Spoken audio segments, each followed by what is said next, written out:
that, well, first there's like being righteous, like be the good guy. Right. Be the one, be right. And then you don't have to, and then there's also just optics. Where you're like, dude, how do you think this looks to everyone else in the fucking room? Like if you've got an argument about like Jewish supremacy or the Israel lobby or whatever, like make your compelling argument. But as soon as you're the guy who's doing that shit, almost any decent person who maybe otherwise would have heard your argument is going to go, dude, this is just not for me. I want no parts of this at all. Yeah, well, yeah, I like what you said. Just be the good guy, like, and I said it on my show, like these scenes that are being created are not good. Like these protests, the public nuisance live streaming, it's just like this big circus. Everybody's yelling at each other. Everybody's in each other's faces. Everybody gets arrested. I said, ultimately, who is this good for? Because the builder himself, his life is over. Yeah. He's destroyed. I mean, who knows? Maybe they'll let him off with some of these charges, but he's got a baby mama and a kid. For especially my young audience to just simply rise above. Just be the best version of yourself. Be an ambassador. Be a representative of your views. Be Christian, go out and be forgiving, be benevolent, return antipathy with kindness. Like, that's how we actually make the world better. I don't think we make the world better by becoming worse, or resorting to lowering ourselves to the level of our enemy, our worst impulses. Yeah, that's kind of my message. Well, I love that. I think that's a great message. Okay, there's a couple more things that I want to ask you. Mike, how long have we been going for? 2:40? Okay, you good to go a little longer? Okay, great. Okay, so I wanted to ask you a bit about, I want to ask you about Sneako. Because you and him are kind of like the two guys I know in that world. Like, well, I don't know, in my conception of that world, whether this is accurate or not.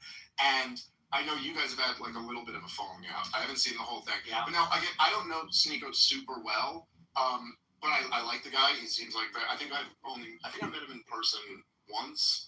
And then I've been on his show like a few times, but we text occasionally and stuff. He was one of the guys who's trying to connect me with Dan Lazare. That didn't work out.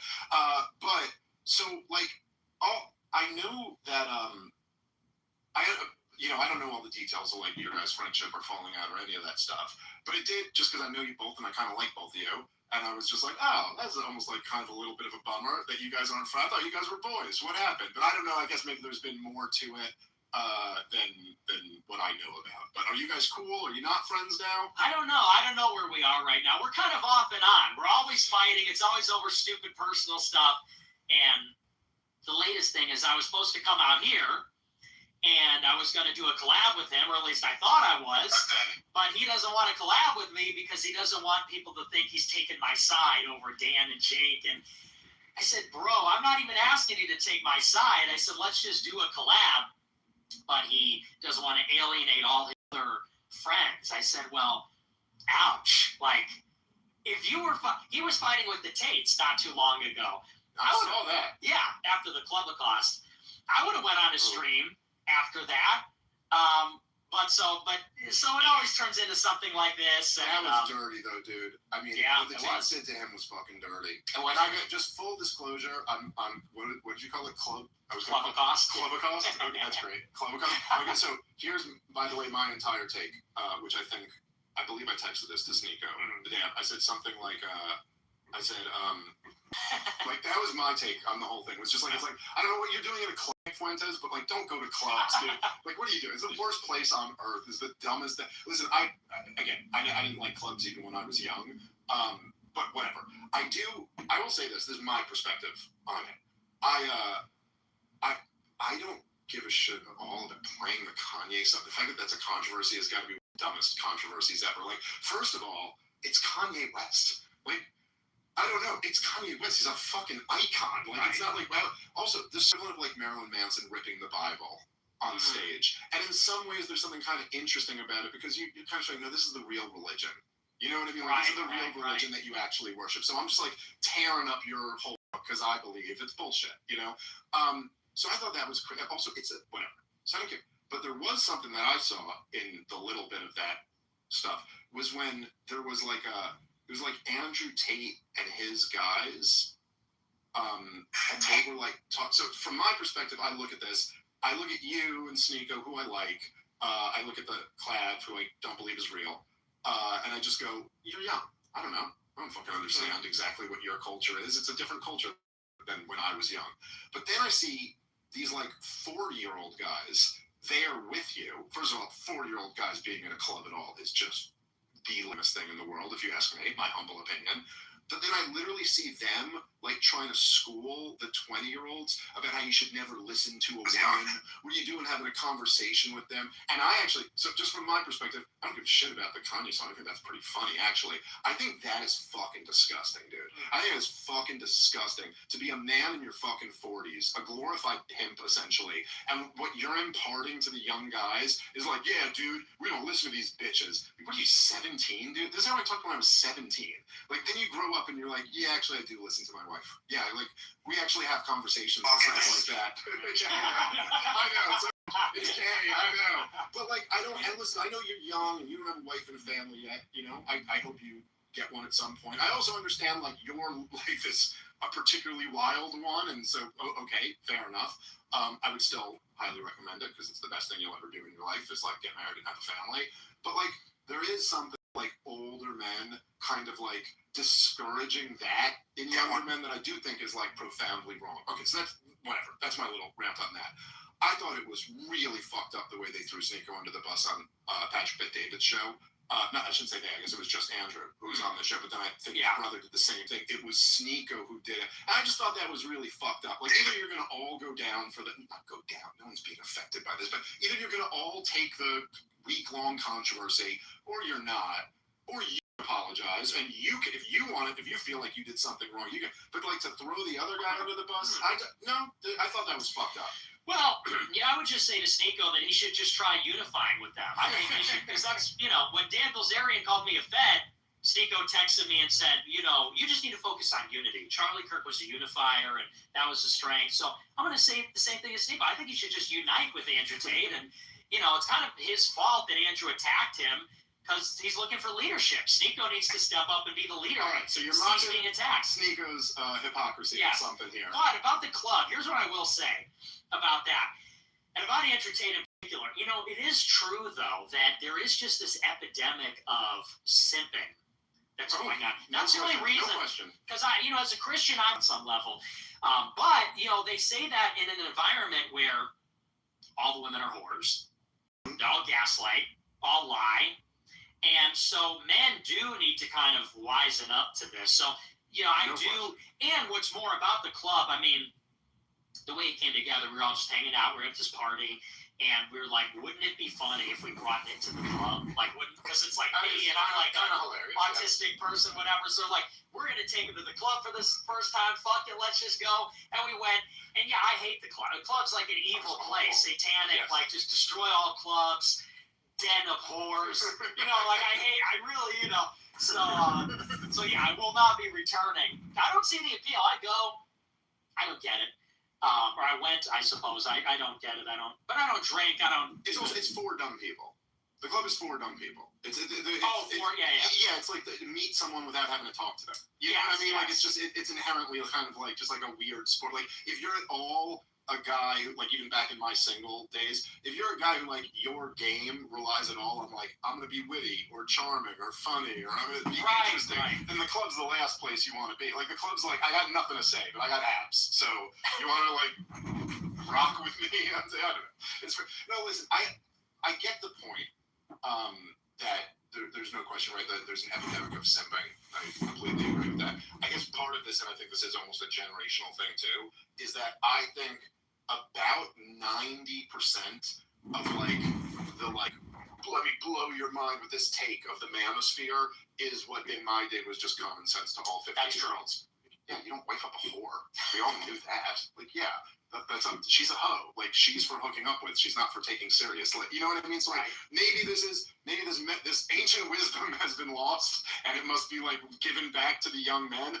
But like, it doesn't. It's just like with all this shit, man. It doesn't have to be this cartoonish overcorrection where it's like, therefore we should all be pimps. Like, all right, I know. How about this? How about, like, yeah, if a chick's done OnlyFans, don't be in a relationship with her. That's a deal breaker. She can't be a prostitute. Yes. Again, I don't know, whatever Jesus was cool, you can forgive her. Don't marry her, okay? That's my advice.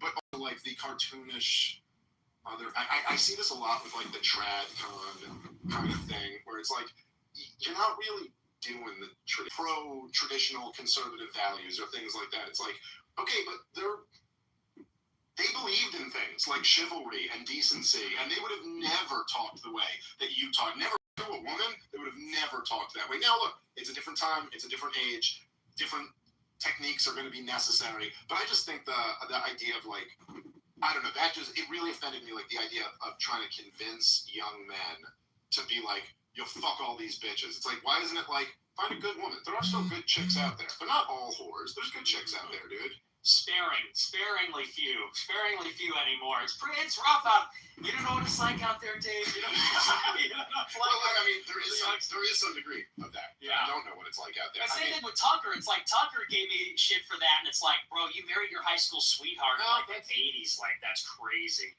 But it's a fair point. Well, it's a fair point. I mean, I've been with my wife for a decade. We were married, it'll be 8 years this year, and then we were dating for a couple of years before. So, like, I've been with her for like a decade. So, like, yeah, I have not been a single guy since kind of a different time. Pre-Me Too, pre-Donald Trump, or the very beginning of Donald Trump, or whatever. Like, I don't know, it is a different culture, and I was not on dating apps, and Instagram wasn't a thing. And, like, believe me, I had not, even when I was in high school, like, even the slutty girls, I feel like never would have been like this. Like, the idea of, like, they would just, like, post pictures of their ass. Yeah. Was, like, that was not a reality in my... Like, you had to hook up with a girl to see her ass. Like, you didn't just get to... So granted, it's a different world. I will say, I can understand you being, like, pissed off about Sneaker being like, oh, I don't want to, like, have you on the show. That seems like a strange position from him. But I also think that, like, I think he was done dirty in the club. Yeah, I do agree with that. I just say that because I'm just trying to repay. I'm just trying to pay it forward, you know. Fair I do agree with you. All right. There was a couple other things that I wanted to talk about. Okay. Venezuela. I think we really disagreed on this one. Yeah. So I was curious about that because I was surprised. Now I don't know exactly what your take was. I was like kind of told by people that you were for the war in Venezuela, and I was kind of surprised by that. So what is your position on that? I'm all for it. I believe in the Monroe Doctrine. I believe in hemispheric defense, and I think it's legitimate. I think it was a low cost, low casualty, brief intervention that in the end is a huge strategic victory for a few reasons, which is we're going to be able to go in there, increase their oil output, and then take the oil. And then we also get Cuba to boot. John Ratcliffe was down there negotiating with them, and I think that's all legitimate. If we're fighting in Iran, that's on the other side of the world, and they've been preparing for this war for 30 years. They got 190 million people. Venezuela, Cuba, that's our backyard, and that's where all our shipping occurs. Mexico's our number one trading partner. That's the Gulf of America, and Russia and China are spying on us there. China's building all this dual-use infrastructure in Latin America, the Caribbean. Russia has military partnerships with these countries. So I think that's one of the few instances where you can say that's legitimate use of American power. What is the connection to the Monroe Doctrine exactly? Because I see a lot of people invoking Donald Trump. Kept invoking it, but I don't really see how it's even consistent with the Monroe Doctrine. I mean, number one, there were two parts to the Monroe Doctrine. Everyone seems to forget the second. And the second part was that then we won't interfere over there. So we're certainly not following that part. Right. But the Monroe Doctrine essentially said that there can't be any more European colonies here. That you can't colonize any more of our hemisphere. There were already European colonies at the time. But they were like, no more. But that's a lot different than just... Maybe they do some business with some people we don't like, or maybe there's some, loose, I don't know, connection to a foreign power. That doesn't seem like the Monroe Doctrine said we can invade any country, whatever. We can go to war with any country we want because it's in our backyard. So I don't think that's exactly right. Also, it's not like the Monroe Doctrine is a law. It's something the president said a long time ago. But I don't know. I don't think it's consistent. I would also add, if you're going to say Venezuela was low cost, I think you got to add the Iran war into that cost on some level. I think there's no question that the Venezuela strike being such a success is a big part of why Donald Trump was primed to be convinced that he could have another big success in Iran. And I think coming off that big success, it did seem to really encourage... I'm not trying to remove blame from anyone else, but it did seem to encourage him that, like, yeah, you can do this. You can be great. You can be tremendous and awesome with the military. I don't know. I guess when we said earlier, when we were talking about the war in Iran, and I said, like, look, part of it's a moral issue for me. It's like, you're murdering people like this. How is it? And I don't like to be the guy. I'm not a Christian.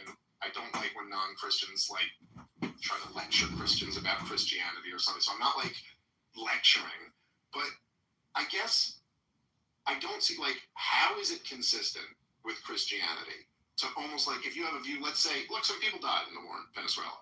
Or Cuban bodyguards or something. I don't know. Not that many people died, but some people died. And if it is like, let's say something's in our hemisphere, it's good for us. We could go kill them and take their shit, and then we'll have their shit.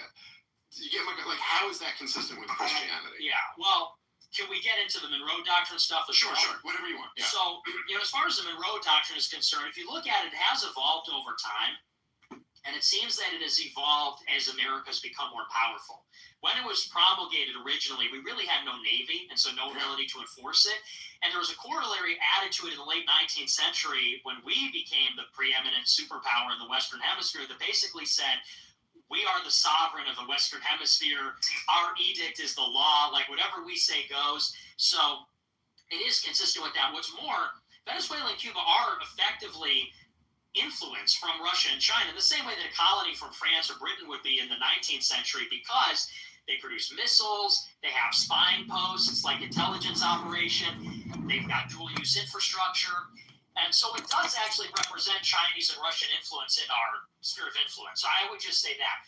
As far as the Christian angle is concerned, I don't think it's very clean, because in the era of strategic weapons and intelligence and all the modern technology, it gets a bit convoluted what constitutes national defense, because there's really is convoluted layers, as you know, of strategic thinking about nuclear weapons and how they're delivered, and then cyber weapons and intelligence agencies. So you could say, like, reasonably speaking, if Cuba has some kind of Russian-Chinese spying post on it in preparation for some future global war, it is theoretically in self-defense to try your best to neutralize that. Now, that doesn't give you carte blanche to go in and like, well, let's just kill everyone in Cuba, because we could do it. But I think within reason, you're able to conduct these kinds of extraordinary operations that are outside of what would be considered like a just war in the Middle Ages. Like, we're going to war with this kingdom because whatever. And in the case of Venezuela, it was so limited. So it's really, I wouldn't even call it a war, even a military operation. We just extradited one person who happened to be running a country that is a criminal enterprise. Venezuela is a socialist dictatorship, and arguably they are like a criminal regime. Socialism is against the Catholic Church. Like, they make money off of kidnapping is huge there. Like, people get kidnapped all the time. Like, paid to release the hostages. I mean, you mentioned dictatorship, but you don't believe in democracy. So, like, I don't say dictatorship to me wouldn't seem like that would be a bridge too far for Yeah, but there's good dictatorships and bad dictatorships. Okay. Point. Just war theory that you just laid out just seems to me to be vague enough for the Israel lobby to drive 10 wars through. Like there's they're in connection with another country. They could. I mean, the nuclear issue is not an issue with Venezuela or Cuba. I mean, to me, I think Donald Trump has celebrated how wonderful this is, claimed it was a regime change, claimed we're in control of the oil now. Now, of course, for other factors, but Americans have only seen an increase in oil costs since then. What seems to me to have been accomplished by the war is a pretty brutal energy blockade of Cuba. I mean, this is a little island that's been destroyed by communism for many, many decades. It posed absolutely no threat to the United States of America in any reasonable way. The Soviets aren't bringing nuclear missiles to Cuba. They're trying to get a ship full of oil. A submarine off the coast. Well, they were trying to move oil in, which Donald Trump allowed them to do, which I think was a good move. Worth starting a war with Russia over. But I think that, like, again, these are your people who came up with the just war theory, right? Like, these were all Catholics. Yeah. I think, if I'm not mistaken, I think it was all Catholics who came up with this. But the idea of at least having some, like, I understand like when Thomas Aquinas and those guys, when they're coming up with just war theory, they're clear, and they were very well aware of this, that they're balancing different things, right? Like you're balancing Christian ethics and then war, which is a very difficult thing, right? There's like the worldly realities of these wars, and they're attempting to go, look, obviously Christians can't accept killing someone and taking shit from them. So like, here is the only way that it could be justified, is if it's a defensive war, you're attacked, you fight it proportionally, something like that. I just think saying that like this regime ran off of like, criminal activities, I mean, certainly true, but I don't know, it just seems like a justification to start a war anywhere at any time. And I do worry about that, because that's, those justifications are almost always used in very bad ways. I would just say that, again, it just gets to be a bit convoluted because the nature of warfare has changed because of strategic weapons, like when I say nuclear weapons, I mean, Russia and China are nuclear armed, and that means that we're kind of engaged with them in every way at all times. As long as those weapons exist, we're always going to be spying on them. We're always going to be in some like virtual state of conflict with them. And that is global because, the whole basis of the Monroe Doctrine is nobody can touch us because of the oceans. Well, what our adversary is going to do, they're going to try to get on our side. Cuba, Venezuela, Nicaragua, Bolivia, whatever. Or, even building the dual use stuff in every other country, Argentina, Peru, Jamaica, Haiti, whatever. I would classify that under something like self-defense, and with proportionality, like I said, we're not saying like, and by we I mean me, I guess. I'm not saying like this is tiny defenseless island. Okay, well then you better submit to Washington because you're right next to the superpower, and they're playing games. Saying you better submit to Washington is how we've got the whole situation in Cuba for 60 years. I mean, that was what they said initially. You better submit to Washington. And if they want to avoid that, if they want to avoid a war, then they could always choose a diplomatic option. So could Iran. So could all of Israel's enemies, though, But Israel can. I would say that's a different story. Because, okay, but that is true about both of them. I mean, I don't know. I guess I just think that I think essentially my take on all this shit is that and I think this is right. I know this is kind of like a boring. There's just not the energy to some of my views that are to yours because this is just. But I think that the bottom line here kind of is we can't afford the government we have, or even close to it. We just can't afford this. We're living under the biggest government in the history of the world. I mean, like orders of magnitude. Like it really is. They just look at how much money Washington spends every year, and we can't afford the entitlement programs, let alone the world empire. And so we're $40 trillion in debt, and that's not even representing it because even our entire tax base plus the $40 trillion in debt couldn't pay for this size of government, and so we just have to print the money to make up the difference. And we've printed, I know you might even know some of these numbers better than me, but what is it, since George W. Bush, I think we've created like 80% of the money that's ever been created. I mean, we're just printing trillions and trillions of dollars. This is how we essentially band-aided over this bullet wound of an economy. And because of this is what's destroying essentially the currency. It's what's making life unaffordable for young people and working class people. And if you're going to continue to debase your currency, you're going to continue to see life like this, where it really does destroy any hope at having a conservative country. I don't mean just conservative like in decent values. If young people can't afford to start families, and all this stuff about like kind of looking for another war when they're. Even as you describe it, this isn't a war of necessity that you're describing. You're describing a war of choice. Like, maybe things would be better if we fought this. I just think it's really bad policy to allow our government to always be in search, as John Quincy Adams would say, of another monster to destroy. These people do not. I think this is one of the fundamental problems with government in general. And it's one of the problems with the Trump administration and all of this, is that these people, as you said at the beginning, they are not on our team. They're not working based on our incentives. They're working based on their incentives. And if you give them that type of power, I mean, to just kind of say, anywhere anyone's interfering that maybe could be strategically bad for us, we can go fight a war there. I mean, man, the military-industrial complex is going to be like, okay, we got some thoughts. I'm saying that from a moral point of view. From a moral point of view, as long as, because I think the case could be made, like, for example, in the Cuban Missile Crisis. I mean, would you say something like, well, Cuba's a sovereign state. They're allied with Russia, so they're putting nuclear missiles to defend themselves. You would say, no, that threatened us. It's too close. And the same goes even, for other conflicts that have happened in the world. I think morally speaking, it just gets a bit more complex because of the nature of how things are. And I would take it a step further and say, when it comes to, this being a war of choice, if you actually look at the strategic situation, we've been losing the Western Hemisphere for 15 years. Anticipation that they're going to put their Navy there. They have 400 times the shipbuilding capacity as us. They're building deep water ports everywhere, eventually to put their ships. And like, for example, there's a new technology. They put a missile launch system in a container, like a shipping container. So they could get their biggest container ships, load them up with shipping containers that may or may not contain all missiles, or like in Operation Spiderweb last year in Ukraine, they could contain all these drones. Right. So if there's a future conflict, let's say in Taiwan, do you want Venezuela and Cuba to have Chinese spying posts? And you want a Chinese deep water port in Peru, and they've got all their shipping there, and it's simultaneously surveilling us, but also loaded up with weapons?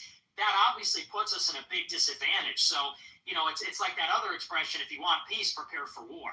Yeah. How do we check China? I don't think it's a war of choice. I think this is, we're kind of getting our act together because we let it go in the Western Hemisphere. Well, Taiwan's going to have to submit. I think. To China? I say it kind of tongue-in-cheek, but I actually agree with you on that one. I think that, so you brought up the Cuban Missile Crisis. It's a good example. And I would certainly agree with you that, no, that is something that is totally reasonable to go, like, no, we can't. I understand you haven't bombed us yet, but I can't be expected to sit here with a knife at my throat and go on with life as normal. This is intolerable. But of course, the solution to that, as you well know, was for Jack Kennedy to get on the phone. And that was not solved by invading Cuba. In fact, when he invaded Cuba, it was an unmitigated disaster.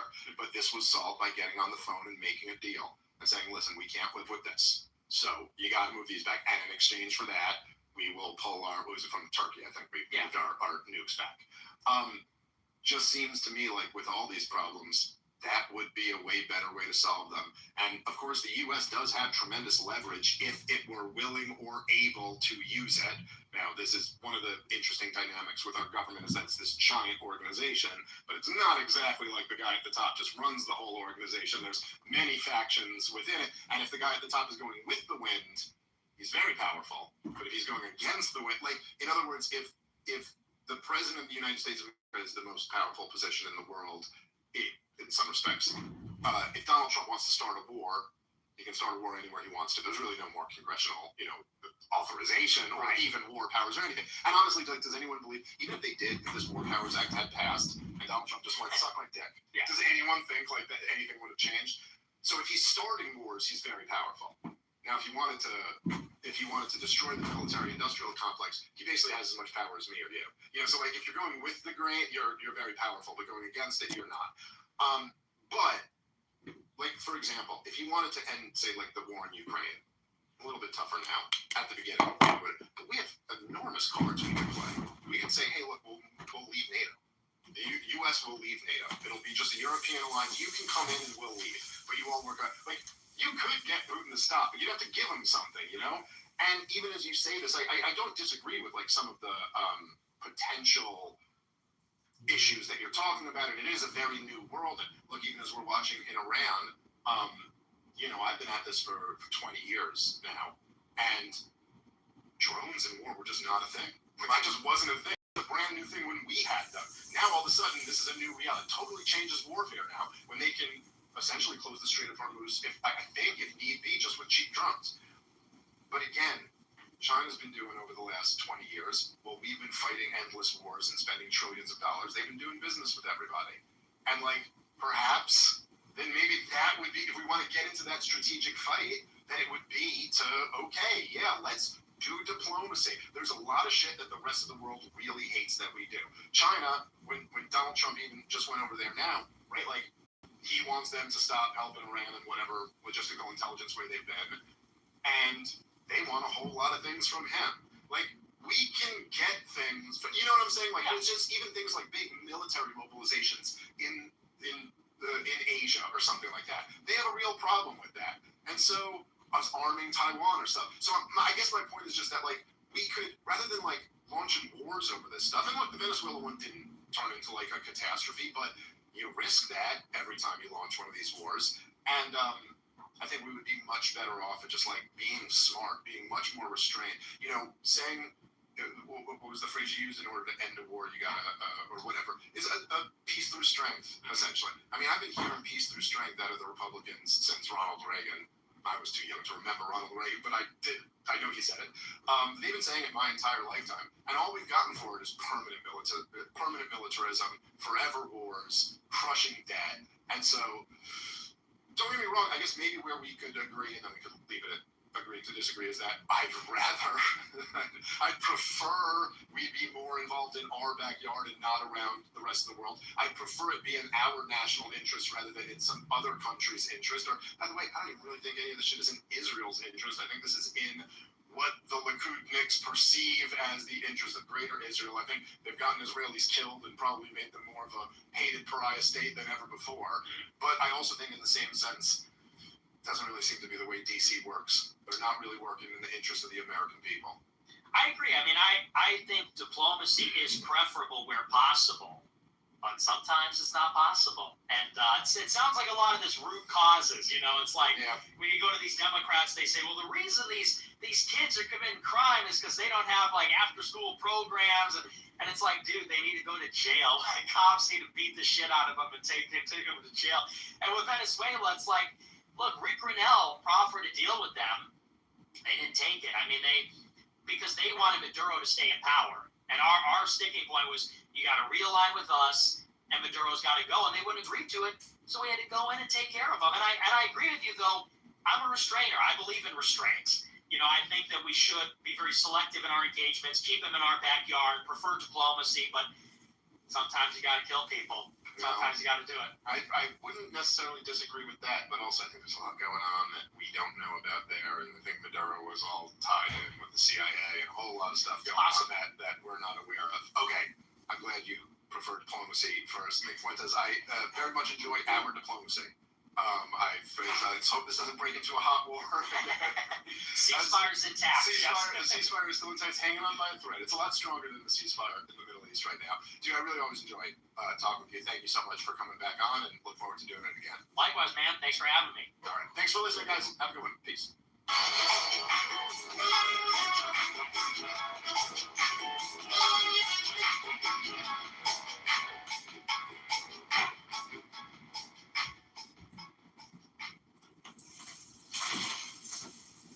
Okay, that was the world famous Nick Fuentes.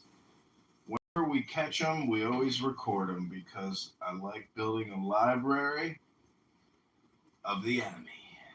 Just like Dan Bilzerian is.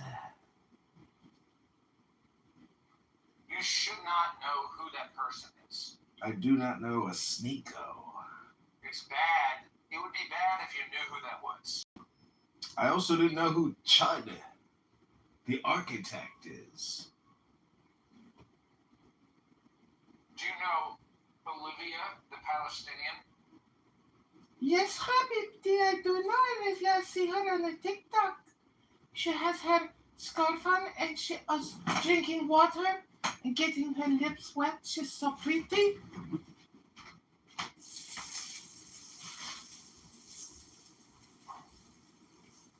Habibti.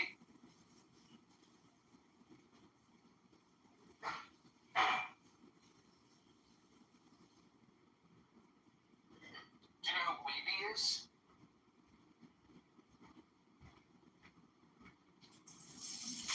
So I've been reading Ayn Rand all morning.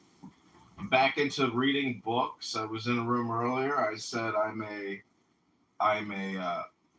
reading books for a nonprofit to help veterans that suffer from PTSD, and immediately it was claimed that I am committing stolen valor by Regal. And I said, well, you know, I like to accuse people of being redundant on this app and repeating their personality over and over again. And then he said, you know, you're doing exactly what you're accusing people of doing. And I said, I know, but I just wanted to get that out of the way. And then I was told that you're unbelievable. You are unbelievable. So, anyways, I was reading Ayn Rand, and it was very good. Reading books is great. And I keep encouraging my friend here to call me, to text me, and say, here's a link. I got a book room set up. I'm going to read for 3 to 10 minutes. And if you want to read, you can read. But I'm going to prove to you that I'm actually reading and putting it on YouTube and using my new phone and creating valuable content for my audience who want to purchase my wicker baskets or maybe come to a wicker basket workshop at the Renaissance Fair.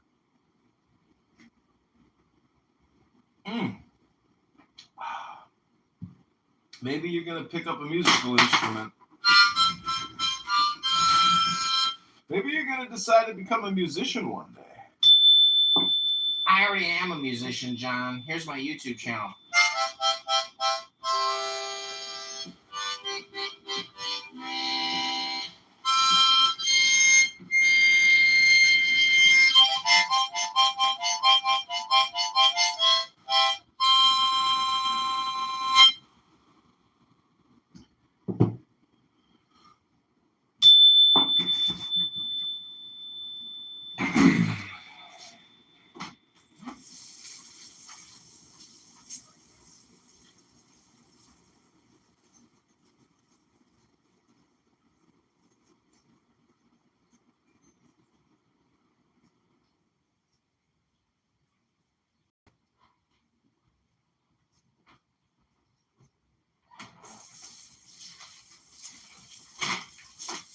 Try to figure Rabbona Shalom.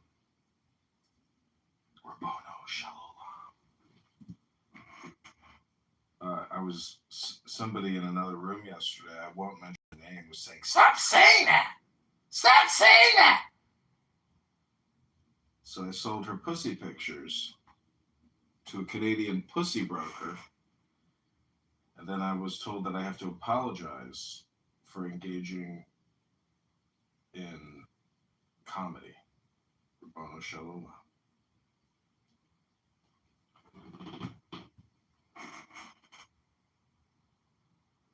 How many times a day do you think Danny says conspiracy theory or, psyop on this app? I mean, I could just imagine her going to a psychiatrist and being like, I'm in a psyop, And they're like, what are you talking about? She's like, you don't know I'm in a psyop.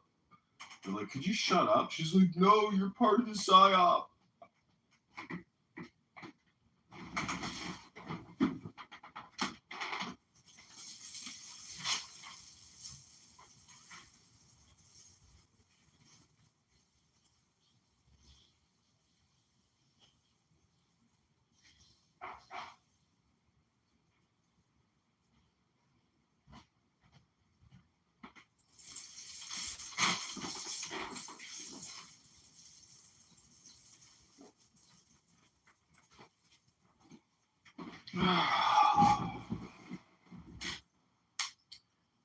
Okay, I'm going to keep reading Ayn Rand.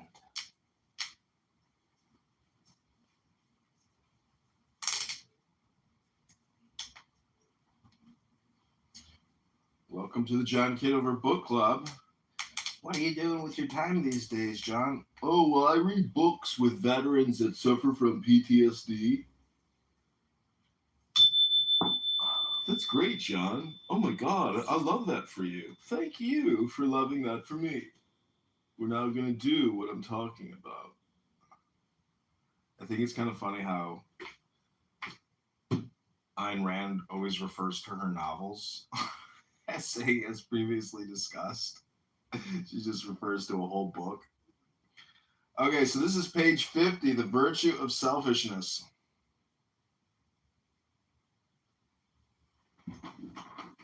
I'm also using 2 AI wearable devices. I record this and I'm looking at 25 different cell phones. I'm using Meta and Loki.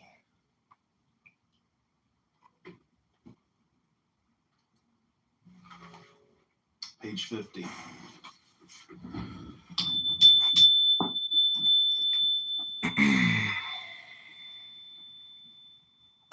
And the question of why man is not a sacrificial animal and why help to others is not his moral duty, I refer you to Atlas Shrugged. This present discussion is concerned with the principles by which one identifies and evaluates the instances involving a man's non-sacrificial help to others. Sacrifice is the surrender of a greater value for the sake of a lesser one of another value. Thus, altruism gauges a man's virtue by the degree to which he surrenders, renounces, or betrays his values, since help to a stranger or an enemy is regarded as more virtuous, less selfish, than help to those one loves. The rational principle of conduct is the exact opposite. Always act in accordance with the hierarchy of your values, and never sacrifice a greater value to a lesser one. This applies to all choices, including one's actions toward other men. It requires that one possess a defined hierarchy of rational values, values chosen and validated by a rational standard. Without such a hierarchy, neither rational conduct nor considered value judgments nor moral choices are possible. Love and friendship, my friend, are profoundly personal. Selfish values, love, is an expression and an assertion of self-esteem, a response to one's own values in the person of another. One gains a profoundly personal, selfish joy from the mere existence of the person one loves. It is one's own personal, selfish happiness that one seeks, earns, and derives from love. A selfless, disinterested love is a contradiction in terms. It means that one is indifferent to that which one values. Concern for the welfare of those one loves is a rational part of one's self-interests. If a man who is passionately in love with his wife spends a fortune to cure her of a dangerous illness, it would be absurd to claim that he does it for a sacrifice for her sake, not his own, and that it makes no difference to him, personally and selfishly, whether she lives or dies. Any action that a man undertakes for the benefit of those he loves is not a sacrifice if, in the hierarchy of his values, in the total context of the choices open to him, it achieves that which is of the greatest personal and rational importance to him. In the above example, his wife's survival is of greater value to the husband than anything else that his money could buy. It is of the greatest importance to his own happiness, and therefore his action is not a sacrifice. But suppose he let her die in order to spend his money on saving the lives of 10 other women, none of whom meant anything to him, as the ethics of altruism would require. That would be a sacrifice. Here the difference between objectivism and altruism can be seen most clearly. If sacrifice is the moral principle of action, then that husband should sacrifice his wife for the sake of 10 other women. What distinguishes the wife from the 10 others? Nothing but her value to the husband who has to make the choice. Nothing but the fact that his happiness requires her survival. The objectivist ethics would tell him your highest moral purpose is the achievement of your own happiness. Your money is yours. Use it to save your wife. That is your moral right and your rational moral choice. Consider the soul of the altruistic moralist who would be prepared to tell that husband the opposite. And then ask yourself whether altruism is motivated by benevolence. The The proper method of judging when or whether one should help another person is by reference to one's own rational self-interest and one's own hierarchy of values. The time, money, or effort one gives or the risk one takes should be proportionate to the value of the person in relation to one's own happiness. To illustrate this on the altruist's favorite example, the issue of saving a drowning person. If the person to be saved is a stranger, it is morally proper to save him only when the danger to one's own life is minimal. When the danger is great, it would be immoral to attempt it. Only a lack of self-esteem could permit one to value one's life no higher than that of any random stranger. And conversely, if one is drowning, one cannot expect a stranger to risk his life for one's sake, remembering that one's life cannot be as valuable to him as his own. If the person to be saved is not a stranger, then the risk one should be willing to take is greater in proportion to the greatness of that person's value to oneself.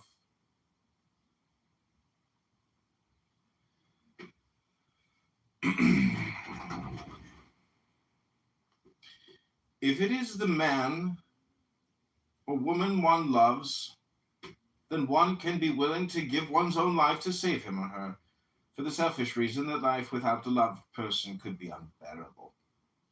Conversely, if a man is able to swim and to save his drowning wife but becomes panicky, gives in to an unjustified irrational fear and lets her drown, then spends his life in loneliness and misery, one would not call him selfish. One would condemn him morally for his treason to himself and to his own values. That is his failure to fight for the preservation of a value crucial to his own happiness. Remember that values are that which one acts to gain and or keep, and that one's own happiness has to be achieved by one's own effort, since one's own happiness is the moral purpose of one's life. The man who fails to achieve it because of his own default, because of his failure to fight for it, is morally guilty. The virtue involved in helping those one loves is not selflessness or sacrifice, but integrity. Integrity is loyalty to one's convictions and values. It is the policy of acting in accordance with one's values, of expressing, upholding, and translating them into practical reality. If a man professes to love a woman, yet his actions are indifferent, inimical, damaging to her, it is his lack of integrity that makes him immoral. The same principle applies to relationships among friends. If one's friend is in trouble, one should act to help him by whatever non-sacrificial means are appropriate. For instance, if one's friend is starving, it is not a sacrifice, but an act of integrity to give him money for food rather than buy some insignificant gadget for oneself, because his welfare is important in the scale of one's personal values. If the budget means more than the friend's suffering, one had no business pretending to be his friend. The practical implementation of friendship, affection, and love consists of incorporating the welfare, the rational welfare, of the person involved into one's own hierarchy of values, and acting accordingly. But this is a reward which men have to earn by means of their virtues, and which one cannot grant to mere acquaintances or to strangers. What then should one properly grant to strangers? the generalized respect and goodwill which one should grant to a human being in the name of the potential value he represents until and unless he forfeits it. A rational man does not forget that life is the source of all values. There's such a common bond among living beings as against inanimate matter that other men are potentially able to achieve the same virtues as his own and thus be of enormous value to him.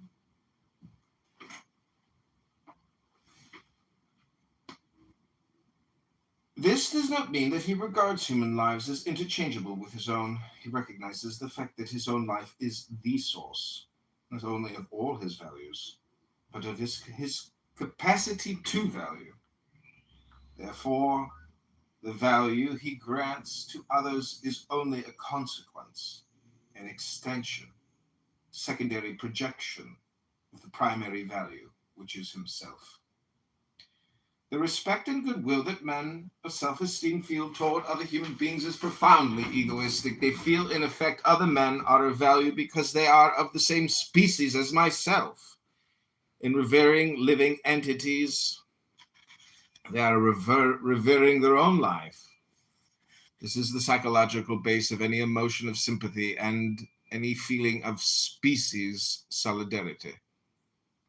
Since men are born tabula rasa, both cognitively and morally, a rational man regards strangers as innocent until proved guilty, and grants them that initial goodwill in the name of their human potential. After that, he judges them according to the moral character they have actualized. If he finds them guilty of major evils, his goodwill is replaced by contempt and moral condemnation. If one values human life, one cannot value its destroyers. If he finds them to be virtuous, he grants them personal, individual value and appreciation in proportion to their virtues. It is on the ground of that generalized goodwill and respect for the value of human life that one helps strangers in an emergency, and only in an emergency. It is important to differentiate between the rules of conduct in an emergency situation and the rules of conduct in the normal conditions of human existence. This does not mean a double standard of morality. The standard and the basic principles remain the same, but their application to either case requires precise decisions. An emergency is an unchosen, unexpected event, limited in time, that creates conditions under which human survival is impossible, such as a flood, an earthquake, a fire, shipwreck. In an emergency situation, men's primary goal is to combat the disaster, escape the danger, and restore normal conditions, to reach dry land, to put out the fire, etc. By normal conditions, I mean metaphysically normal in the nature of things, appropriate to human existence. Men can live on land, but not in water or in a raging fire. Since men are not omnipotent, it is metaphysically possible for unforeseeable disasters to strike them, in which case their only task is to return to those conditions under which their lives can continue. By its nature, an emergency situation is temporary. If it were to last, men would perish. It is only in emergency situations that one should volunteer to help strangers, if it is in one's power. For instance, okay, I'm going to take a reading break there. Hope you're enjoying this. Run!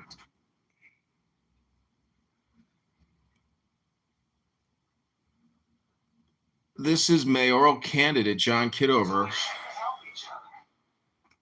Only in an emergency situation. Sorry. Only in an emergency. Well, you use the soft H though. You're getting better, one day at a time. Hard R to soft H, all the way to just N word. Then from N word, you can just get back to books and call yourself a human being again. because it's all projection. You know, you are the N-word you project. It is your insecurity. Or it is your, I mean, didn't we just read about that? That it's like a secondary projection. Rabboni Shalom. Okay, we're on page 55. It's too hot in here to continue reading. I am going to open up a window. Ugh.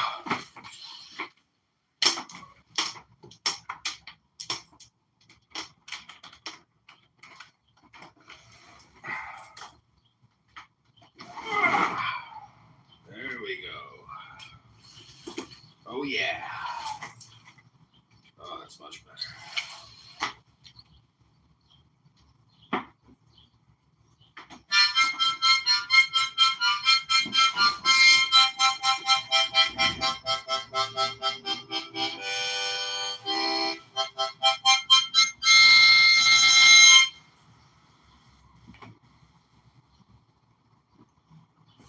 So I don't know if you know about Dan Bilzerian, but he is one of the most horribly obnoxious people maybe to have ever lived. And you know, I was looking at his X account months ago before he even announced his congressional run, and it was shocking, like beyond shocking. And I can't believe some of the things he writes is even permissible under law. That like the Department of Justice can't go to Elon Musk and X and say, "Hey, unfortunately, weapons." And he's sitting there asking Nick Fuentes about, you know, A-wording or K-wording Ben Shapiro and Dr. Netanyahu. Anyway, it's a very dangerous, you know. Yeah. And it's so funny because Nick Fuentes is like roasting him for being low IQ. And he like invites people to his house and makes them like leave their cell phone in a room and they go to like a private room. And they were just like, he is so weird, so low IQ. And it's true. I mean, you just heard me read a book. I just did what like 0.0001% of the population actually does, which is read a book. So I can prove that I'm in the top 1% because I can actually point you towards a YouTube channel of me proving that I've read a book just recently. When 99.99% of the population has not read a book recently. They're just consuming media. And so, at the end of the day, this app, even Clownhouse X, everybody is competing with their media for attention in the attention economy. And that's why, you know, I'm glad you bought your phone, but until you start texting me links and say, okay, bro, I'm not trying to compete in the attention economy, you know, you're just consuming my media. And I'm trying to launch you like a rocket, you know, from the slingshot of David, you know, and send you into the stratosphere. And the only way to do it is through your cell phone, my friend. It's the only way. There's no other way. Your cell phone is David's slingshot. You can take out Goliath with that cell phone. You just got to start clicking those buttons. Click, click, click, click, click, click, click, click, click, click, click, click, click, click, click, click, click. Until you've done it 1,000 times, then 10,000 times, 100,000 times, Rabboni Shalom.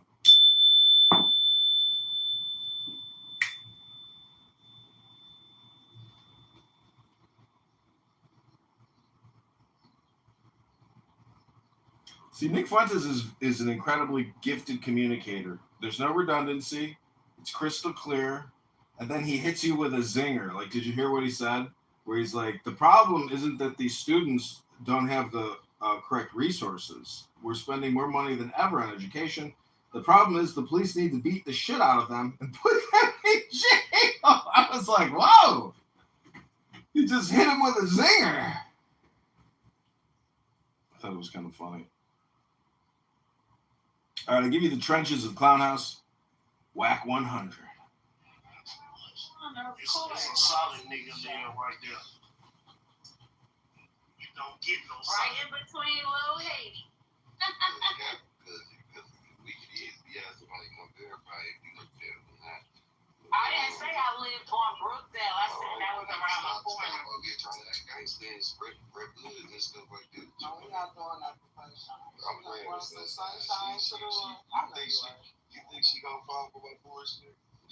Where my Bay Area people at? The what? Anybody from the Bay in here? What Bumpy in Tallahassee? What's up, Steve? Bumpy Johnson. They know Bubba Johnson. Do you know Ken Kunta Kinte out of Detroit? Who opened up?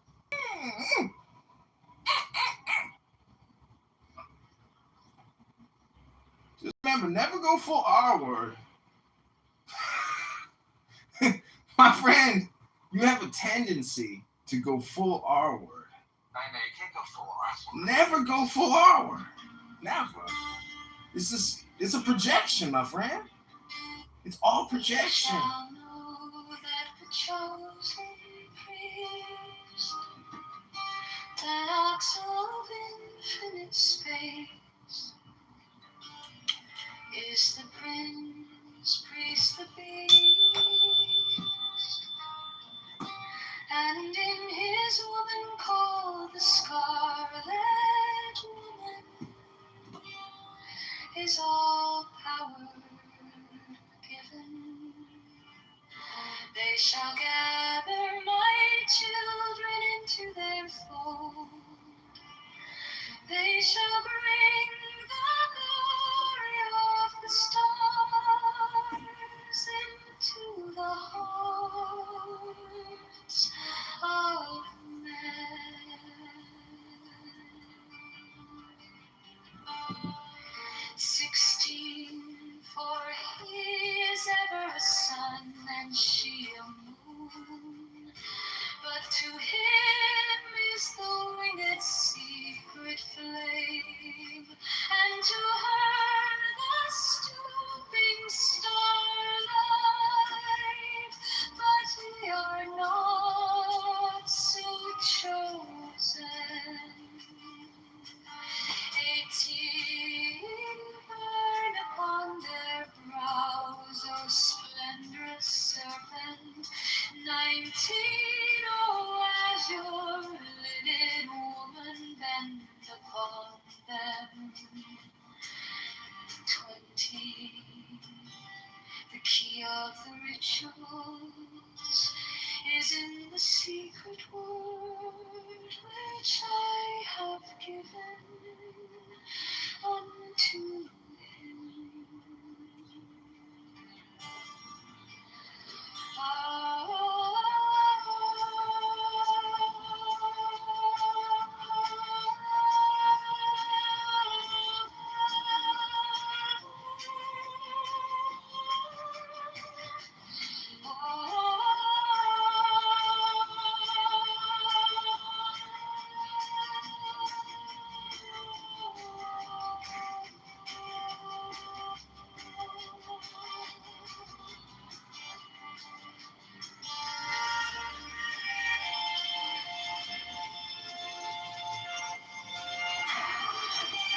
The Illuminati using AI systems have spy devices in public bathrooms across.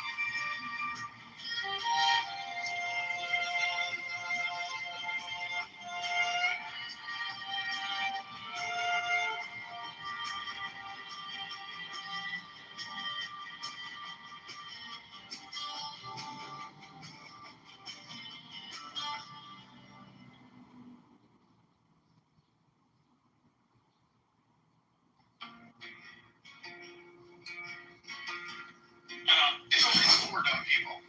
It's for dumb people. It's like to meet someone with it's inherently kind of like just like a weird like In the name of Jesus, every devil got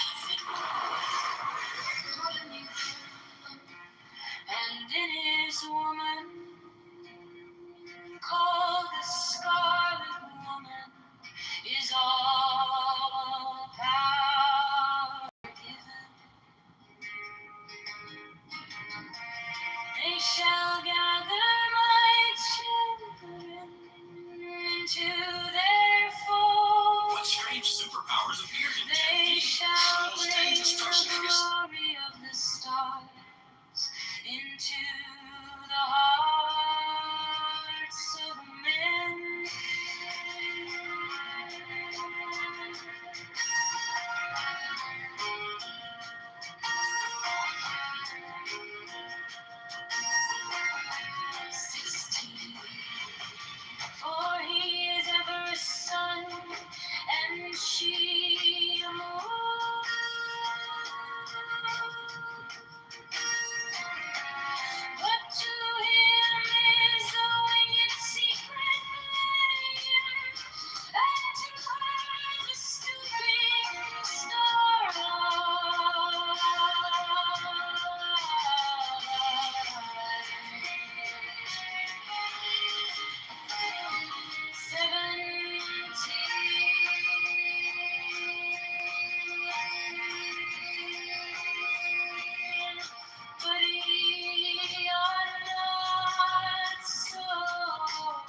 given unto him.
These are fools that men adore, both their gods and their men are fools.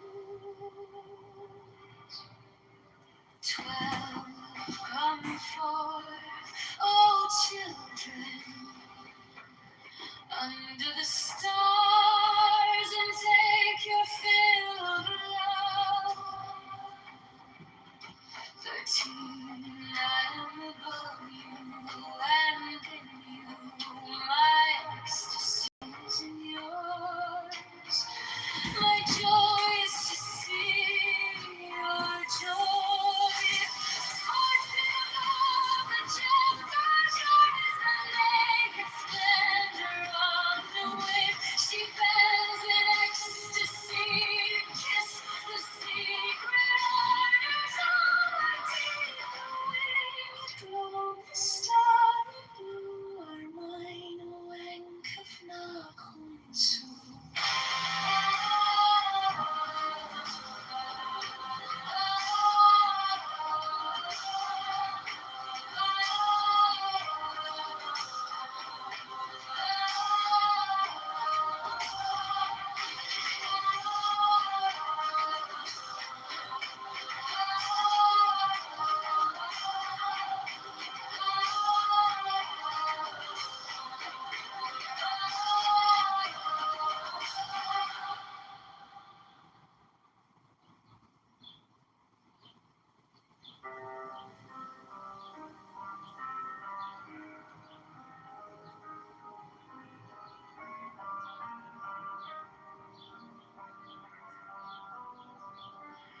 These are fools that men adore, both their gods and their men are fools. 12 come forth, O children, under the stars, and take your fill of love. 13, I am above you, and in you my ecstasy is in yours. My joy is to see your joy. 14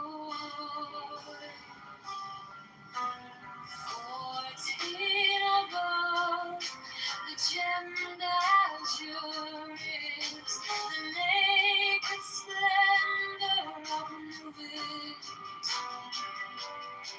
She bends in ecstasy to kiss the secret ardors of Hades.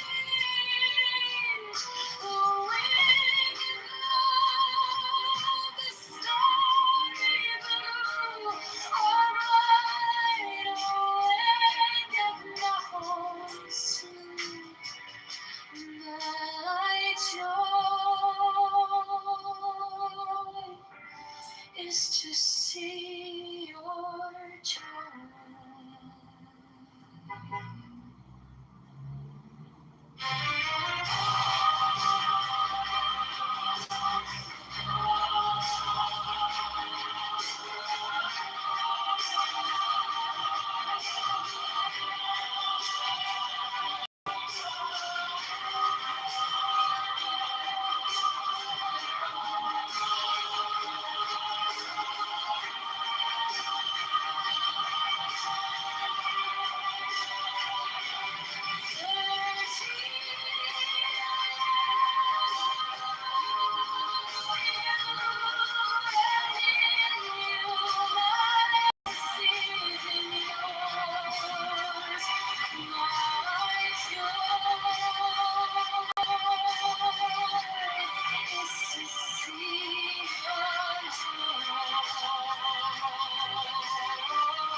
felling of the company of heaven.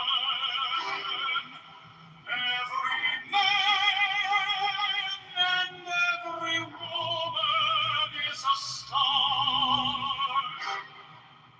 For every number is infinite, there is no difference. Help me, O warrior Lord of thieves, in my unveiling before the children of men.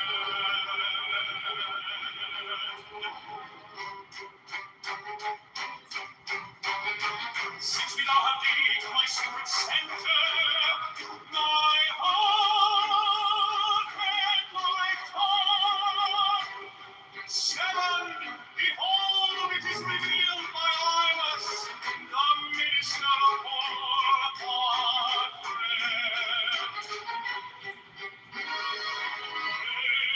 the couch is in the cool, not the cool in the couch. Nine worship then the gods, and behold, my light shed over you.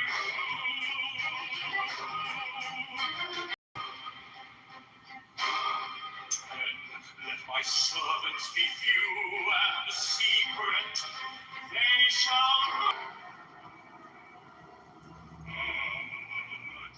the manifestation of night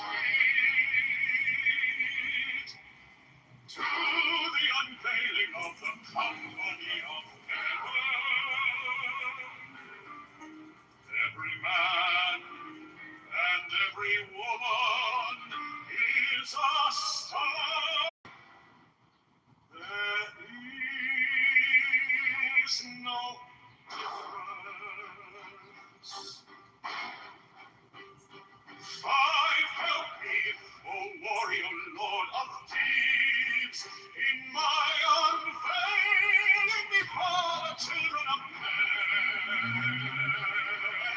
Now and it, my secret center, my heart and my heart. Seven, behold, it is revealed that I was the minister of God. Because is in the pool, not the pool in the past. Night worship and the camps, and behold my light shed over you.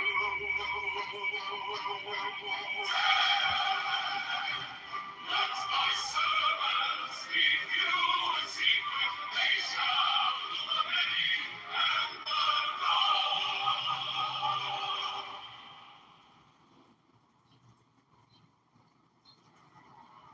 Mine is the head of the man, and thy insight is keen as the hawk's. By my head I invoke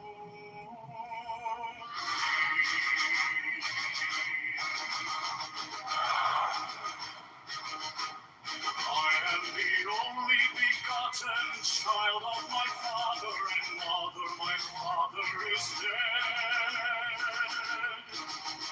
My mother bore me with labor and pain and fear. By my body I invoke thee. About me shine the diamonds of radiance white and pure. By their brightness I invoke thee. Mine is the red triangle reverse, the sign given of none save indeed of thee, O Lord. By the Lamb and I invoke thee. Mine is the garment of white, sword with gold, the flashing of my eyes.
of double power in the voice of the master.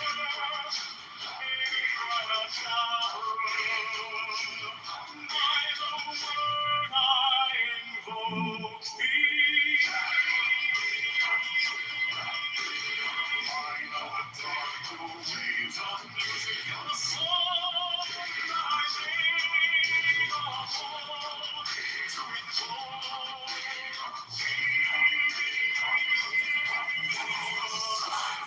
strike the master chord, draw the flaming sword, shine the conquering Lord, Horus Avenger.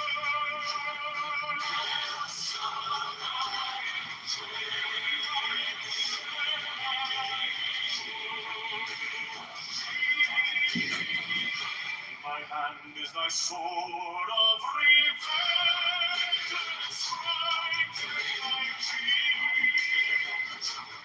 By the sword I hold thee. 7 are the voice of the 6, 11 are the voices.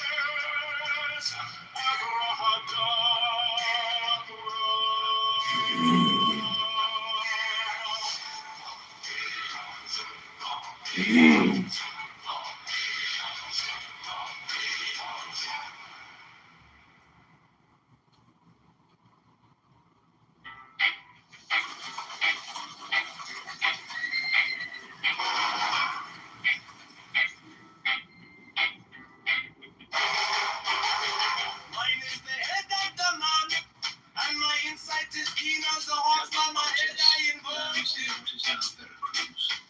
11 ships, roughly 500. I am the only begotten child of my father and mother. My father is dead. My mother bore me with labor and pain and fear. From my body I invoke thee. Several large groups have held their independence, despite being surrounded. The conquered tribes paid ever-increasing tribute to the Mexica and resented it. Upon me shine the diamonds are radiant, white and pure. By their brightness I invoke thee. The Tlaxcala came to know the talks. Mine is the red triangle earth, the sign given of none. Save it be of thee, O Lord. By the Lamb and I invoke thee. The flashing of eye that I wear by my robe I invoke thee. Mine is the sign of a prophet and time for by the sign I invoke thee. Mine is the turn of my time, and mine the blue figure of the Trinity. On my crown I invoke my fingers travel on the beads of her, so run I after thee in my chorus glory. By my fingers I invoke thee. I get the one of double power in the voice of the master. Abrahadabra, by the word I invoke thee. Be mine are the dark blue waves of music in the song that I made above to invoke thee. Strike the master chord. Draw the flaming sword. Child of the conquering Lord. Avenger, by the sword I invoke thee.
Mine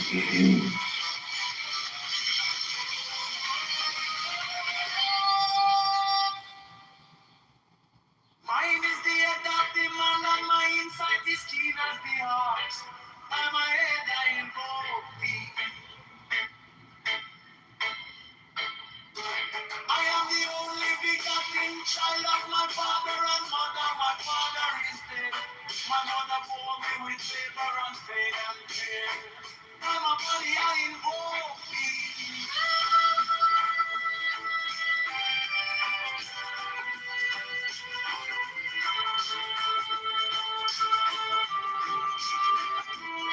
Around me shine the diamonds of radiance, white and pure. By the brightness I invoke thee. Mine is the red triangle reverse, the sign given of none. Save it be.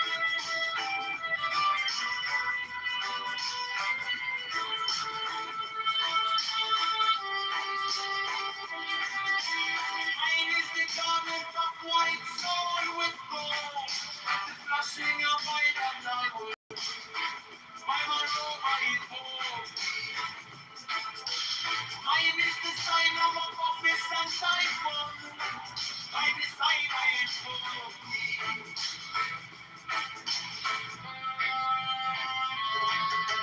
Mine is the garment of white and gold. And mine the blue figure at the end of it here. By my crown I invoke thee. My fingers travel at the beats of birds. So run I after thee in thy car of glory. By my fingers I invoke thee. For thou the one that put the power in the voice of the Master. Abraham, Abraham. By the word I invoke thee. My heart is not blue waves of music in the sun that I made a whole to invoke thee.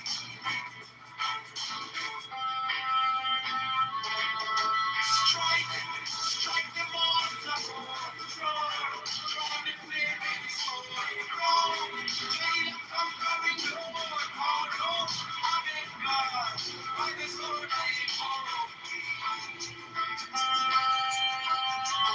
In my hand is the sword of revenge, let it strike, I'm not beneath, by the sword I invoke thee. The voice of the fight, the voice of the six, 11 of the voices.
Mine is the head of the man, and my insight is keen as the ox. By my head I invoke thee.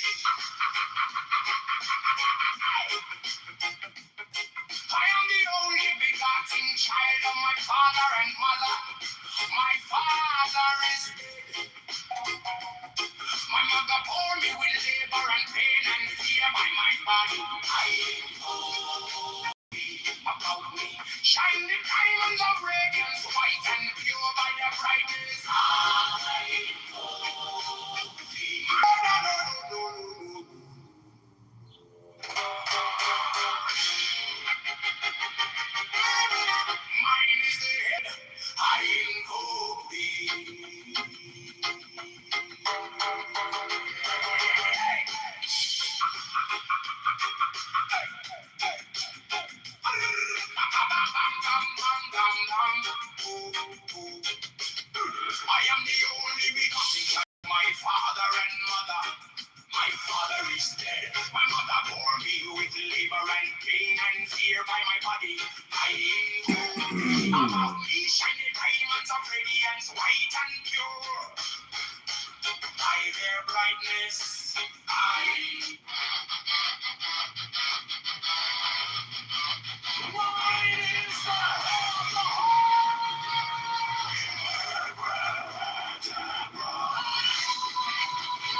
Remaining in the sign, the invocation concludes. Therefore I say unto thee, come thou forth and dwell in me, so that every spirit, whether of the firmament, or of the ether, or of the earth, or under the earth, or dry land, or in the air, or flowing air, or of rushing fire,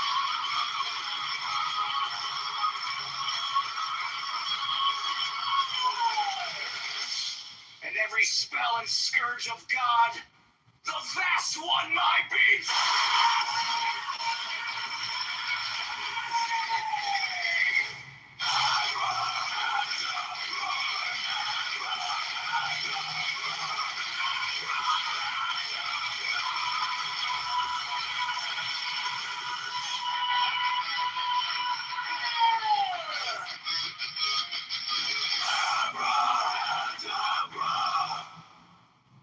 Mine is the head of the hawk, Abraham!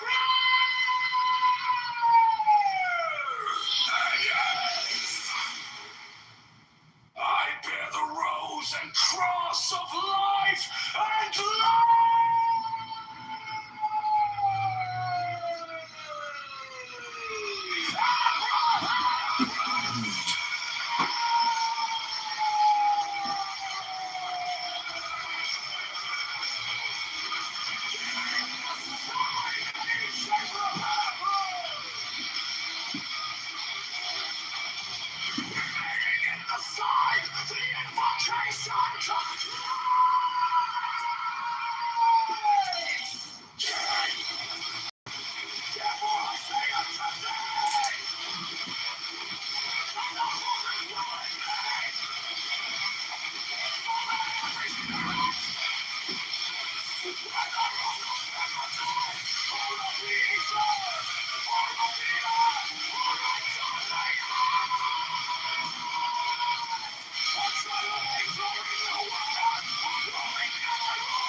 I bear the rose and cross of life and light, giving the sign at each abracadabra.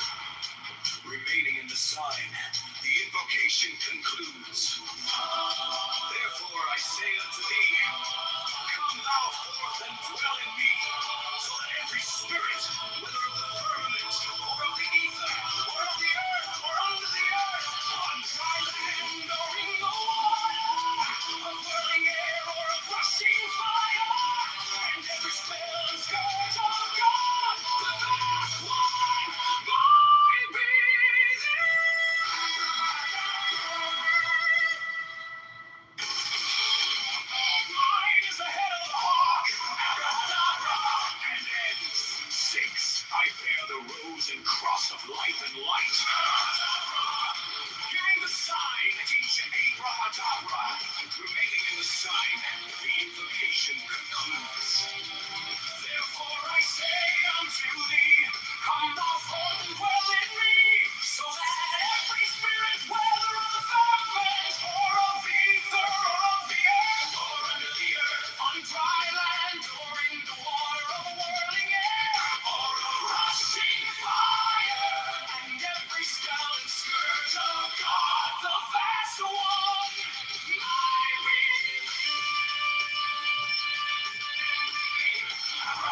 turned gold in your eyes, and my whole night broke in two.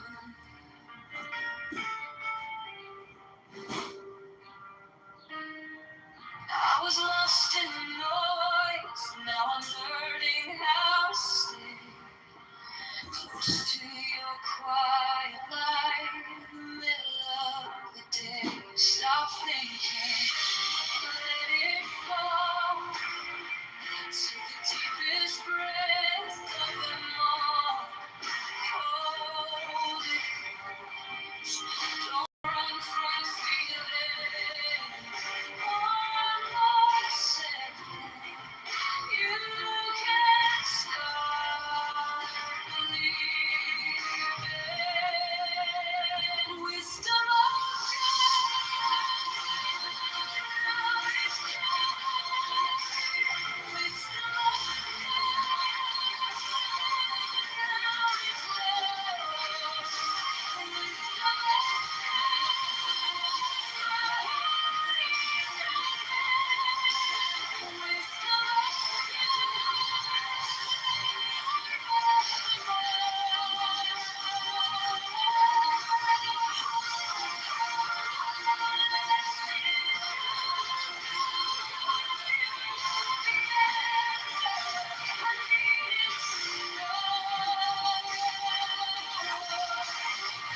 your touch is a steady rain on the dust of who I am.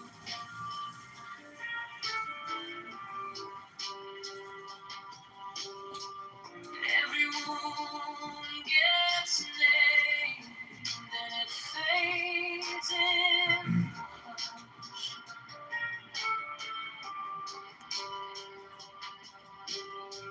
I don't need 1,000 signs when your name is in my chest. One deep breath, one brave step, and the rest can be blessed. Stop thinking, let it fall. Take the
dawn in my hands, soft but stronger than I knew. A fear turned gold in your eyes, and my old night broke in two. I was lost in the noise, now I'm learning how to stay close to your quiet light in the middle of the day. Stop thinking. Let it fall. Take the deepest breath. Hold them all. Hold it close. Don't run from the feeling. One more second, you can stop believing. Wisdom of God, now it's yours. Wisdom of God, now it's love. Wisdom of God, my heart is open. Wisdom of God, I rise above. Let it go, go, go. You are the answer. I needed to know. Your touch is a steady rain on the dust of who I was. Every wound gets named, then it fades in my heart. I don't need 1,000 signs when your name is in my chest. One deep breath, one brave step, and the rest can be bliss. Stop thinking. Let it fall. Take the deepest breath. Hold them all. Hold it close, don't run from the feeling. One more second, you can't stop believing. Wisdom of God, now it's joy. Wisdom of God, now it's love. Wisdom of God, my heart is open. Wisdom of God, I rise above. Let it go, go, go. You are the answer. I needed to know. What I cannot hold with you. 10 at night, 10 at 11. I breathe in your holy cold, and the storm in my head lays down like a pall. Wisdom of God, now it's joy. Wisdom of God, now it's love. Wisdom of God, my heart is open. Wisdom of God, I rise above. Let it go, go, go. You are the answer. I needed to know. Wisdom of God, now it's love. Wisdom of God, I'm yours.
chosen priest, that oxel of infinite space,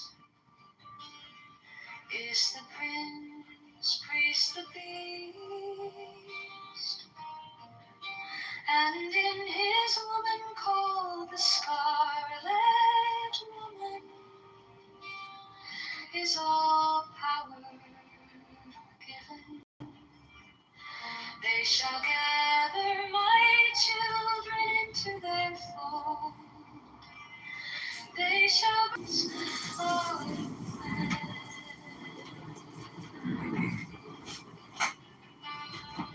16, for he is ever a sun and she a moon. But to him is the winged secret flame. Yeah, that's the part they don't even know who.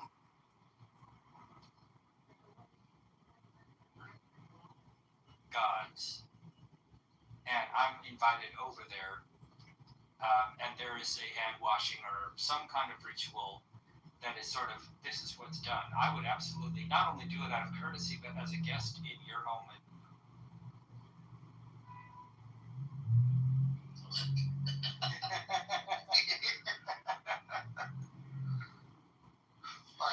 Oh my God. Girl, are you complete? Girl.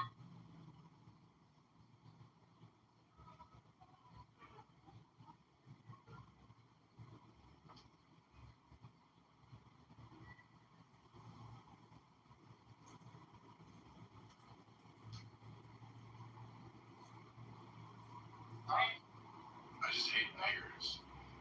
No, you're not. Well, yeah, I know.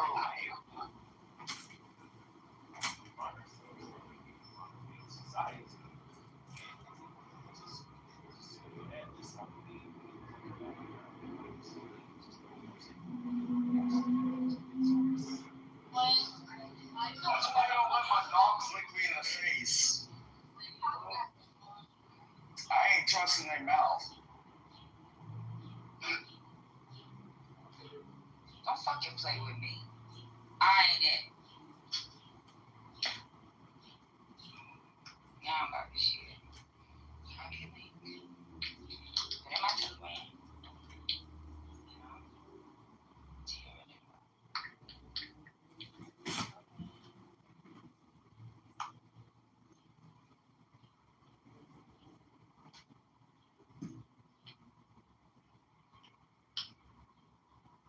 Okay, this is Patty from Clubhouse. She's having a mental break. She created a room called You Played Again, Now You Blocked for Life. She's putting it in her telegram. She is pissed.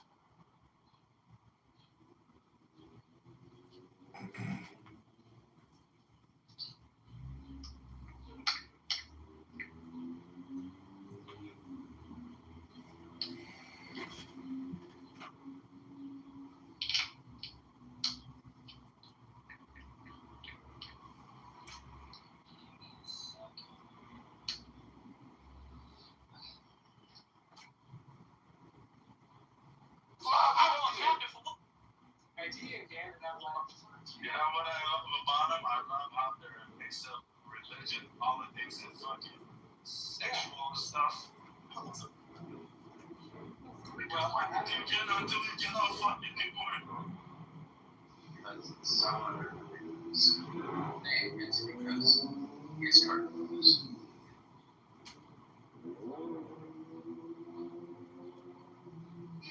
And to her the soothing starlight,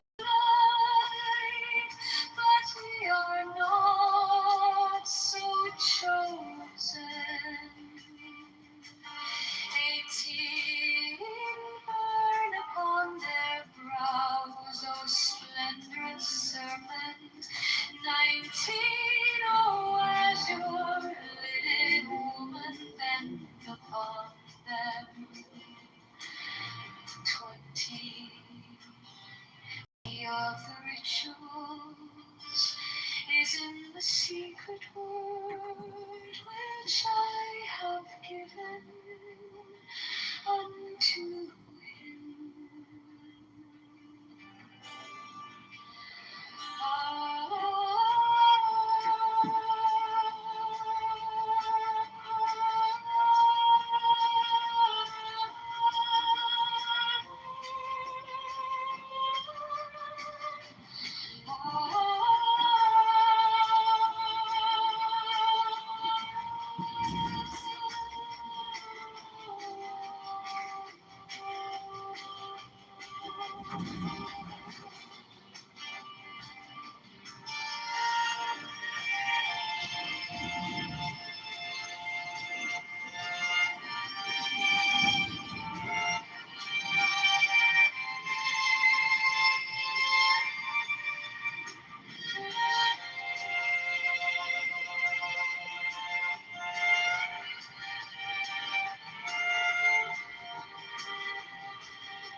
we shall know that the chosen priest, master of infinite space, is the Prince Priest indeed.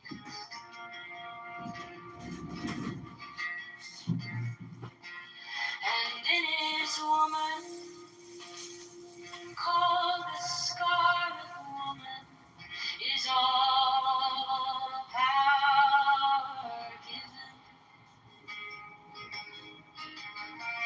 They shall gather my children into their fold. They shall bring the glory of the stars into the hearts of men.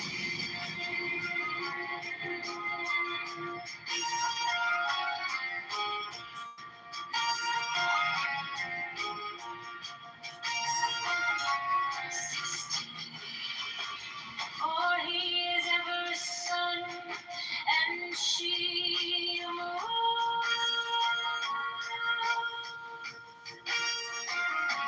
But to him is the winged secret flame, and to her the stooping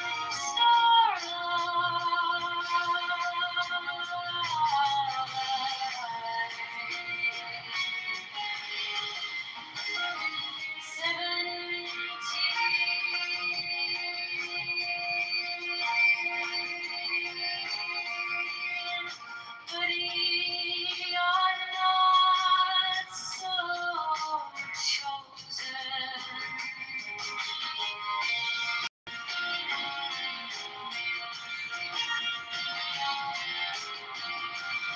18 burn upon their brows, oh splendrous serpent.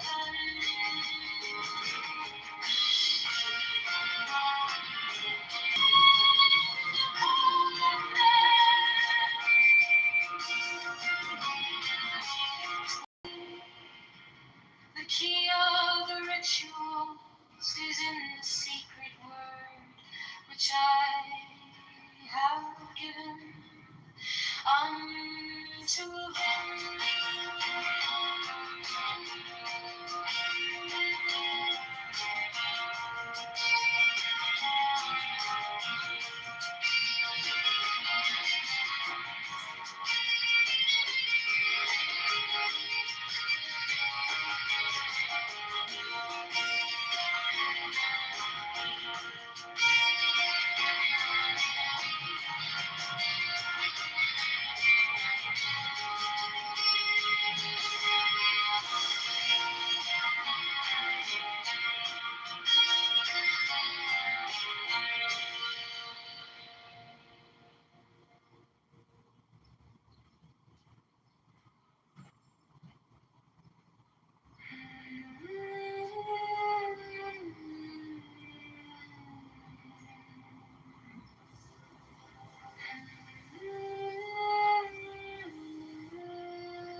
are fools that men adore, both their gods and their men of fools. 12 come forth, O children, under the stars, and take your fill of love. 13 above you, and in you my ecstasy is in yours. My joy is to see your joy.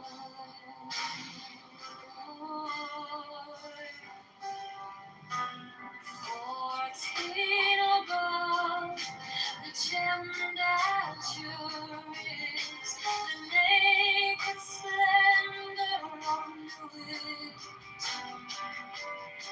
She bends in ecstasy to kiss the secret ardors of Hades. The wind of the starry blue are wide awake at Nahor's sleep. My joy is to see your child.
Above, the gemmed azure is the naked splendor of the wind.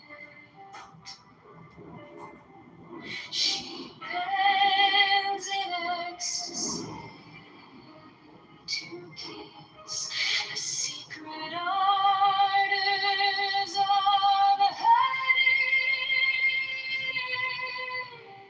The winged globe is starry blue, her mind awake of Nahor's swoon.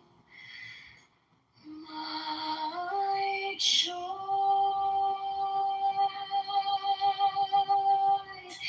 is to see your child.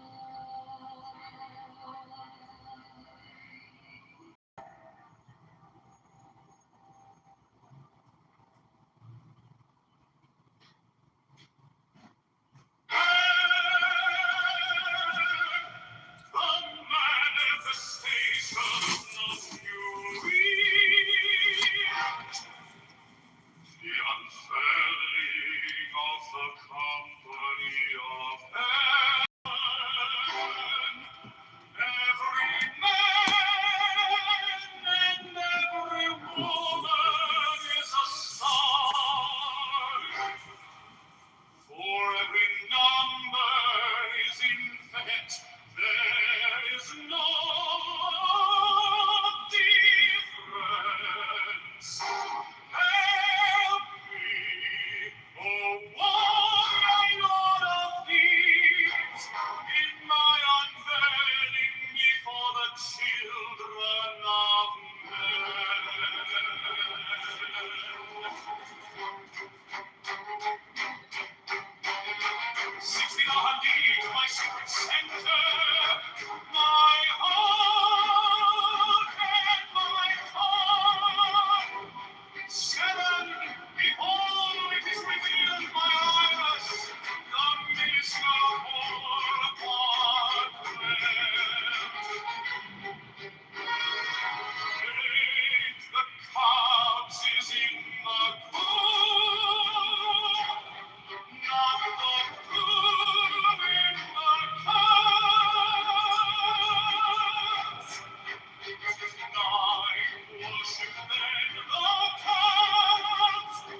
servants be few and secret, they shall rule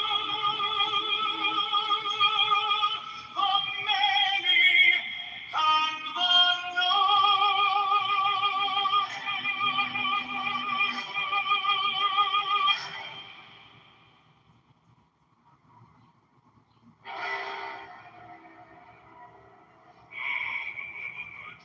a manifestation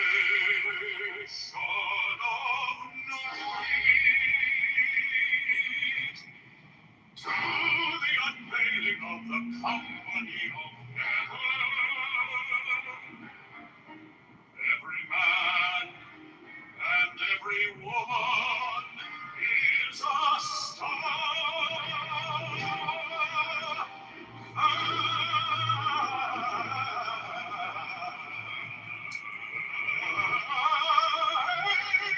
Every number is infinite.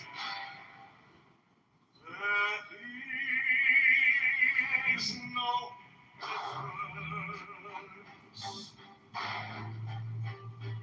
Five help me, O warrior lord of Thebes, in my unveiling before the children of men.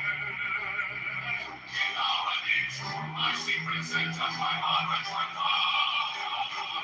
Seven, zero. It is revealed by I was the minister of Port-Patras. It is a fool, not the law in the past.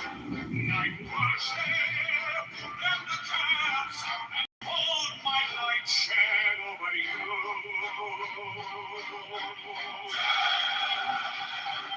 That's my son.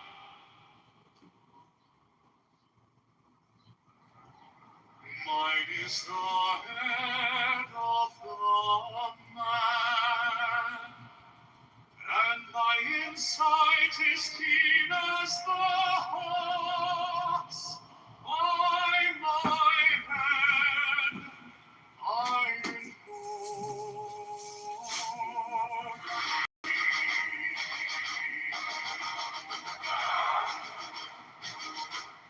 I am the only begotten child of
nature? How is the spiritual nature? Hello, moderators. Like the soul? Good afternoon, moderators. Angel Smiler. Good. That wasn't a relevant point. I can agree with you. The point that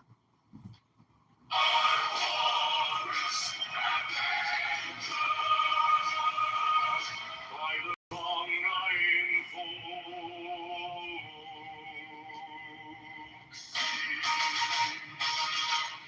in my hand is thy sword of revenge. Let it strike at thy bidding. By the sword I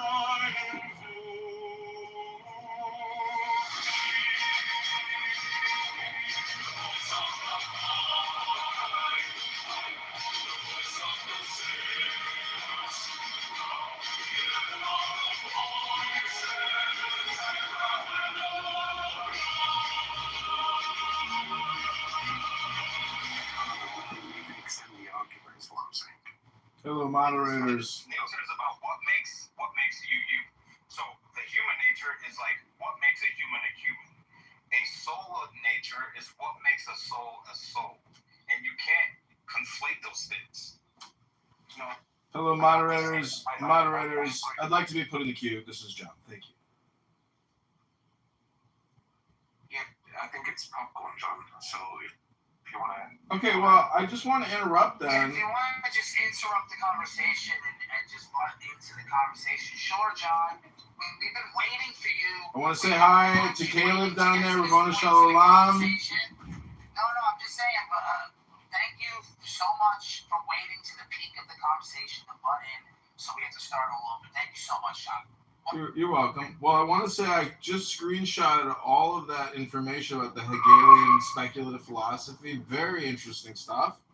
And I just want to say, I don't want to interrupt your flow and what you're saying. I would just request in the future, within 5 to 10 minutes, that for 60 seconds you let me read one page from Ayn Rand, which is objectivist. Come back in 25 minutes. Okay, we'll do. I'll let you have 25 minutes. We'll do 25 to 25. Yeah, 25 to 25. That's it. As funny as that. Yeah. See, that's an investment in yourself. That's an investment in your values. Very, very interesting point, right? You're breaking up, man. You're in the matrix.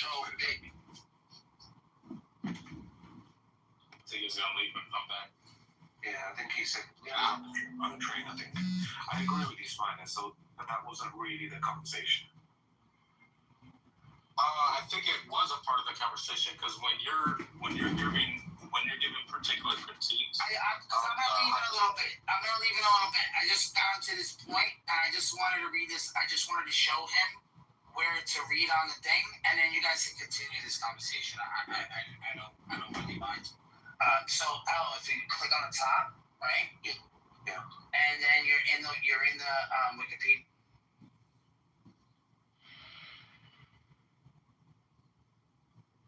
Mine is the head of the man, and my insight is keen as the hawk's by my head I invoke thee. I am the only begotten I invoke thee.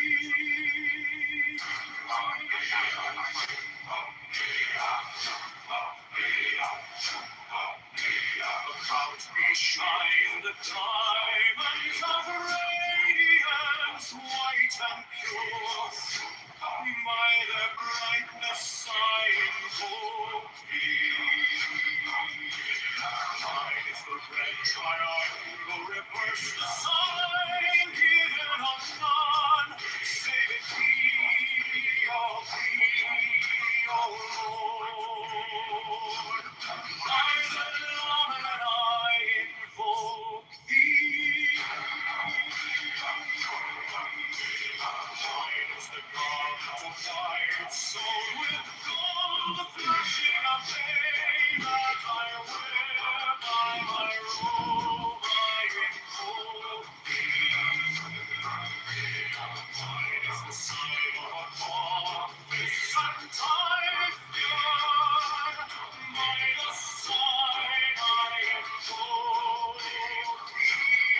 sword of revenge and strike at thy cheek. By the sword I told thee. Voice of the fire, the voice of the 611 are the voices. Abrahadabra.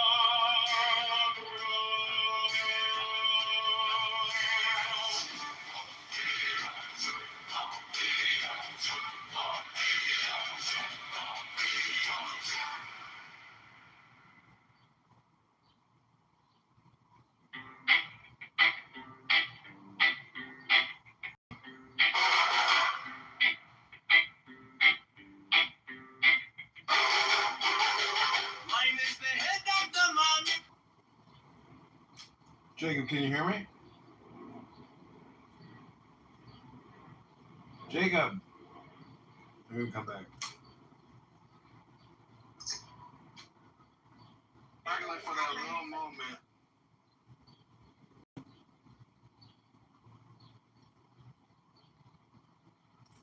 You over there or something? Hello? Oh wait, no, I guess not. Why are you trying to table when you go to your country? You can table my Instagram. My name is Away Explorer. Alright, calm down, buddy. A little bit too much partying in Bangkok, right? Yeah. Hey, John, how you been? Hey,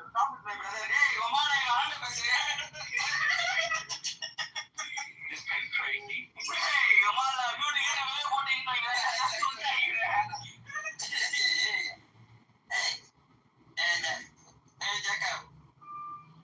Hey, what's up? Jacob, I got an event for you to come meet me and two guys down on what is that, North Avenue Beach? I'm not going to Lakeview anymore. I don't want to get shot. Well, this is like an EDM party. The tickets are maybe like $40-$50. It's on the boat. It's on the rooftop of that boat. I don't know who Mr. E is. Shut the fuck up. My friend from Chicago. I'll come to 4. Thank you. I am the only begotten child of my father and mother. My father is dead. My mother bore me with. I'm good. Everything is good. I met a guy at the bar, a friend of a friend, and he's like, yeah, my dad was a Marine. In 2002 to 2004, he was in Iraq, killing and fighting the Iraqi. How old's the kid? He was probably 20, 19. Fuck, I feel old now. So he must have had the kid when he was 21 or 20. I wasn't a Marine, though. And his dad's 40 years old. I never fought in the armed forces. My dad did. I always hoped, but not me. You remember you spoke with my wonderful father, who's the meanest person that God ever made. He's a Marine. That's you know. I don't know if I ever told you this story, but I got an email from a general and from his office, and it said, you know, he has an open door policy. If there's something you want to discuss, schedule an appointment. So schedule an appointment. I go into the general's office, and you know, before you can go in, you have to knock, take 2 steps back, and then issue your announcement, which is, you know, General Cadet Kitover reporting his order, General. And then he goes, come in. And then you go in. Yeah, and then you basically go in, you salute, and he has to return your salute. And then you drop your salute, and then you stand at attention, and then he says, what do you want? And Does he ever say Eddie? yeah, he does. And then Is Eddie meaning like you can say whatever you want, or within the conduct of what the Army says you can say? no, it just means you can stand normally, as normal. But then I sat down. He said, sit down. So I sat down, and he says, what do you want? And I said, well, I guess, can I first ask you a question? Why don't you have anything in your office? He had nothing in the office. I'm not kidding you. There was nothing in the office but a chair, another chair, and a coffee table.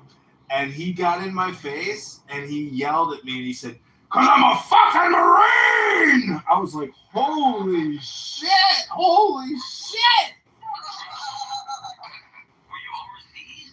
No, I was on a college military campus. Yeah, but that guy's crazy. He was, yeah, he was a veteran from Vietnam, and his nose was blown. Oh, yeah, they're all nuts. He had no nose. His nose was blown off in a gunfight.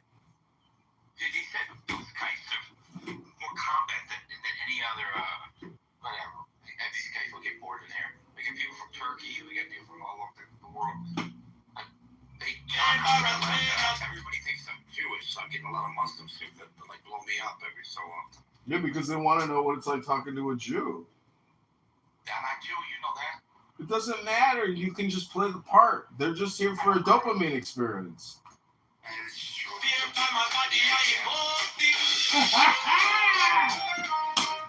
Encouraging people to be fake Jews.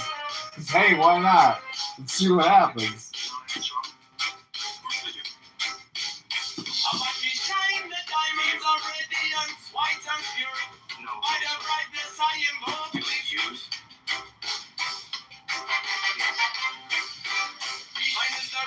Triangle reverse, the sign given up none, save it be of thee, O Lord.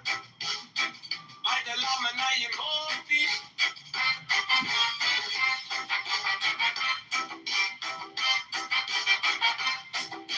Free mine is the garment of white, sewn with gold, the flashing of eye that I wear by my robe, I am holy.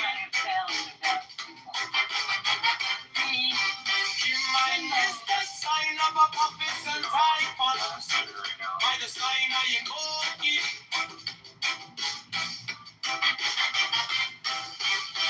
Mine is the turban of white and gold, and mine the blue vision of the intimate. By my crown I am holy.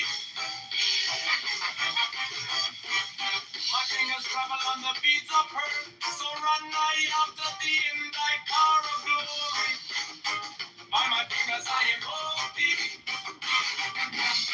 I hear the one of double power in the voice of the master. Abraham, by the word I am holy. Be mine are the dark blue waves of music in the song that I made about to and holy.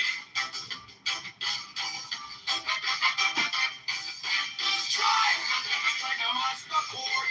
Draw, cause a flaming sword. Draw, giant and conquering Lord. Horus, a ninja, by the song I invoke thee.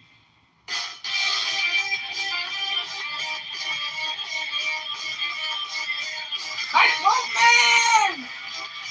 She's a man! I'm a man!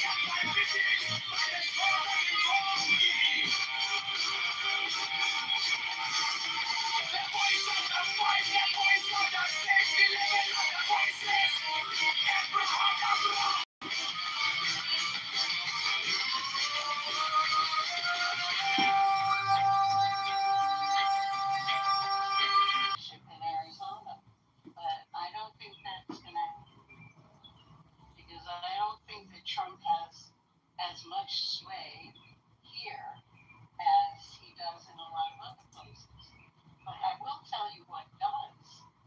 It's even worse in many ways, and that is Turning Point USA and the Christian nationalists. So my jury's out. Gonna happen.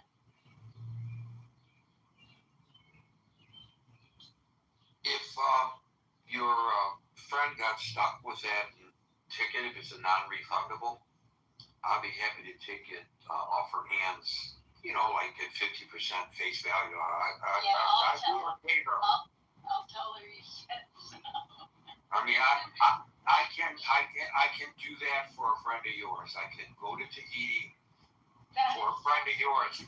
That's inconvenient yourself. That is so sweet, Gary. Thank you. Now you understand finally who Gary is. What a nice guy. Exactly. Could use some more hands. Armaze followed by Les. Thank you, friends. Thank you, Gary. Yeah, I think the polls Uncle Entertainment, so you've got me convinced. I am no fan of like what's going on in our country, and in into an autistic universe because he cannot cope with the raving parents who tell him that he is guilty by nature. His body is evil. The thinking is sinful. The question asking is blasphemous.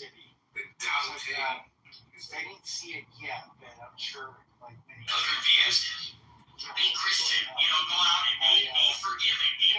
Be Christian, go out. and for a rich man to enter the kingdom and I would say of heaven, most people would say no, right? or the neurotic It's food.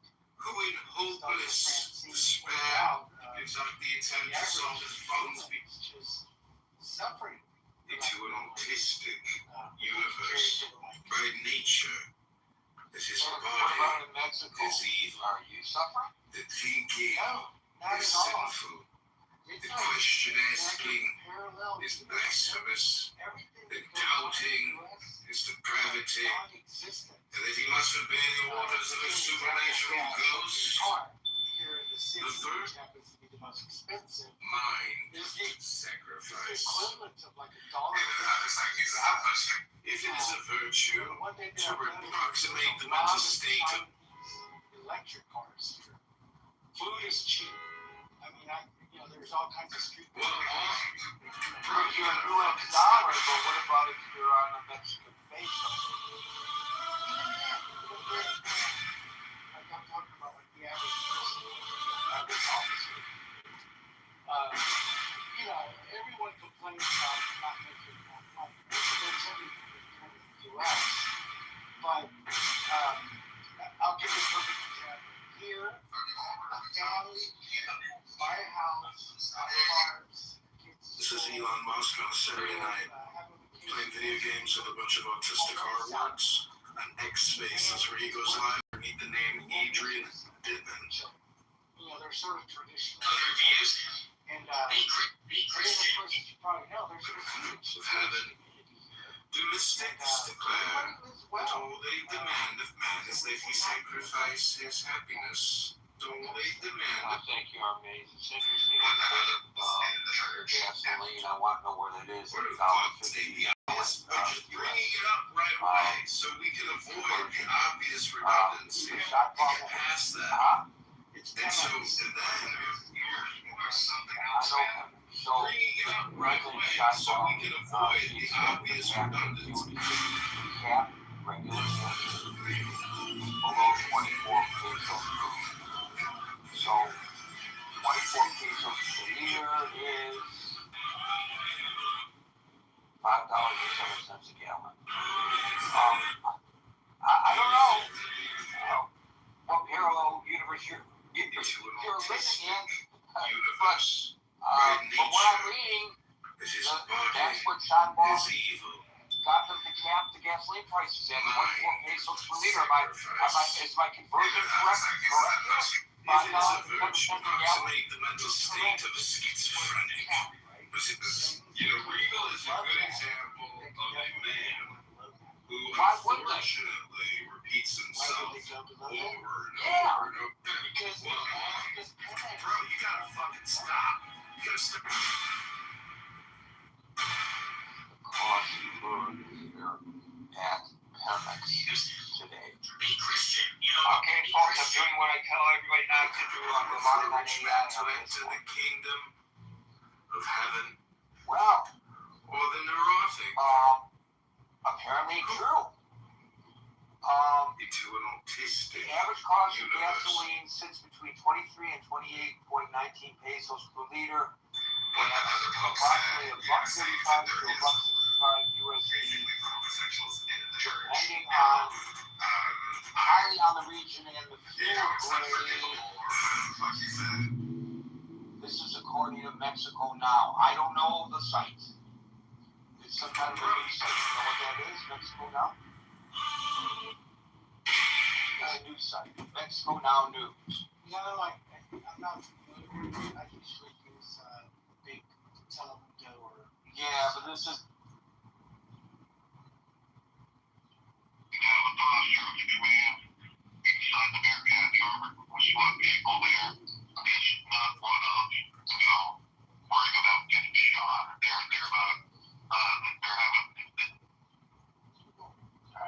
common nana.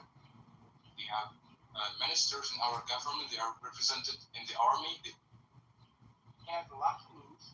His heart has been. Okay, yeah, you just said that. I'll go afterward. Yeah. Got Freddie and Jay. No, bro, I'm done with this. No, you're not. You about to talk louder. We'll take the light. To be fair, I'm not gonna lie. I like about you. Well, what's your thoughts, Freddie? As for the deployment systems, like if enemy starts deploying level 6 autonomy, as you call it, and you have not started doing that, yes, exactly. So you have to catch up. So my point is that it is very important to think about the safety of these systems, but that thinking should not slow you down in development because they are critical for your existential survival, right? And like one person who doesn't get to think about the ethics of the. Now ye shall know that the chosen priest, the ox of infinite space, is the prince, priest, the beast, and in his woman all the scarlet is all power given. They shall gather my children into their fold. They shall bring the glory of the stars into the hearts of men.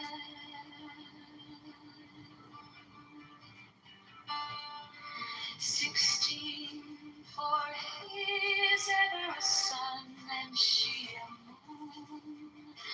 But to him is the winged secret flame, and to her the stooping starlight. But we are not so chosen. 18 burn upon their brows, O splendorous serpent. 19, O azure lidded woman, bend upon them. 20, the key of the rituals is in the secret word which I have given unto him.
Now ye shall know that the chosen priest, my son in infinite space, is the prince, priest, beast.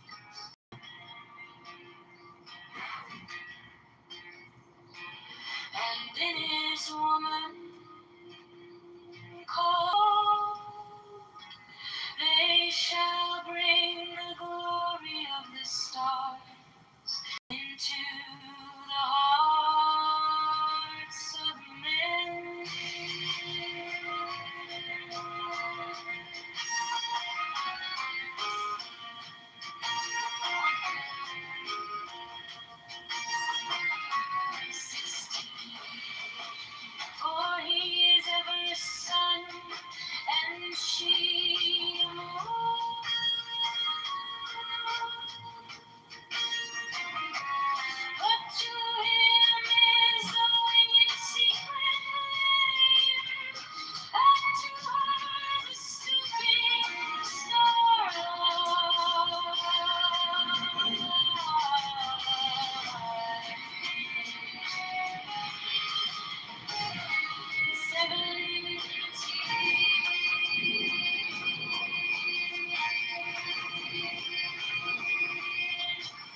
These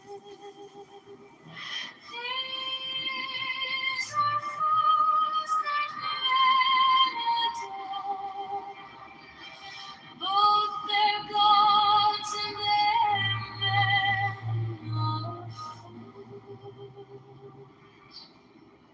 12 come forth, O children, under the stars, and take your fill of love. 13, I am above you, and in you my ecstasy is in yours. My joy is to see your joy. 14 of the chambers rise, the naked splendor of the wind. She bends in ecstasy, kiss the secret orders of the deep. Throw the starry blue by the lake of Narcos.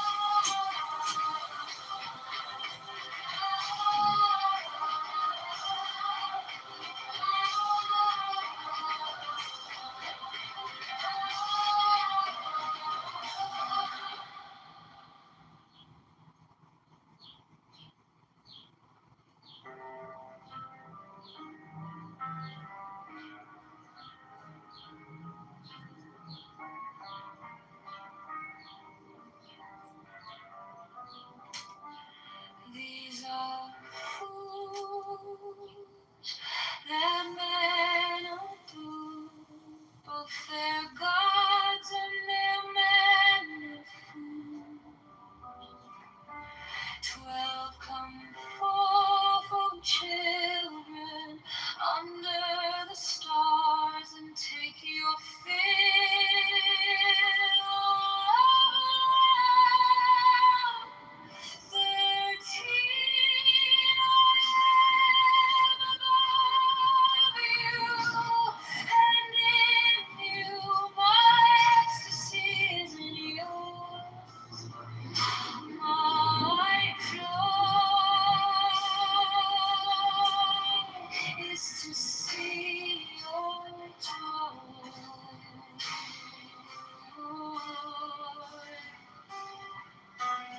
14 above, the gemmed azure is the naked splendor of Nubis. She bends in ecstasy to kiss the secret ardors of Hades. The wicked love, the starry blue, are wide awake at Naho's sleep. My joy is to see your joy.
servants be few and secret, they shall rule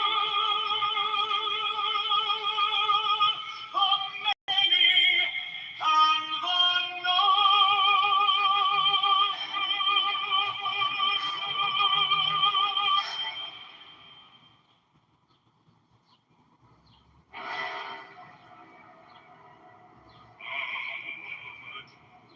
every woman is a star.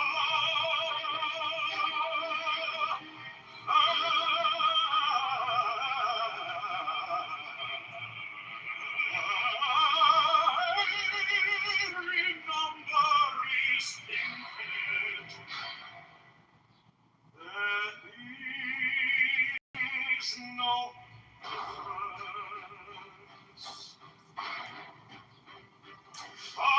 Help me, O warrior lord of deeds, in my unveiling before the children of men. Nowadays, my secret center, my heart is on fire. It is revealed by I was the minister of Port Patras. Is in the moon. Night worship, then the camps, and behold my light shed over you.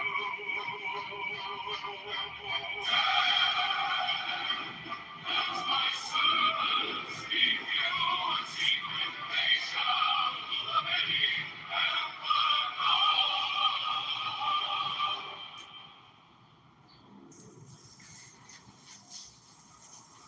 Mine is the head of the man, and my insight is keen as the hawk's.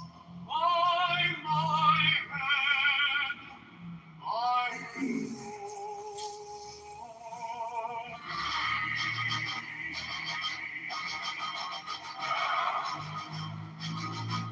I am the only begotten child of my father, and mother, my father is dead. My mother bore me with labor and pain and fear. By my body I invoke thee. About me shine the diamonds of radiance white and pure. By their brightness I invoke thee. Mine is the red triangle reverse the sign, given of none save indeed of thee, O Lord. By the Lamb and I invoke thee. Mine is the garment of white, sewn with gold, the flashing of thine eye.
My hand is thy sword of revenge. Let it strike at thy bidding. By the sword I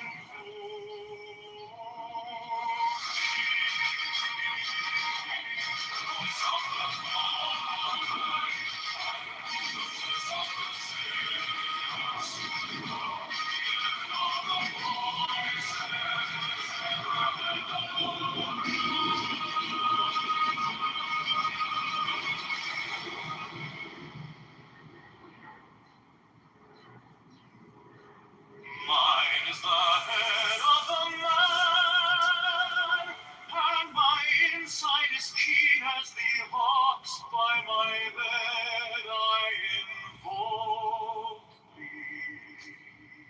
I am the only begotten child of my father and mother. My father is dead. My mother bore me with labor and pain and fear. By my body I invoke thee.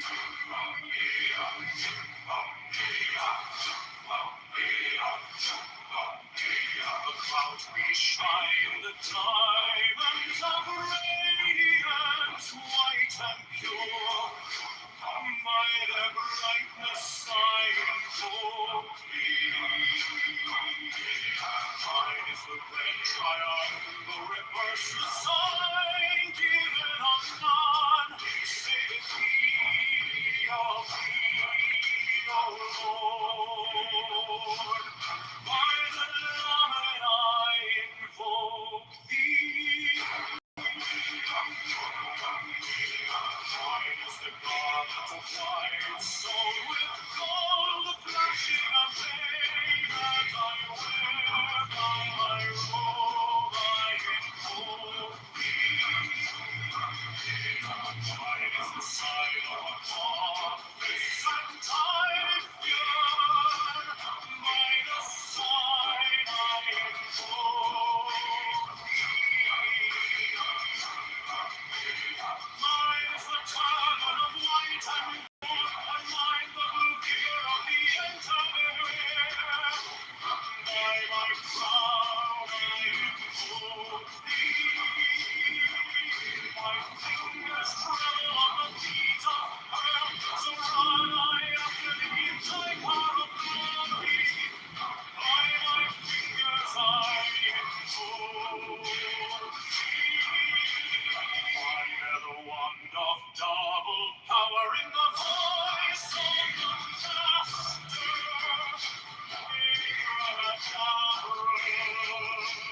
By the word I invoke thee. I know the dark waves of living, the soul that made of all to invoke thee.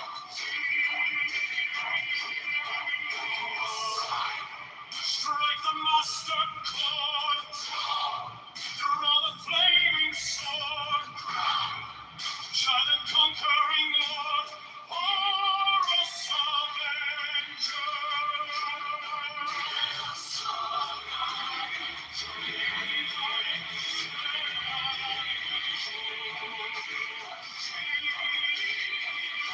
My hand is thy sword of revenge, let it strike thy cheek. By the sword I invoke thee. By the fire and the voice of the 611 are the voices. Abracadabra.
I invoke thee.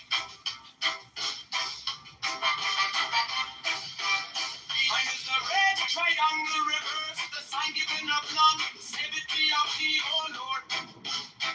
By the Lamb and I invoke thee.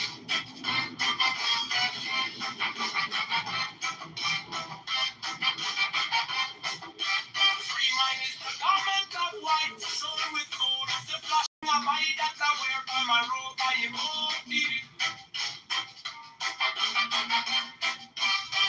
Mine is the sign of by my fingers I invoke thee.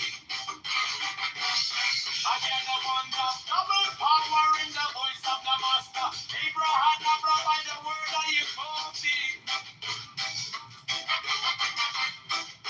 Be my mother's dark blue wave. Music in the song that I made about to invoke thee. Strike like a master chord. Draw the flaming sword. Triumph and a conquering Lord. Horror, avenger, by the song I invoke thee.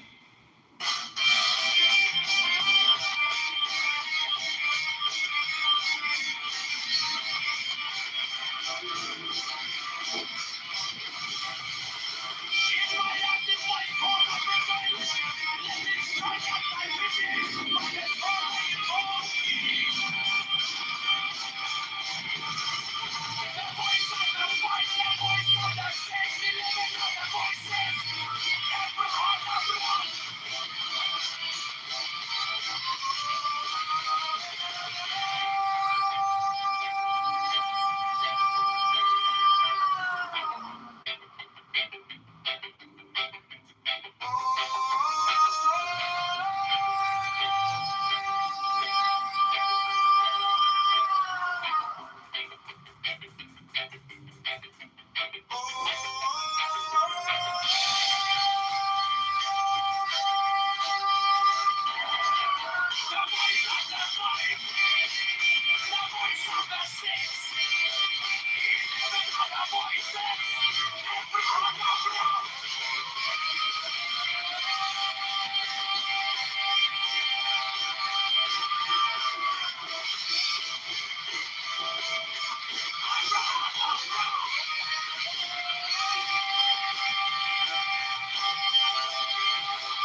Mine is the head of the man and my insight is keen as the heart. By my head I invoke thee. I am the only begotten child of my father and mother. My father is dead. My mother bore me with labor and pain and fear. By my body I invoke thee.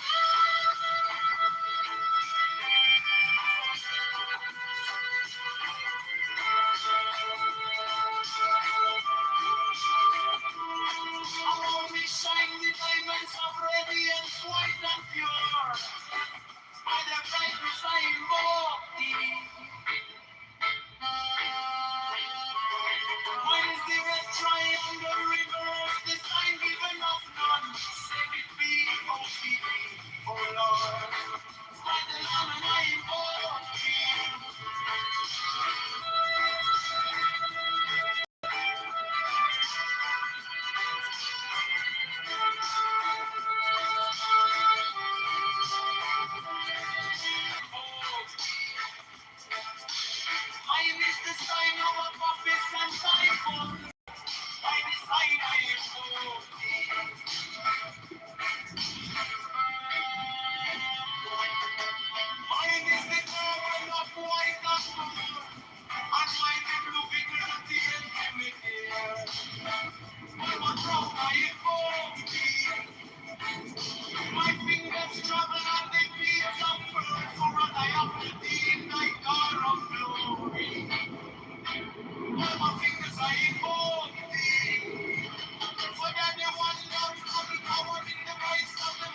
Mine is the head of the man, and my insight is keen as the ox. By my head I go.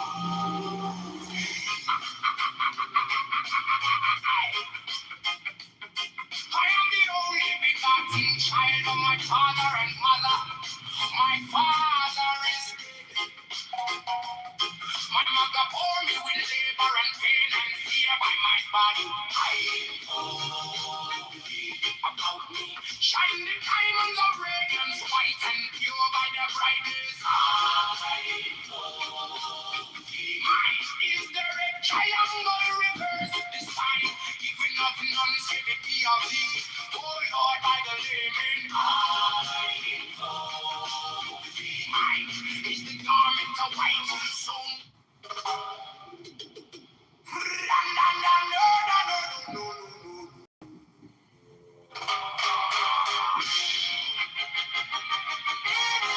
Mine is the head of the man, and my insight is keen as the ox.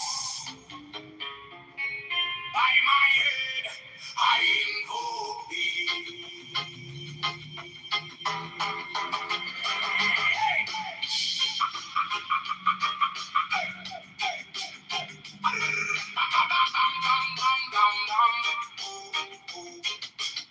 I am the only begotten child of my father and mother. My father is dead. My mother bore me with labor and pain and fear by my body. I invoke thee. About me shine the diamonds of radiance, white and pure. By their brightness,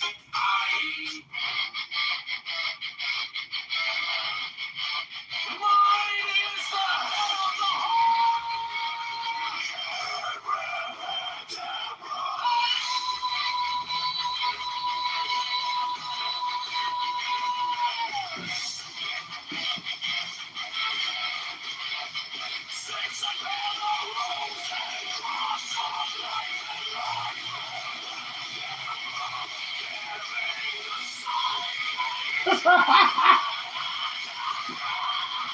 I'm like watching myself. I'm like, oh, I look creepy.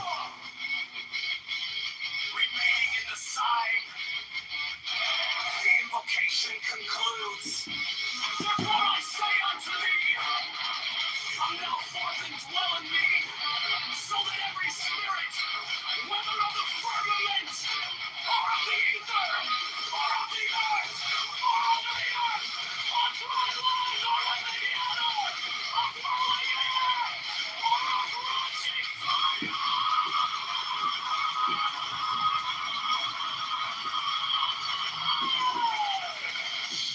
And every spell and scourge of God, the vast one my beats.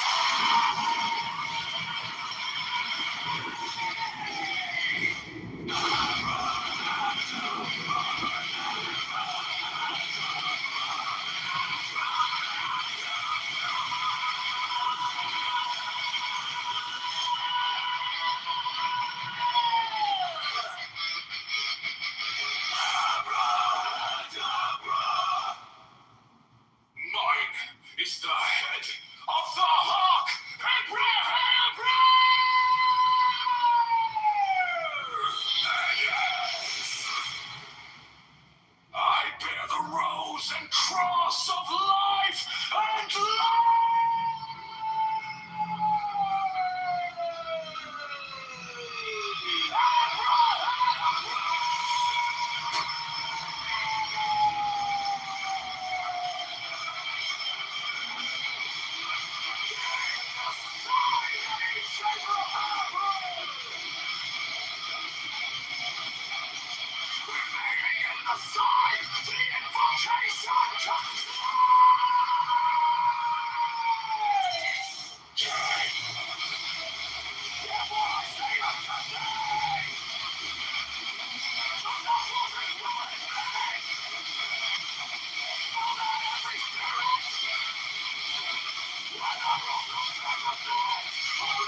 life and light.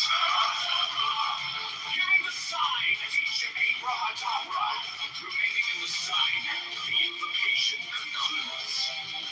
Therefore I say unto thee, come thou forth and dwell in me, so that every spirit, whether of the firmament, or of the ether, or of the earth, or under the earth, on dry land, or in the water of whirling air, or of rushing fire, and every spell and scourge of God, the vast one, my Redeemer.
stronger than I knew.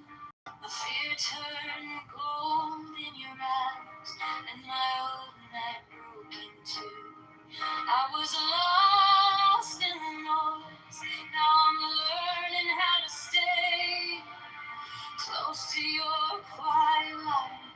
In the middle of the day, stop thinking. Let it fall. Take the deepest breath. Hold them all. Hold it close, don't run from the feeling. One more second, you can't stop believing. Wisdom of God.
chosen priest, that ox of infinite space, is the prince, priest, the beast,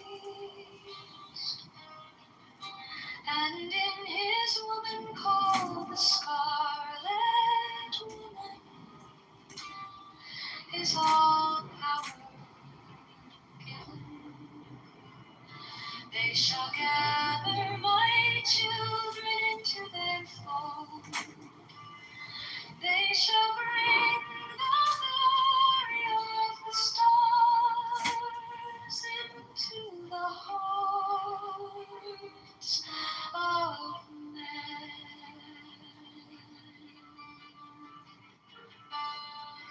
16, for he is ever a sun and she a moon.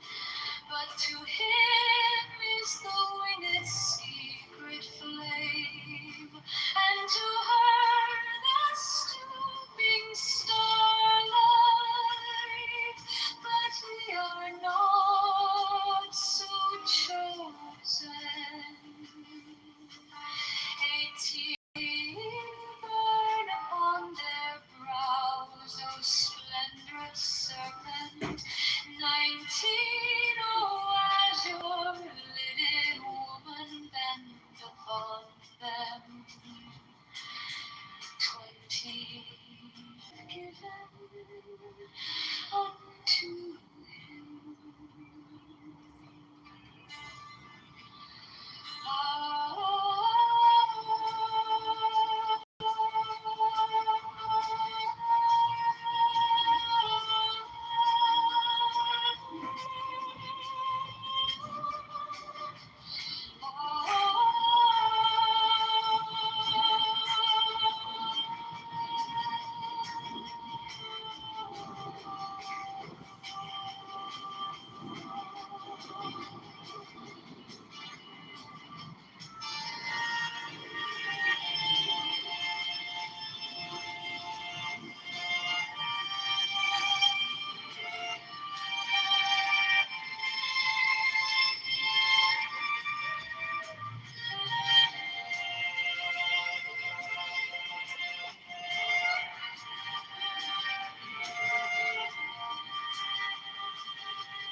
Now ye shall know that the chosen priest, master of infinite space, is the prince, priest, the beast.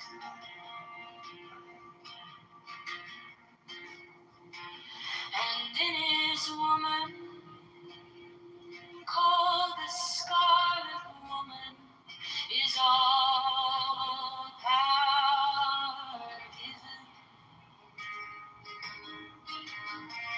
They shall gather my children into their fold.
given unto him.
routine above, the gemmed azure is the naked splendor of night.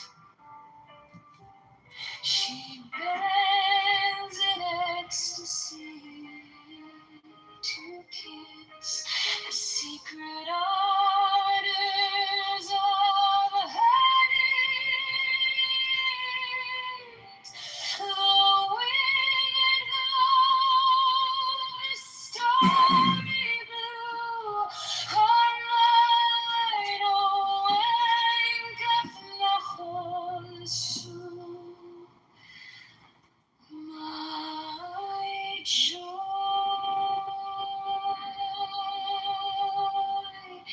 is to see your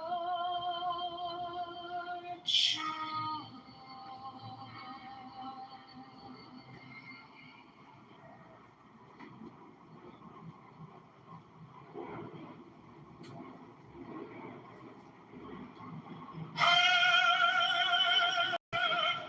The manifestation of you,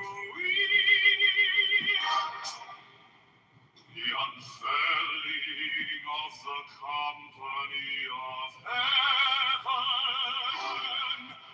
Every man and every woman is a star.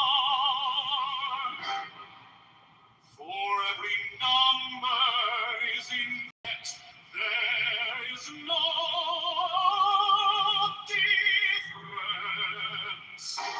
Help me, oh, what I know of things in my unveiling before the children of men.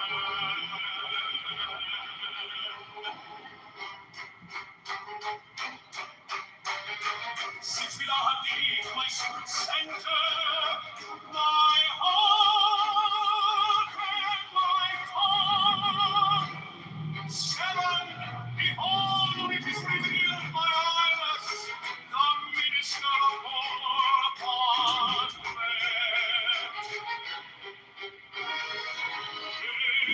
the clouds is in the gloom. Not the cool in the clouds. 9, worship then the clouds, and behold, my light shed over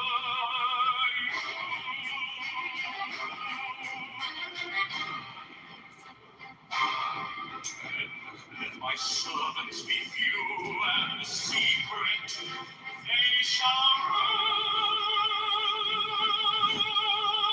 the many and the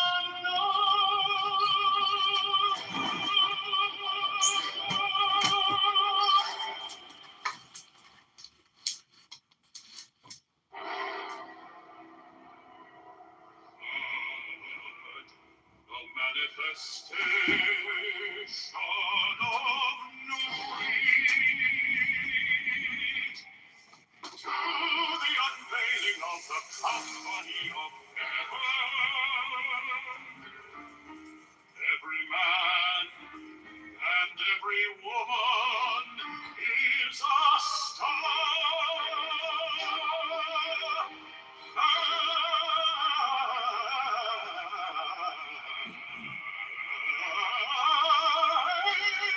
Every number is infinite. There is no difference.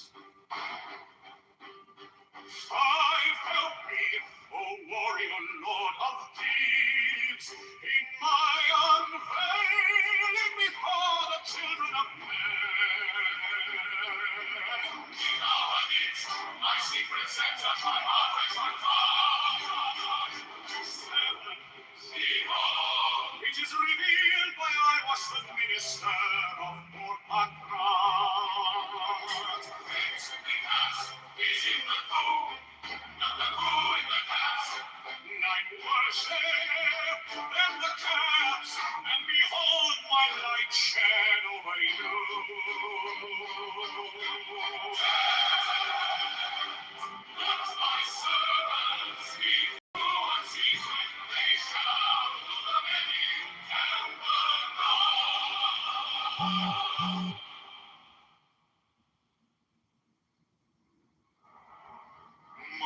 is the head of the man, and my insight is keen as the hawk's. By my head I invoke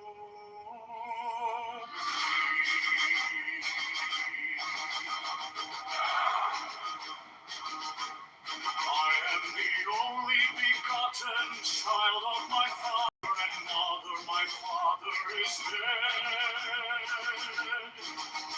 My mother bore me with labor and pain and fear. By my body I invoke thee. About me shine the diamonds of radiance white and pure. By their brightness I invoke mine is the red triangle, reverse the side, given of none save it be of thee, O Lord. By the Lamb and I invoke thee.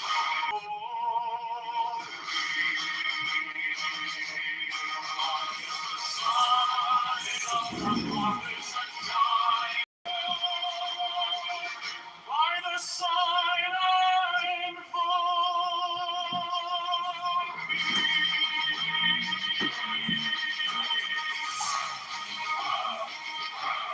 Mine is the turban of white and gold, and mine the blue figure of the intimate air.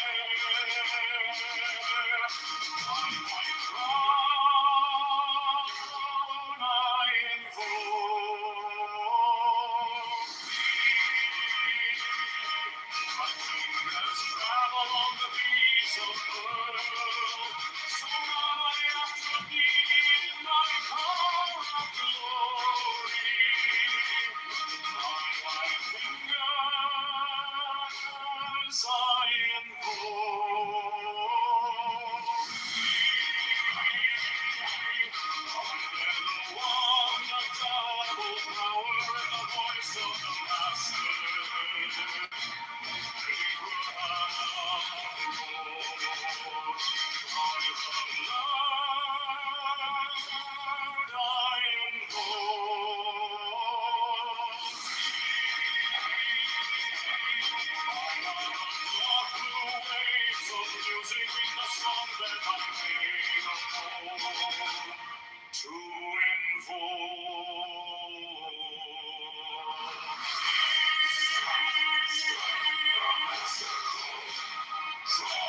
to the flaming sword, child and conquering Lord, Horus again. By the song I invoke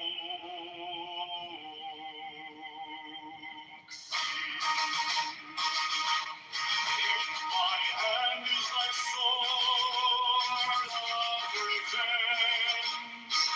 Let it strike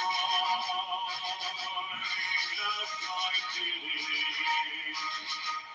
By the sword I invoke voice of the fight, the voice of the saints, given all the voices and heaven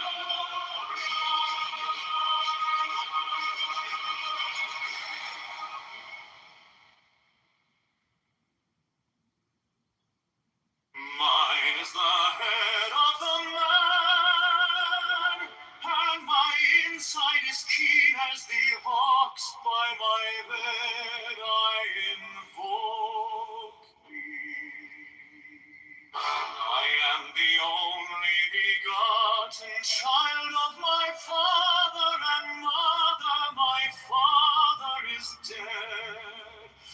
My mother bore me with labor and pain and fear. By my body I invoke thee.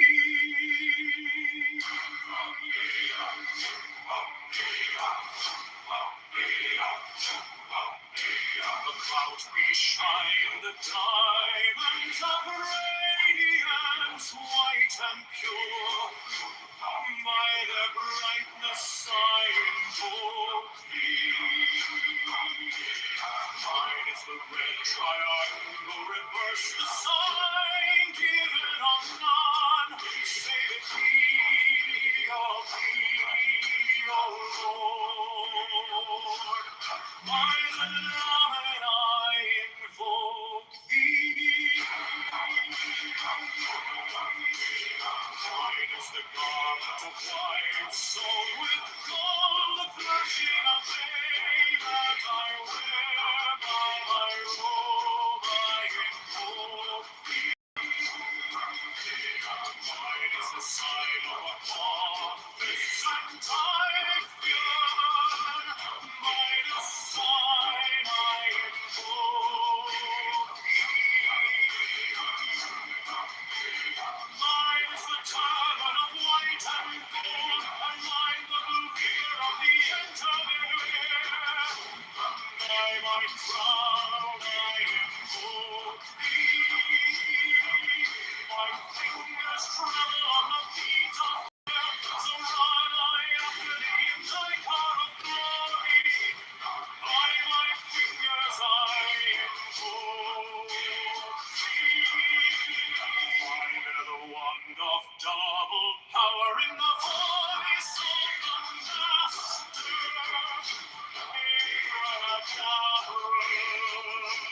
By the word I invoke thee. I know the dark waves of music and the song I made of old to invoke thee. Strike the master chord, draw the flaming sword, child and conquering Lord, Horus Avenger.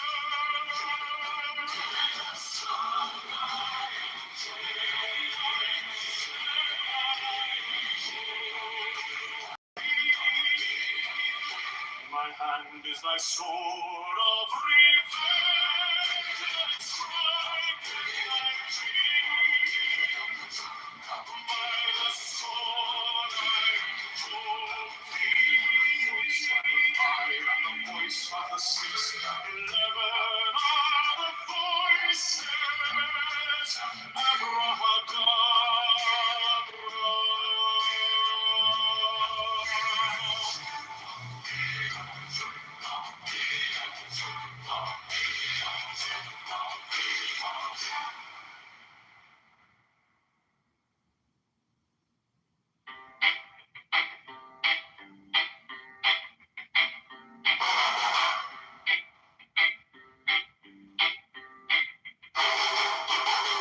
Mine is the head of the man, and my insight is keen as the hawk from my head I invoke thee. I am the only begotten child of my father and mother. My father is dead. My mother bore me with labor and pain and fear. By my body I invoke thee.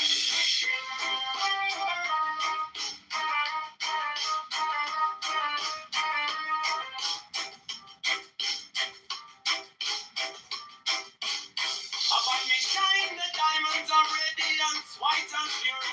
By their brightness I invoke thee. Mine is the red triangle, reverse the sign given of lamb. Save it be of thee, O Lord. By the lamb and I invoke thee.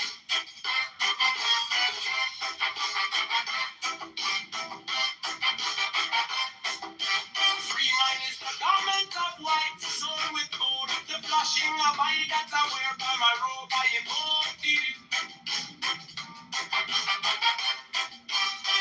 Mine is the sign of a prophet and typhon. By the sign I invoke thee. For mine is the turban of white and gold, and mine the blue wither of the run I after thee in thy car of glory. By my fingers I invoke thee. I bear the wand of double power in the voice of the Master. Abrahadabra by the word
Mine is the sign of office and cipher. By the sign I invoke thee.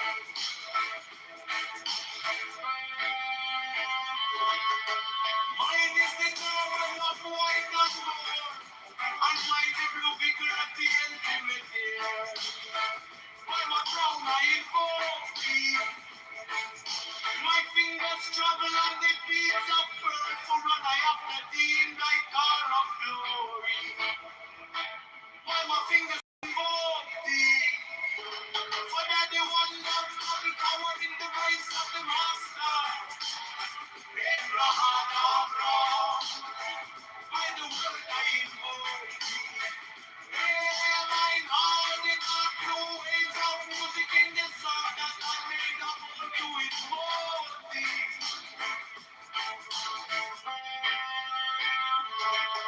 Strike the master chord, draw the flaming sword, throne, giant conquering Lord, out of his God, by the sword I invoke thee. In my hand is the sword of revenge, let it strike, I not be deep, by the sword I invoke the voice of the five, the voice of the six, 11 are the voices.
Mine is the head of the man, and my insight is keen as the ox. By my head I invoke thee. I am the only begotten child of my father and mother. My father is dead. My mother bore me with labor and pain and fear by my body. I invoke thee about me. Shine the diamonds of radiance, white and pure by the brightness. I invoke thee. Mine is the red triangle reverse with the sign, giving of none save it be of thee. Oh Lord, by the layman. I invoke thee. Mine is the garment of white, so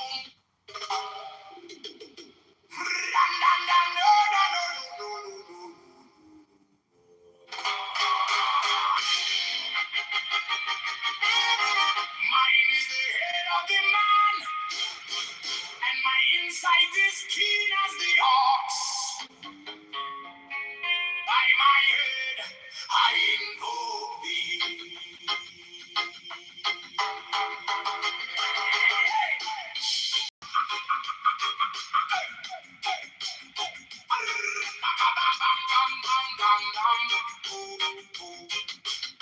I am the only begotten child of my father and mother. My father is dead. My mother bore me with labor and pain and fear by my body. I invoke thee. About me shine the diamonds of radiance, white and pure. By their brightness,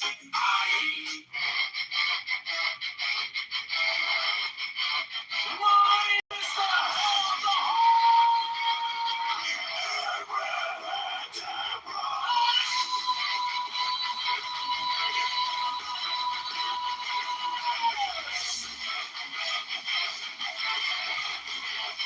six and the roses cross.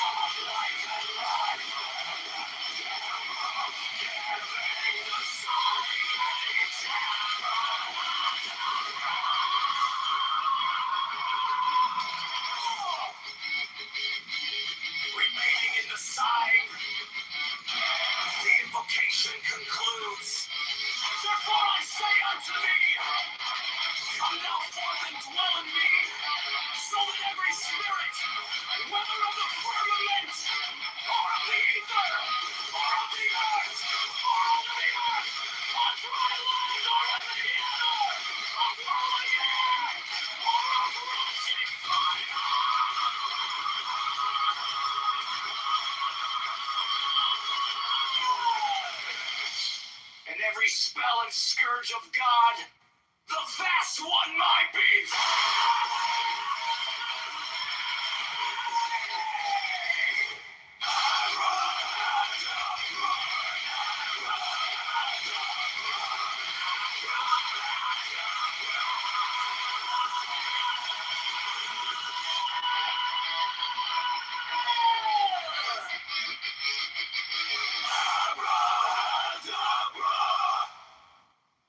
Mine is the head of the hawk, Abraham!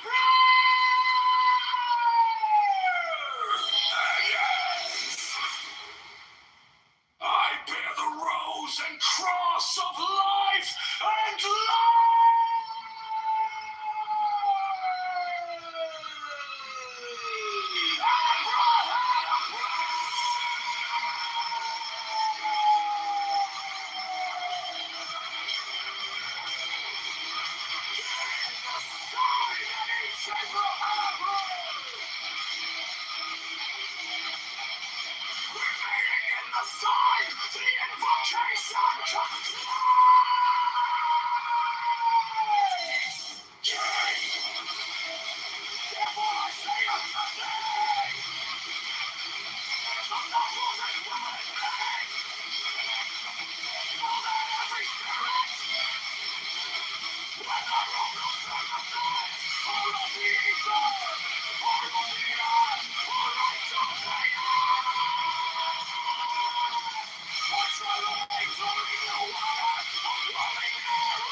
That's why the Lebanese are to by variants of the name Palestine for over 3,000 years, evolving from an ancient regional descriptor to an official administrative province. When was it an official administrative province? So what El Normo said was totally wrong. Greek. Oh, sure. We could clearly, Yeah. Please don't cross talk. Please don't cross talk.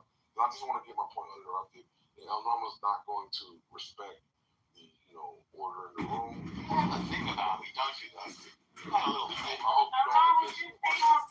So, Well, when he talks about me, I feel like I should respond. Yeah, but he already normal. Stop. He's not a real justice with You're old enough to not to let you sponsor.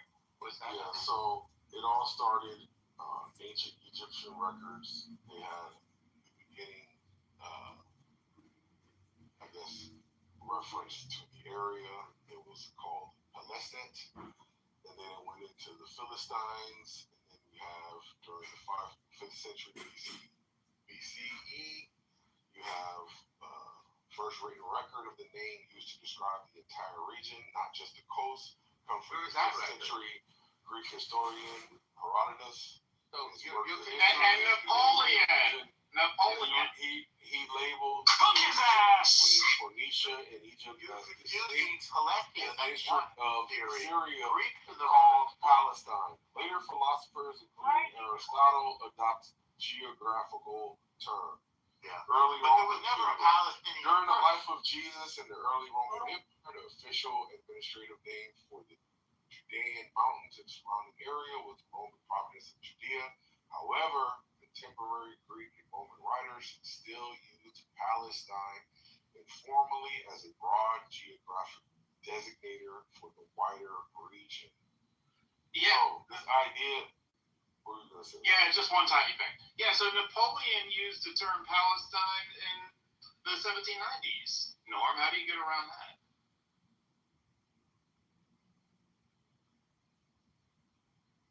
So I think the answer to that question is that it was a geographical designation, not a designate of a country. Right? So I looked some of the language stuff to this. I looked up some of the language stuff to this, which I thought was interesting. It's Encyclopedia Britannica, so At least I find the Encyclopedia Britannica reliable. He left. The word Palestine comes from English to Greek in Herodotus as concrete properly mentioned.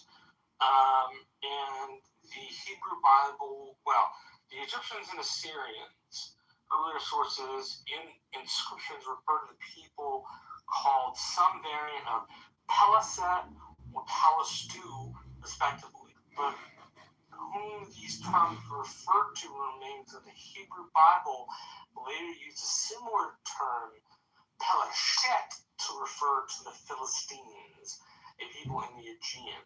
So it went from all of those names to being Philistia, first under Greeks, to them being Palestina under the Romans, and then translated down through the centuries. That's is Greek, is that what we're breaking that down to? Because a lot of people use the Greek language to break down a lot of things because English is not as, I would say, first is Greek is a lot more expansive. And I guess that's why people use it. So are you starting with Greek first, or what other languages are before that? So the people, from what the Encyclopedia Britannica says, the people of the time referred to themselves as Philistines, but other people around them referred to them as Pelashet, Pelastu. In the Bible, as it said, it was Pelashet with an H. And then that got translated, that gets to a place named Palestinian Major, Palestinian Minor. In fact, the Greek overview of this is, at least I found quite interesting. It had several different names for the Palestine. Essentially, they split into 3 separate regions. And so then it makes on that life of its own. The Romans use it as a place to designate, not as a country. It describes a geographical area in which there are different city-states at the time. And then slowly evolves into what we know it as today. Wait, but Marshall, you're mentioning the modern state, wonder states are the new, relatively new historical term. So starting from 19th century national states, so we didn't have. So why is that point? Was geographical or not? I was only telling you what the Encyclopedia Britannica said, not my own opinion. That's how they described it in their overview. Okay. All these Middle Eastern countries are relatively new and become independent, except Egypt after the World War II.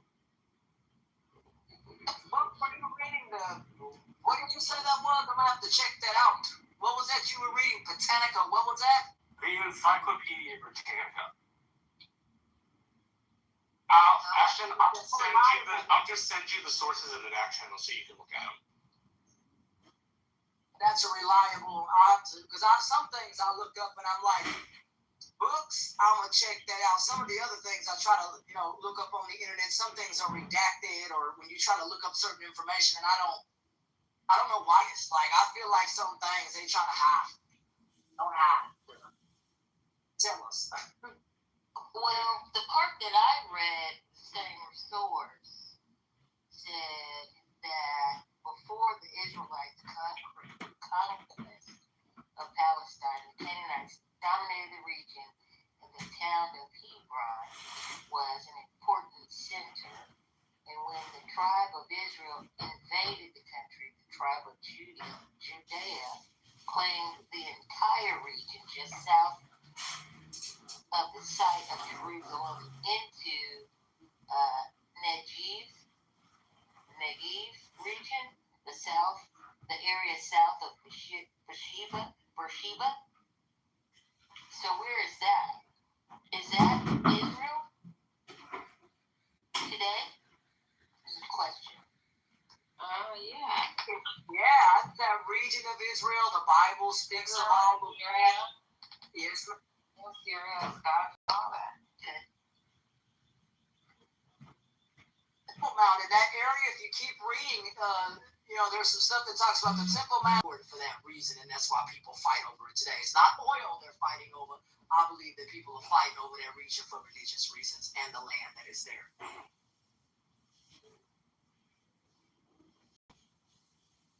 Hello. Hello. Hey, who's that trying to speak about? Yeah, I'm from Middle East. Okay. Can I tell you my view? I will tell you something you will remember in the future. I think that the Zionists in Palestine, they will stay 1 year and then they will vanish from Palestine.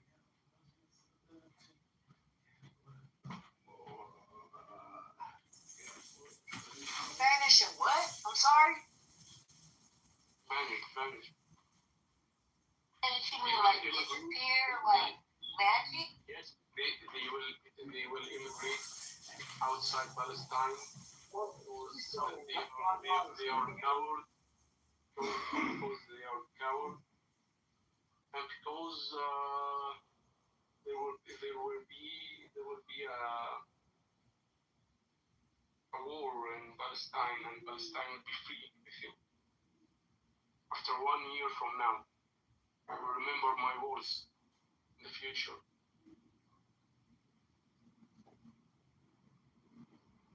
We don't have a war, brother. We America in, we want out. I don't know. I hope you're not talking about us staying over there for a long time. We really don't want to. I don't want us to be putting our soldiers in harm's way. And, if you can stand up and muster to stand up against your oppressors, I hope y'all can do that. You know what I mean? But America, man, we should not have to risk our soldiers and put our soldiers in harm's way. I hope that is not the war that you're calling for, man. I really hope not. I think that American people also hate Zionists and Israeli because as you know, Trump paid a lot of money in this war, or he support Zionists in Palestine, and as you know, and he make a war and fight with Iran, so he like threw the money in the ground, as you know. Well, I know Black Americans don't hate Judea.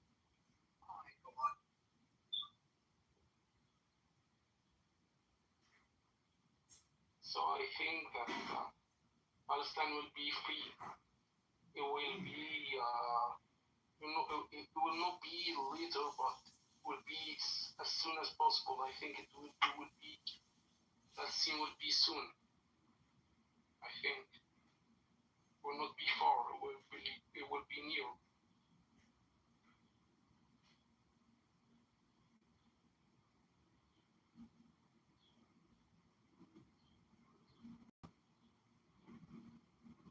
Saying you think within this year or sometime here soon. I know Donald Trump eventually was trying to a roundabout say that maybe the war will continue. I really hope not. And then you got other people saying that it's come to an end. I don't know what to think. I just hope that this so-called ceasefire stays in place. I really won't. People die. Yes, I think Trump is just a foolish guy. He make a war and fight with Iran. His claims is because Iran has a missile program and nuclear weapon, but I think that he make reasons for himself to invade Iran. I think, and I think that Republicans are worse than democracy. Do you agree with me at this point? Trump's dumb. Yes, I agree. He's dumb. I do, man. Yeah, I hate Republican Party. Yes. By the way, you know, George Bush was from Republican Party, and he invaded Iraq in 2003. And also Trump, he said, he almost said he will do any war in his interval in the USA. And now, can you see, as you see, what he's doing now? He just make a fight with Iran, and he fought, he found Iran. So that's the thing. The Republican are the worst party in USA. Democracy Party, I think, is it's like better than the Republican, I think. But not from the.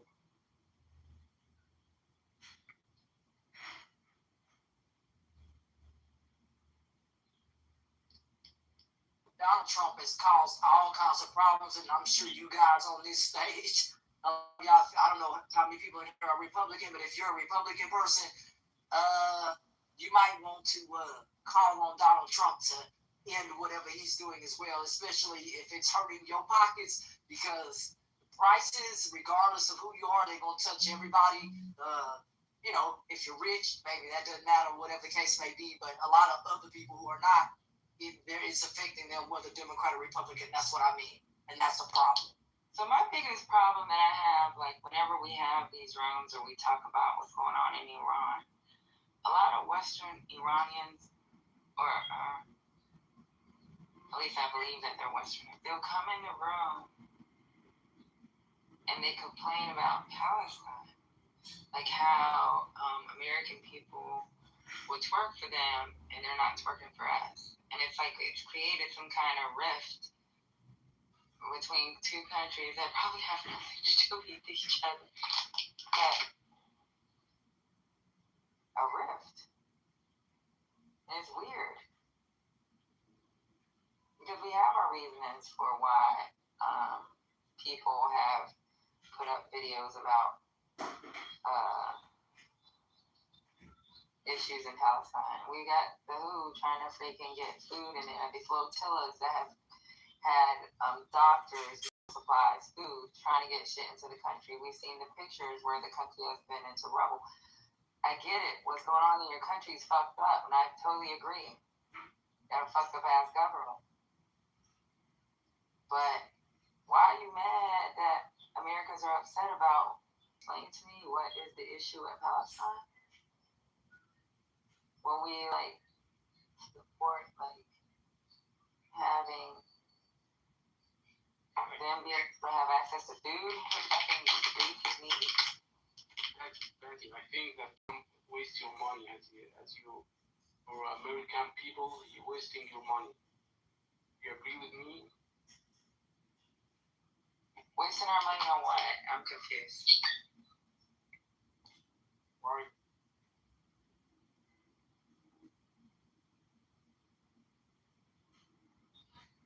Is he? Am I in the Matrix? No, what happened? What are we wasting our money on? No. Maybe he can't. Amen. You want to answer something because you came up here? Yeah, I do. I just want to know, are we supporting Palestine, or I like Palestine and also Iran. What is the problem? I just want to know why is the problem? You haven't been in here before, so you have, but you haven't been in. Maybe you haven't been around when sometimes we'll have Iranians in here get upset and say something negative about Palestine. And They did that? Yeah, they do. On more than one occasion. Slap them. I want to slap them. Where can I find?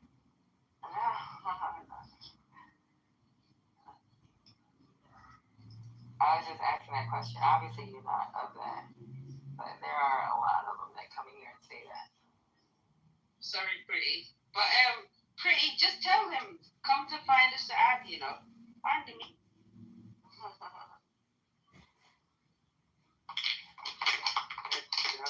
you have a problem in gasoline in USA? We have a problem with gas prices? Yes, gasoline.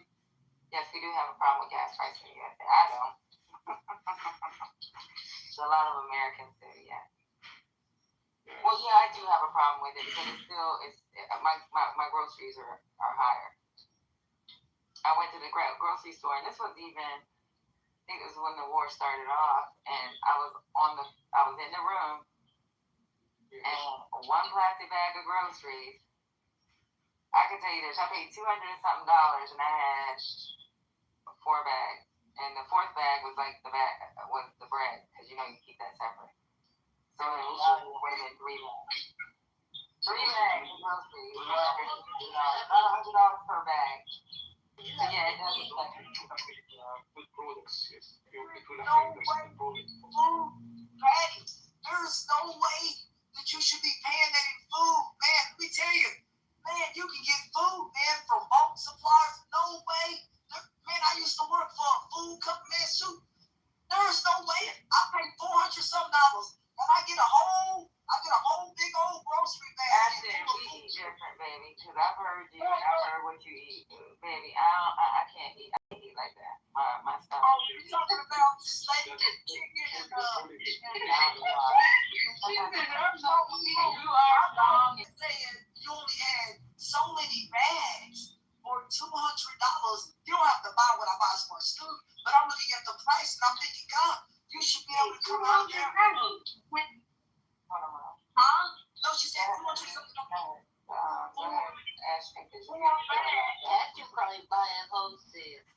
I can help you out. Even let me tell you something. Even if I do buy wholesale, right? I can do meat in bulk, right? Because then I can put it in the freezer. But I can't do stuff like buy vegetable in bulk because if it's just me, even if it's me and my daughter, if I buy, like she likes the organic apples and I've gotten used to buying those, I only could buy like 2 or 3. Yeah, that's true. I can't buy a bag of apples and it just sit there for almost 2 or 3 weeks. It should be bad. I gotta help you out, sister. Bad after 3 days. Yes, bad after 3 days, you're right. You said he gonna help you. He gonna help you. How you gonna help it? You gonna eat. You gonna eat it. You gonna. You have any charity organization to donate Gaza? It's too many off mic. Okay. I appreciate it, Ashton. I think you could help me if I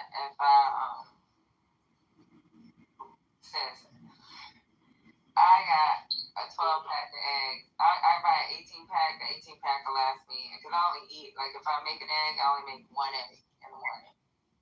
I make a single slice of toast or a bagel. That's it. That's my breakfast. I'm gonna eat egg all throughout the week. 18. And You're gonna eat 18. It'll be almost the whole month. Yeah, I don't eat like that type of food all the time. Or like actually steaks and steaks. Even if I buy a big pack of steaks, I cut them up before I put them in the plastic bags when I store them in my freezer. Because I use half a steak and that's good enough just for me. You can stretch it out, yeah. And a lot of meat, I tell people, depending on where you live in this country, I mean, some people don't like it, but people don't like doing this, but you find some good deals down there at the local slaughterhouse, okay? People don't like it, but just hold on with me. When all this meat went up in prices, the guys back here, we can get it local. The guy said, I raise all my cows. So you can come down there and pick a cow out and see a cow grow literally to life. You come by and check it out. So you know what you're getting, right? You know the quality of meat. That cow cost. I don't want to look that bad boy in the eye. I want to look at that big old bad boy. Actually, I'm gonna ask you, how much does that cow cost? Well, some cows can run about $1,500, but you don't have to buy the whole cow. $1,500. How much does half of it cost? Well, half of that you can look at around $3,000 to $5,000. because you're getting enough to put in a deep freezer. See, you're getting that motherfucker expensive. No, listen, you just go. That's the same price as my house. That's the same price as the rest of my yard. Okay, let's get back to the conversation. Where were we at in this conversation, y'all? Because I just we went to food prices. We were talking about Palestine. How long it's actually existed. I'm confused. Where did we go?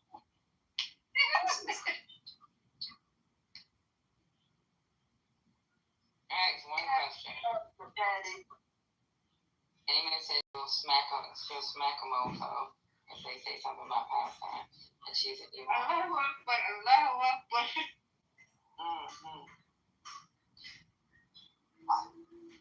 Ali Akbar 226. Ahmed, what did you say? What did you say last? Just trying to get the conversation back because we went to food prices. I can say free Palestine. Free Palestine, inshallah.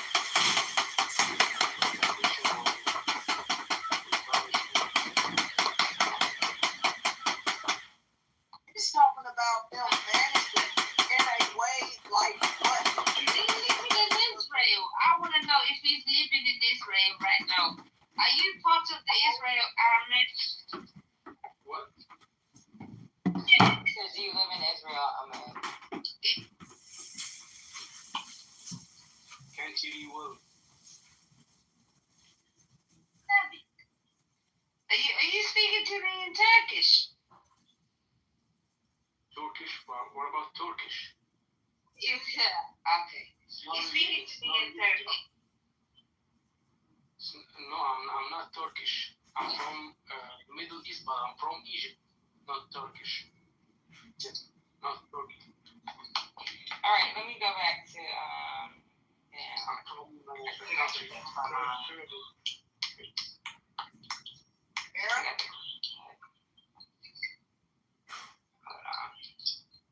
I can barely understand you, brother.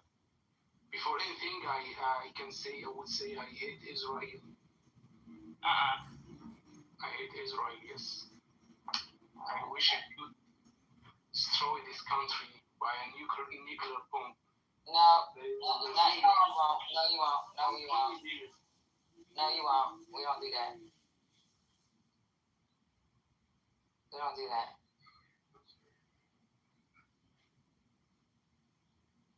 You have to be very strong on your words, but don't say it in the wrong negative things because all you're doing is supporting them. Do you understand? You're supporting the INDNF.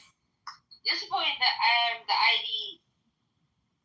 What man talking about blowing them? We ain't doing that, sister. We ain't supporting them. Ashley, Ashton. What? I wish y'all was where I was at right now. From outside, man, feeling good. Now on that pontoon boat out on the lake right now, 95 degrees, feeling like that out here. Wait. I want to get in that conversation. Well, what country are you at? I mean, I know you're already in America, but I'm just asking you in what region, in what part of the state. You got 50 states. No, I'm in Texas, but it's nice out here, man. It's nice. Texas has a river?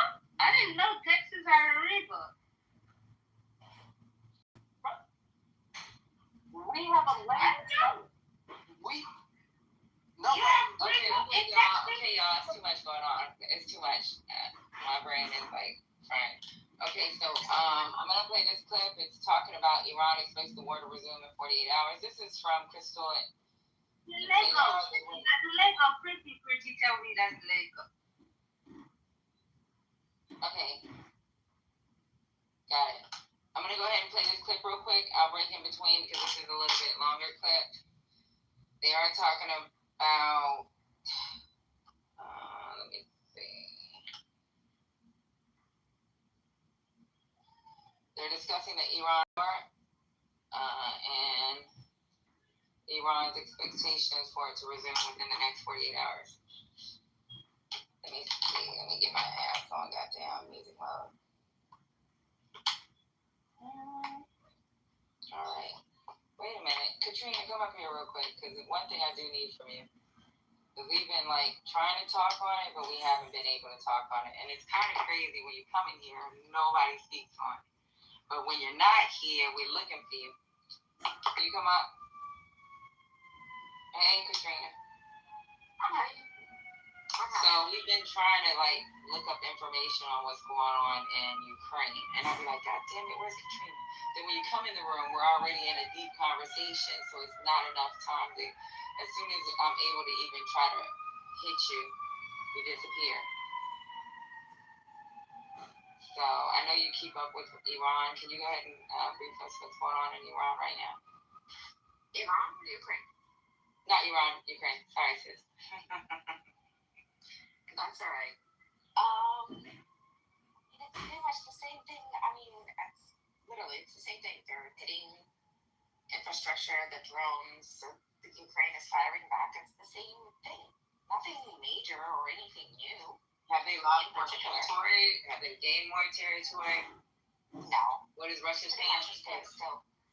From my understanding, they put a pause on it, and I think that's dangerous. Allowing them to put that pause allows Russia to fucking rebuild their military, because a lot of that, they have the industry, just like Iran has that industry where they are building within their country. And when you put a pause on, when they had that, about 2 weeks ago, they had their parade, Katrina? Oh, they only had it, they didn't really have it fully. Right, there was What no happened full was, the parade. What happened was when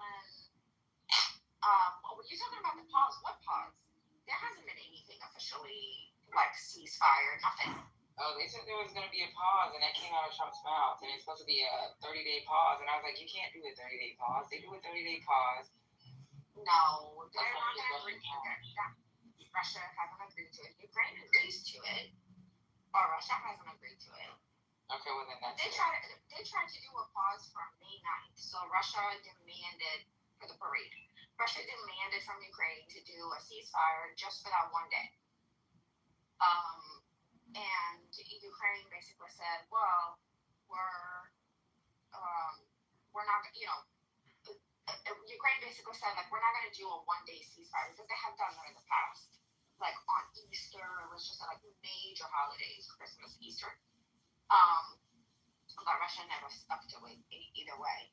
So Ukraine basically said, we're not going to do a one-day ceasefire anymore. If we're going to do a ceasefire, we're going to do a ceasefire, an official deal. And Russia then turned around and told Trump that basically Ukraine doesn't want to have a deal for ceasefire. So then Zelensky came out and he said, I want a ceasefire on the 7th. Basically saying I wasn't going to agree to it.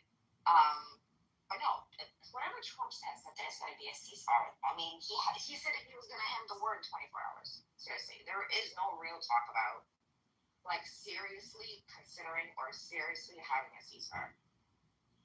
That's all BS.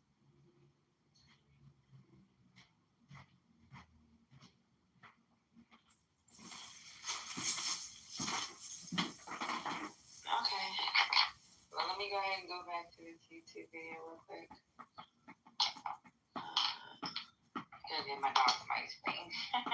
Get my damn ice cream. Oh, the doggy ice cream. Oh, God. Hey, Katrina. Hi, First Lady. Not dog ice cream. I'm dead. Oh, yeah. Doggy ice cream. No animals, they would be eating like me. They probably would be walking here. Alright, I'm gonna go ahead and play, y'all. Also, we've got to look at the economic fallout. Time to start boarding motor oil, apparently, because there's a dire situation developing there. Shortages imminent. Thomas Massey facing the fight of his life, an onslaught. It's now the most expensive congressional race in history as the Israel lobby pours cash into that race to try to defeat him. We'll preview that. We're also taking a look at new bogus intel that's being laundered on Cuba to try to create a pretext for an invasion. Trump made thousands of trades as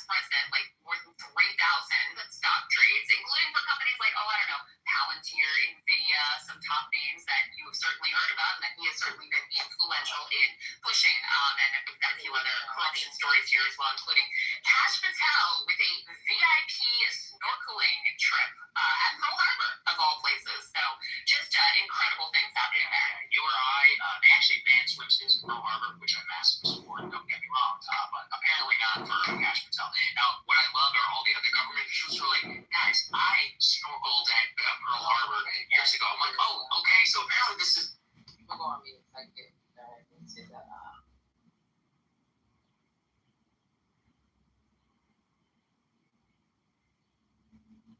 Somebody got a snorkeling trip or something?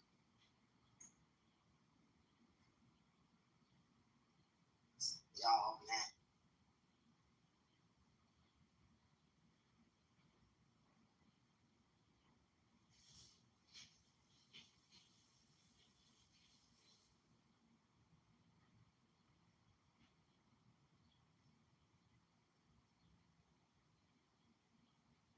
All right, so he's going to talk about the war in Iran. He's going to read off some Truth Social posts real quick. So let me go ahead and go through this. Put A1 up there on the screen. So, Donald Trump's latest Truth Social post for Iran. The clock is ticking. They better get moving fast or there won't be anything left of them. Time is of the essence. This is paired actually with some new analysis from Trita Parsi. Let's go ahead and put this up here on the screen, which he released late last night. He said the Middle East is once again teetering on the brink as Trump appears to reignite war with Iran. While Trump's threats of war may be theater designed to face Tehran into submission, Tehran expects the U.S. to attack it within the next 48 hours. We should recognize that restarting the war amounts to an admission that the previous escalatory gambit has failed. That in turn was an self-admission that the war had failed, which was an admission unique to Trump and has become a defining pathology of American Iran policy for decades. I just think it's incredibly well. It's succinct, summarizes everything, but the top line news there from Trita Parsi is that his sources in Tehran believe that the war will restart within the next 48 hours. It does seem to fit with all of this clock is ticking, some of these exchanges of negotiations, all of which have failed, and we'll get into some of the details, but it does seem basically inevitable at this point. The ceasefire has now been longer, and then the actual war itself, nothing has been accomplished. The amount of oil remains at a trickle. Iran still retains control of the Strait of Hormuz. The global oil markets remain disastrous. And, we here in the United States today, I actually think this weekend will be the weekend where a lot of Americans wake up. It's Memorial Day weekend. It's probably the first time they're going to be on the road for several hours. People are really going to be interacting with those gas prices, probably more so than normal. And then the sticker shock of just, $4.50 a gallon nationally, or if you live in California, well over $6, I think that's going to hit home. And also, as people, I've been seeing already tweets, a lot of viral ones, people who are booking flights for summer travel who are like, oh my God, right? They're like, not doing that again anytime soon. So you couple those two things together, I actually think this weekend could be a turning point. I think you could be right about that. And for many millions of Americans, it's really already hit home where, they were already struggling, and now just to fill up a tank of gas, be able to get to work is becoming an impossibility. We're already seeing the way that people at the lower end of the income scale have had to cut back. Of course, the wealthy will be unaffected because to them, the increase in gas prices is really like, it's barely a blip on the radar. And that those are the people that Trump is talking to, and those are the people that Trump is thinking about. More on that in the economic section. But I fear that you're correct about this, because the current situation with the Strait of Hormuz closed really is an unsustainable situation for the U.S. and truly for the globe. That economic news is only going to continue to tighten. And then you've got the Israelis and the neocons here in the U.S. who are certainly pushing for a return to hostilities. Lindsey Graham made the rounds on the Sunday shows yesterday. This is A3. Let's take a listen to his push for renewed airstrikes. The status quo is hurting us all. The longer the strait is closed, the more we try to pursue a deal that never happens, the stronger Iran gets. So,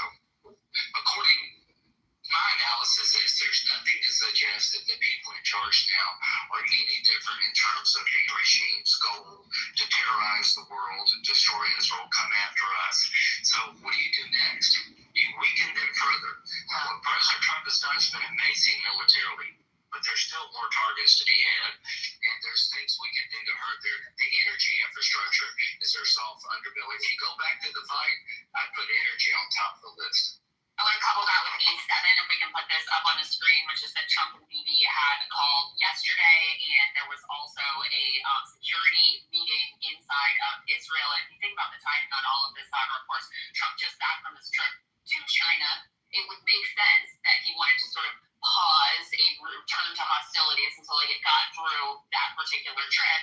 If there were ongoing hot hostilities during his trip to China, that could be a little bit awkward, a little uncomfortable, may undermine some of the very minimal deals that he was able to do there. I mean, he really returned with basically nothing anyway, but you can imagine why this time would make some sense, and why also the reality is setting in. You know, he was fed a bunch of bullshit that he chose to believe from FDD and other sources of, oh, if we just blockade their blockade, then within days, this is what they were truly selling, within days, Iran's whole economy will collapse and their oil wells are going to explode. Remember when Trump said that? It has to be setting in now, okay, that plan is not going to work out. Not that Iran isn't suffering and that there isn't economic damage, but they are able to withstand that a lot longer, frankly, than we can, because their pain tolerance is much, much higher. So the logic is very likely within the administration to be that was offered by Lindsey Graham, or that Emily and I covered last week was offered by Eric Erickson. He said the only way out is through.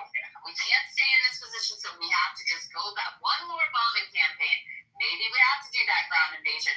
Those are the sorts of things that are being contemplated right now. Look, unfortunately, there's a relative inevitability to this thing. He either surrenders or he escalates all the way. He doesn't want to do either, and so he's going to continue.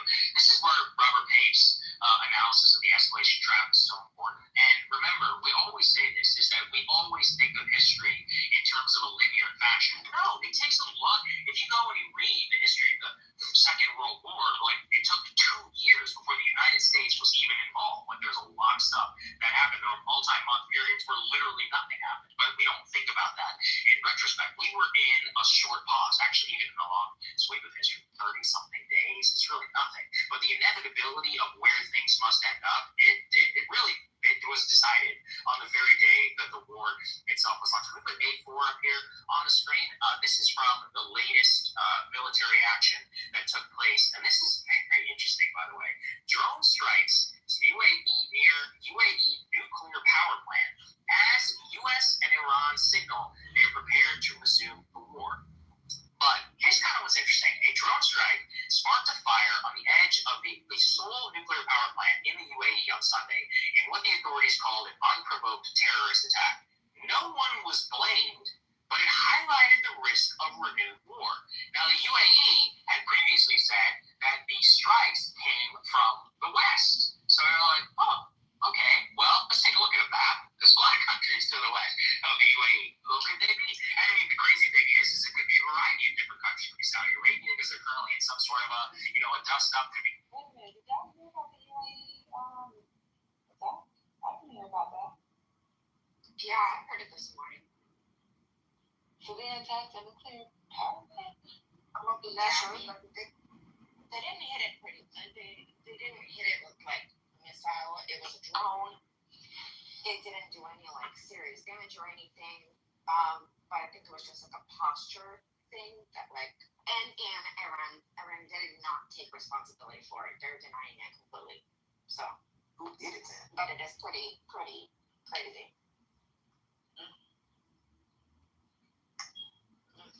They playing in our face. Well, you know, and that's such a beautiful part of the world, man. I wouldn't want to see anybody's towns or anything destroyed, but man, that there is beautiful over there. I don't know what to tell people, but my God, if you've ever been there, shoot, it's real nice, and the chocolate there, a lot better than what we got here. I'm just saying. You talking about milk chocolate? She's talking about that nasty ass Dubai chocolate. With them nuts in it. Hold on, sister. It's different levels to that. The chocolate, you get the stuff kind of like alcohol in this country if it's on the bottom shelf or some crap, but it tastes horrible. No, they go to a back room, they get you the good chocolate, not the crap sitting on the shelf. oh no, this is beautiful chocolate, man. This chocolate here is gorgeous, not stuff just sitting in packages all day. This was chocolate that the guy handmade there at the restaurant. You know, this wasn't some stuff in the it was not. Is it milk chocolate? That's all I need to know.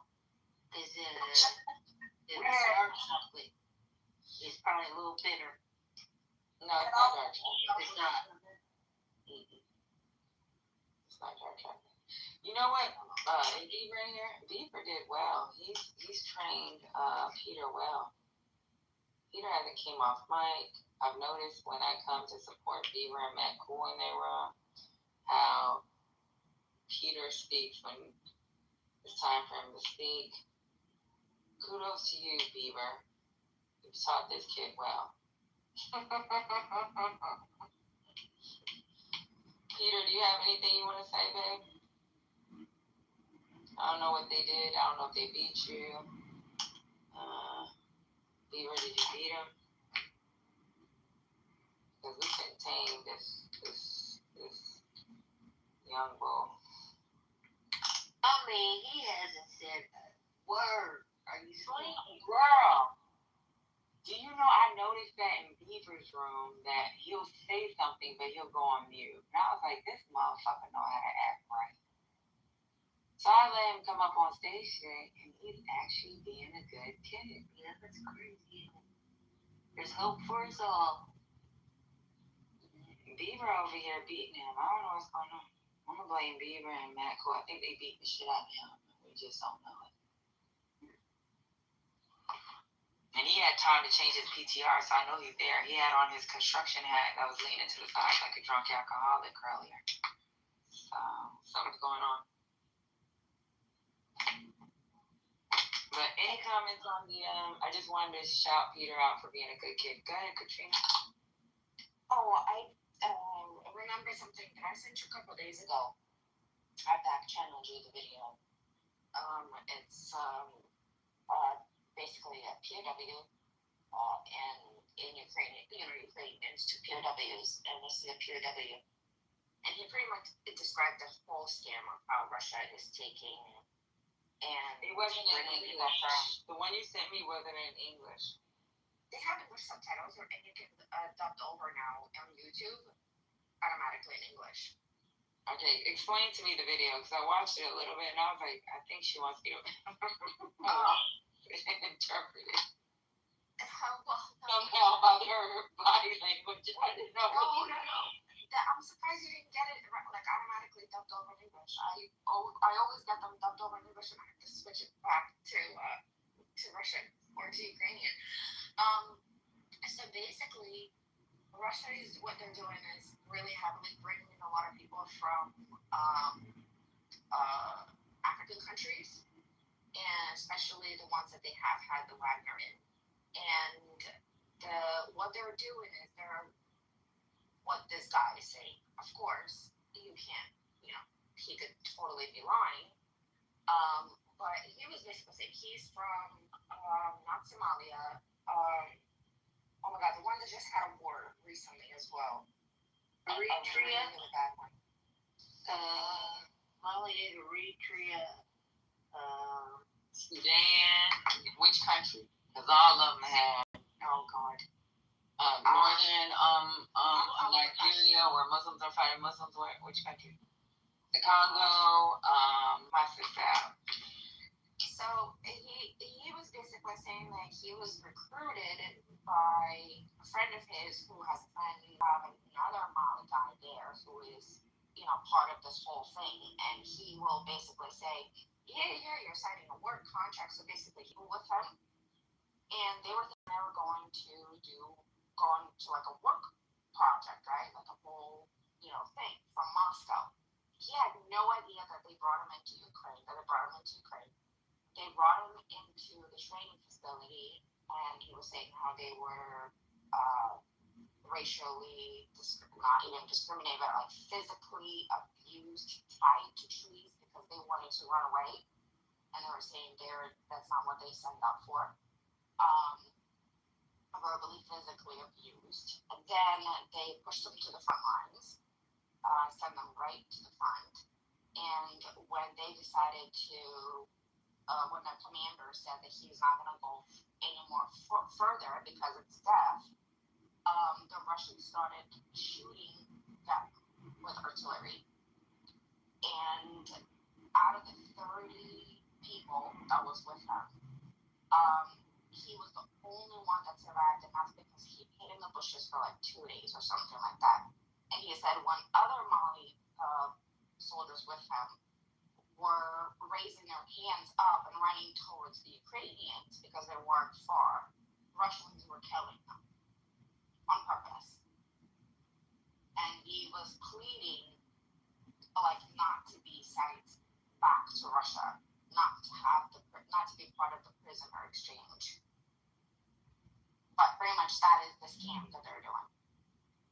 And out of the 30 people, he's the only one that survived.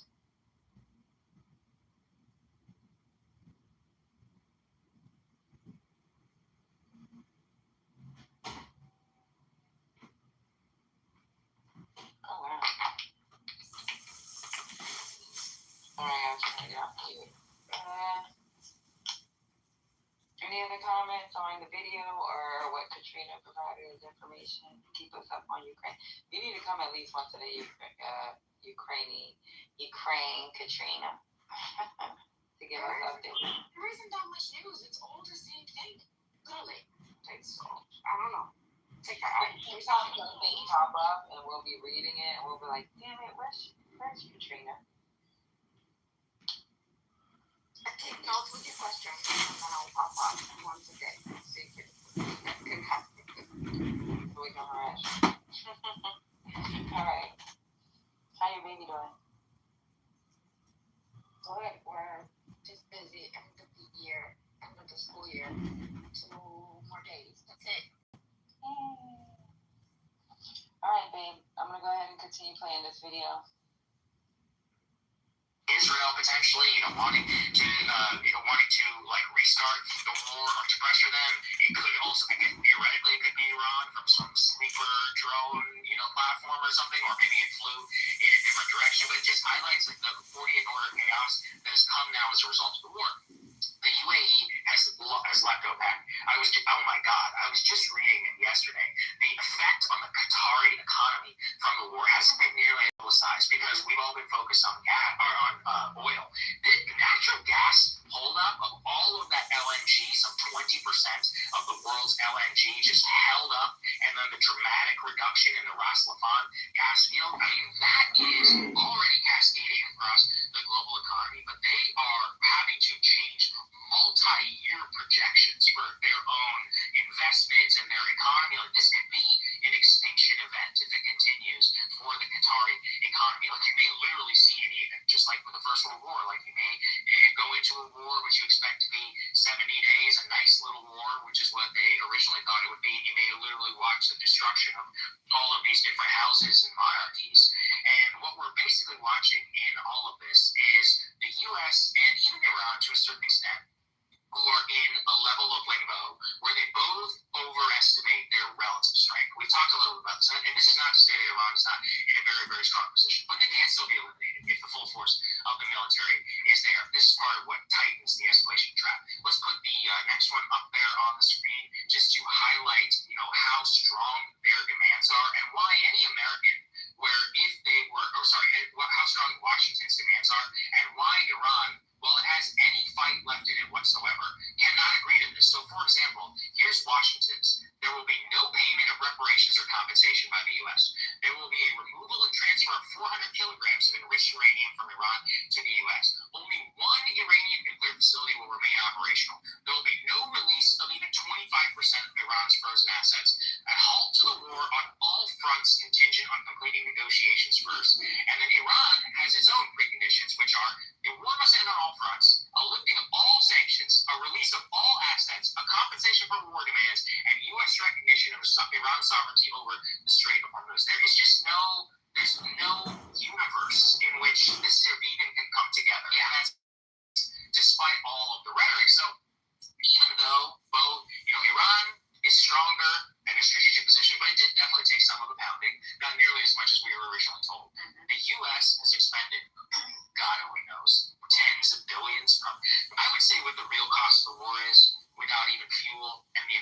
well paid, probably closer to 60 to 70 billion, even at this point, considering all the carrier strike groups, all the munitions.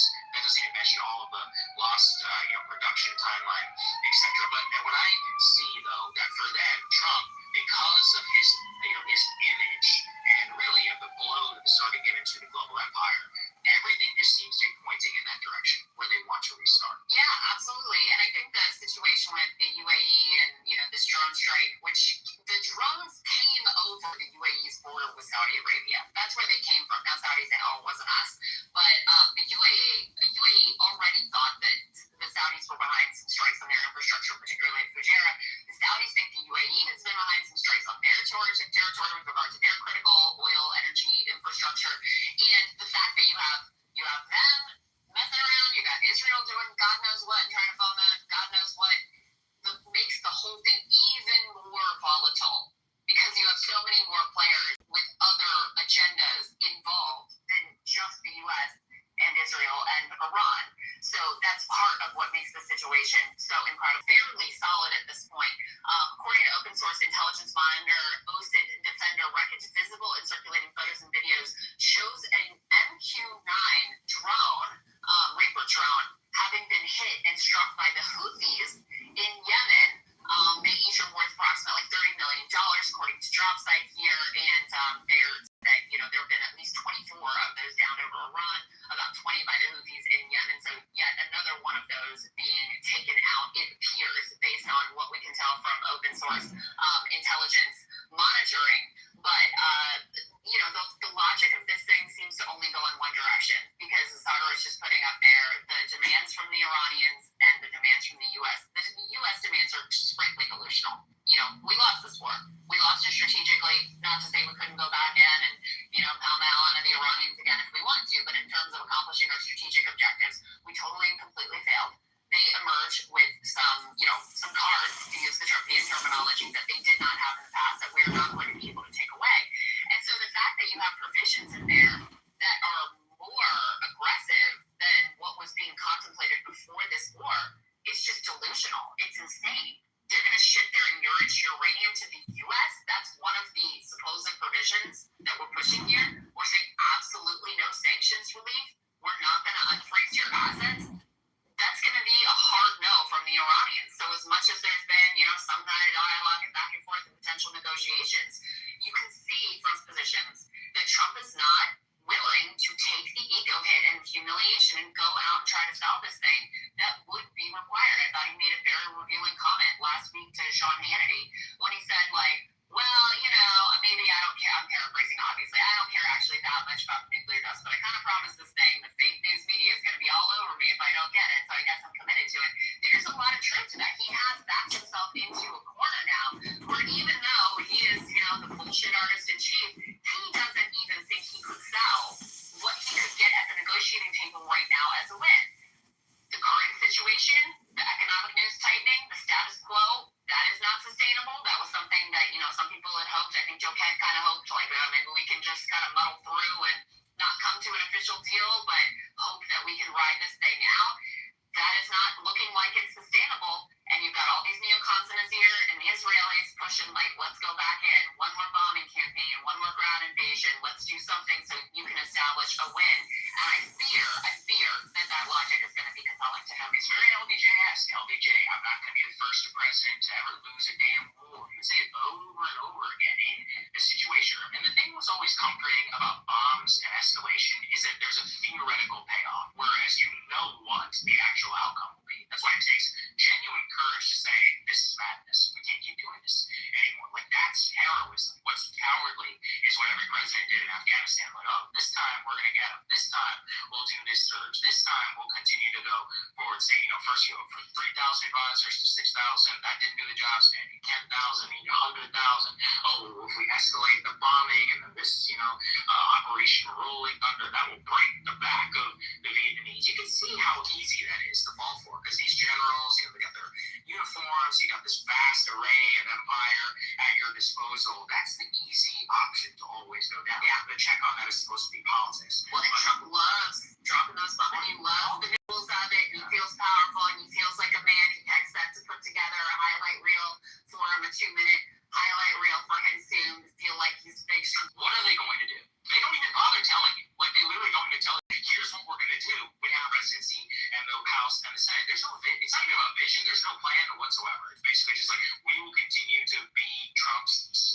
like here in the house. You're like, oh, okay, well, it doesn't seem like different from right now. It doesn't seem to be going well. But they have the control of the global empire, which is they have total authority. And now, especially with Congress having given up even its checks on war and peace, I mean, this is as close to a king as you will ever see, right? And let's put A7 up there on the screen. Here is Netanyahu apparently speaking with Trump amid reports that Israel and the U.S. are preparing Iran strike. Remember this, there really media reports this like every week about preparing for Iran strikes. But you definitely do need to treat it seriously.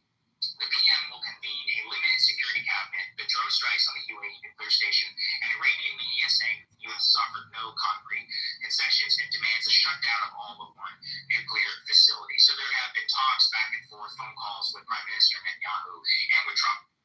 When I talked about that convenience element and how easy they will sell you a vision, that's what Netanyahu is doing right now. He's all up in his ear. He's like, hey, we can do this. All we got to do is restart.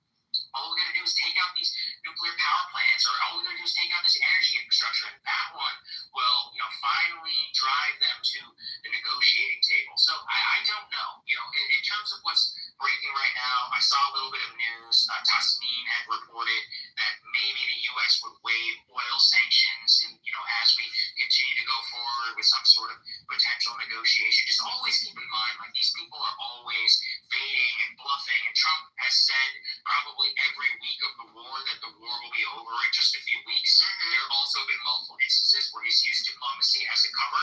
There's also been multiple instances where it looked like the war was about to restart. Like remember the infamous, we will wipe out the civilization before he eventually blinks. So we don't know what is going to happen. It is noteworthy at the very least to me that they are saying right now they expect the war to continue in the next 48 hours, even though there's some, the U.S. has floated this viewing sanctions, temporary lifting of sanctions on Iranian oil, which they actually did beforehand as well. So they could go back in some sort of a reversal as well. I really don't know. Well, and it's also Monday morning, which means Trump may be itching to manipulate the markets. Right now, stock futures are down, oil is up. The U.S. bond. I'll put on pause on there. That's it. Because we're talking about the U.S. bonds and all this other shit, manipulation of markets and what inflation is like. So, yeah, any comments, y'all, on what's going on in Iran? Ed, you had left, and we were like, damn, we told him to put pause, and I wish I asked him where he stopped at on the rest of that. Oh, sorry about that, Chief. But you got so far from it, I completely forgot about it. So that's what I was like, let me play this video on the next 48 hours in Iran or what's going on.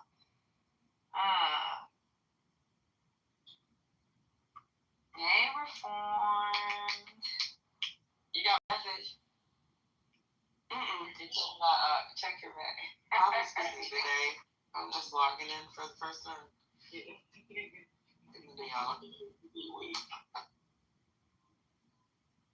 I sent you a funny. You had him going last night, girl. Oh my God. Let me finish. That was so crazy. Oh my God. Child, I walked into the middle of it. And when I walked into the middle of it, I was like, why in the hell is somebody top left? Because, I don't know. I think Wait. So I know you were late in the room because you were like number 4 or number 3 or something like that. But I was like, what the hell is going on? And then I'm just listening, coming in, and then it was a conversation between 2 people, and then someone trying to have the conversation too. So I don't know what happened before that. I really didn't care at the time. It's just, I was like, no, we're not doing that in here, y'all. You know what's funny about all that? They were born and raised in the South. I'll say that. All of them? No. The one that's usually top left in their own room. Oh, I can tell. Okay. But the crazy thing is, after we did all that, I closed that room it was 6 o'clock this morning. Woo! And after we did all that, we started talking business. like me, Gemini, Jonathan, and we had other people, and then we clowned a little bit, but then we literally started talking business. And then Jonathan was like, "You about to close the room?" I said, "Heck yeah." I said, "I ain't been to sleep." And First Lady and Patty will set up, and I said, "Plus, if the room stays open like 24 hours, it messes up the algorithm." I remember you saying that in the past. And we fall down to the bottom. So he set up a new room, and I was like, "I'll advertise your room." But we made up and everything, and we were like, "Yeah, we'll have to do like some joint venture business rooms." But yeah, wasn't that crazy, y'all? We were just all hollering. But when I came into it, Petty, I don't know if y'all already talked about it. It was Mimi and Gemini, and Bonnet was talking about how they refer to people as the help. So that was the original argument. And then I guess the Californians came in, because a bunch of them came in. They tried to jump us. Butter, remember? And then we started banging because it's like it was the South versus California. Yeah. And then it became Texas versus California. So we were hollering, y'all. It's 2:00 in the morning. Then Patty came in and wrecked ship. Y'all stop! Like we all got fussed at. It was funny as hell. Yeah, because I was like, y'all, not tonight. And I said, that's why I said, and the wrong person is top left. I mean, y'all don't have no. Yeah, I'm not sure how that happened. When it comes to this room, like, I ain't got time. Look, I don't give a fuck about losing the house, but y'all not gonna have me lose my goddamn profile. Yeah, that was crazy. I'll be pissed off when we lost the house, but I'll be super pissed off if my account gets suspended, because my account gets suspended behind the goddamn house. Yeah, I was clipped. That is not fun to be clipped like that. All of those connections, all of that everything, like, yeah, that sucks. We can't let that happen, but that was a crazy. But we ended up being nice. I was like, look, we made Patty proud. She's asleep, but everybody. Oh, child. And then the wrong, for me, definitely, the wrong person was top left. He cool and all, but no. He top left in here. You're not even supposed to be moderating.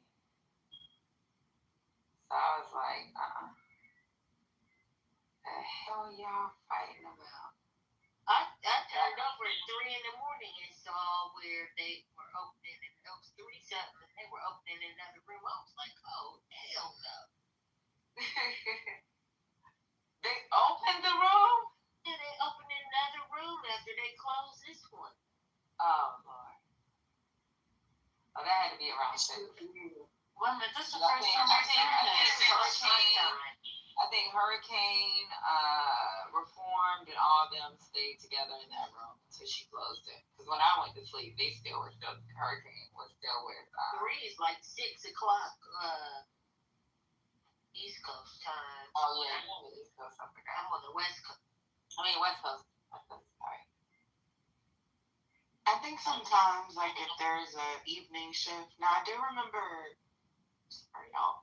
Listening to supposed to be listening to a training. I don't want to listen to. Oh, we tried to do that even to help Lisa out when she was like taking care of some other things for a couple weeks, for about a week or two. That shit was too much because I fall asleep at a certain time. Well, I mean, I'm just a support for you and First Lady, but I can. I mean, we're talking house business, but I guess that's okay. I remember like. Oh, you a night owl. I think you better be at night. I am a night owl. Yeah. I'm a little, so I guess we'll go back to what we used to do. First Lady, remember, like, if one of us would close out the house, like if we were leaving or going to sleep. So, yeah, I can go back to that. But I can help support in the night, because y'all got the daytime going, because we got to get people politically correct.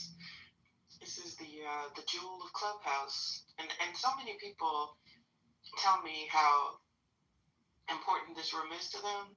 I don't always tell y'all, ladies, because y'all hear it so much. But a lot of people really love this space, enjoy this space, need this space. and they get a lot of news, right? They get a lot of updates, and they like the banter. This is home for them. So, because I get those back channels too. Why isn't the room open? Is everything okay? Did something happen? That's a good point. I've never verbalized it, but I'm very grateful for the space. Thank you for that. Yeah, but I think we've gotten a little toxic over the last year. To be honest with you, last 6 months. And we've always want to attack, but we've gotten a little too toxic. We've never gotten reported, but for somebody to tell me that my house got reported and it's been reported 3 times before, I was like, I said, yo, I know I'll be spazzing. But the thing is, he told me the reason why it was never a suspension is because I wasn't ever in the room. He just wanted to give me a warning because, I'm like, damn, I haven't been in the room. So obviously, when he said that, I know for a fact since around December, I've told myself, and then even me and my friend has been talking. And it's like, yeah, I'll do the morning thing, and if I pop in, it's because I'm bored as hell, and that's just popping in after I'm done with playing Meet the Press or whatever it is. So I know if he's saying that, before I used to at least keep my PTR in the room. If I'm not in the room, I know this had to start around December. And then a particular thing that was said, now I have to text Lady and ask her if she remembers somebody saying this to somebody. It was a word that was said, but he said I wasn't in the room at the time, and he just wanted me to be aware of what's happening. And then as far as shout out to First Lady, because I don't think people realize I run my own space, but not consistently having 100 people. In the past I have, but I had core mods too to help support, and it's really difficult, y'all. So I'm gonna further give y'all your props. It is really difficult to cordon off your time, your life, eat in between, schedule the rooms, even coming up with a title for these people. I had somebody to do my titles because I'm not good at titles, right? So I don't think y'all realize how much work goes into this. It's not like just logging in and, you know what I'm saying, having a room schedule. So I remember last time, ladies, we did the Cash App thing, but the ladies are shy, so we won't do that. But we definitely need to show our appreciation by helping them to keep it a great space, right? And shout out to Clubhouse for recognizing that Politically Correct is a great space. So I will definitely show up more. I should, as part of one of the original support people for the space, and because y'all, we need to, right? We still got work to do. The slush fund was just created. We do a great service. Y'all do a great service getting information out to people, and we cannot let the space go away because it's too necessary. So definitely giving y'all your props. I believe in giving folks their flowers. Shout out to First Lady. Shout out to Patty. Shout out to the support mods. But we'll definitely take care of that before you, Patty. You know what's crazy, y'all? Y'all don't realize it. Do y'all know this space? We opened this space. So originally it was PhD, and Corey told me to use his house because, and I was like, you know what? I don't care. I was doing it as a public space, just like when I work out, it was 2 hours, bang, boom, I'm done, right? And the room grew for let's say 70, 80 people. And that's what attracted PhD and his little crew to come and listen in the morning when I work out. But the thing that's crazy about it is I went to PhD asked me to come over there. I only went over there to be a mod in his room because of Kamala. And because it was too fucking toxic with those male chauvinists over there, and he's the homie, but sometimes he says some shit that's a little out of line. And I was like, yeah, I can't. I gotta go. And it was Corey that said use my house because at the time, the only houses I have, if you look at my name, it was under Hood Talk. There's people on the dark side that'll put me on their house just to save it in case they get clipped. It's hood talk. It's opinionated. It was marimbo. They'd be like, yo, I need you to just at least hold my house as the second person. So that's the only reason why there's extra houses under my name. Even one of the houses that's on here is because somebody that got off the clubhouse and then I ended up being the owner. That ain't my house. That's somebody else's house. But it's crazy because I never had a house. And a year and a half, me, Lady Mel, Just, a reformed, Van, the ones, honestly, the ones that really, really, really grew it in the beginning will be the Lady, the Mel, and will be reformed. Because those were the four major mods. Everybody else was in and out, in and out, in and out. I'll be a mod for about 5 months. I get mad, I'm going to disappear for 3. Those were the major ones for at least a year. And to get to the numbers we got in like a year and a half, y'all, like we got 26,000 people. Is it 26, 22, something like that? What do we got? 24,000 in a year and a half. And that's what us being biracial dummies. Some of y'all that's in here that made rooms or even sat in a room and talk shit about us and still come up in this motherfucker. But we still fucking laugh and giggle with you motherfuckers and still fucking keep the room going. Reform do get crazy. Me and her get crazy. That's why she told me be careful because I'm going to end up being her.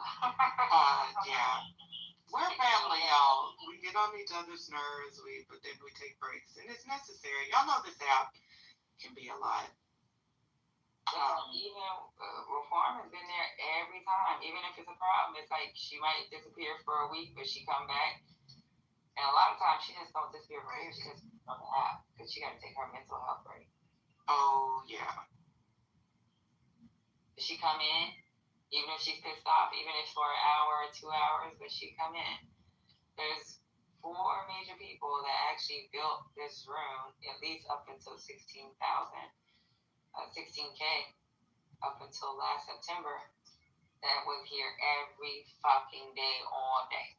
Whether we popped in and out, it was made, like I said, Mel, Reformed, and Lady, and myself. Every day. And you created it for ladies. That's even in the original setup of the room, if y'all read it.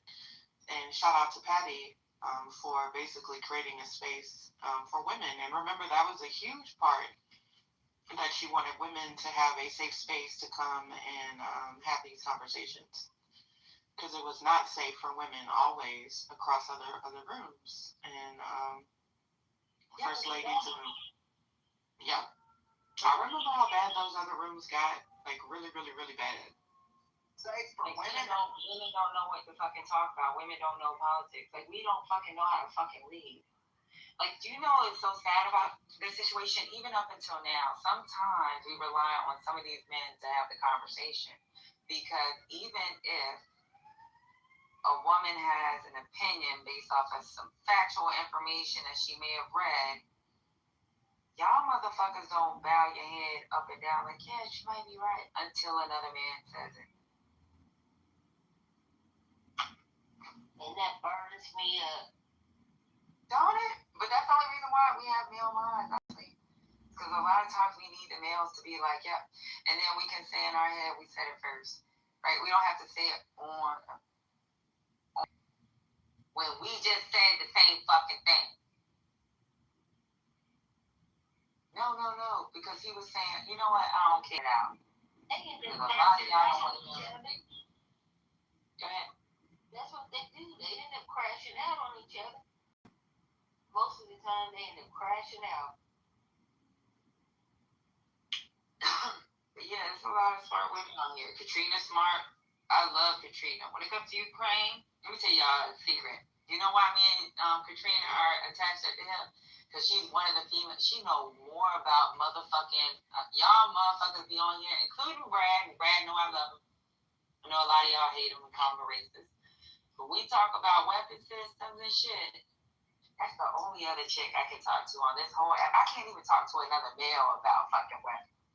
Me and Katrina can talk about fucking equipment, weapons, trajectory. We be on it. Like, I'll be like, how you know? The first time I was like, what the fuck are you talking about? Who told you? I was reading something. I don't know. She might be a little touched or something because she ain't even in the military. So I think she might be touched. She might be a serial killer in the future, or she might bomb one of these buildings. I ain't a friend at that moment. But I loved her because I could talk to her about Pack 3s, Pack 2s, freaking HIMARS. Like, she knows 5.56.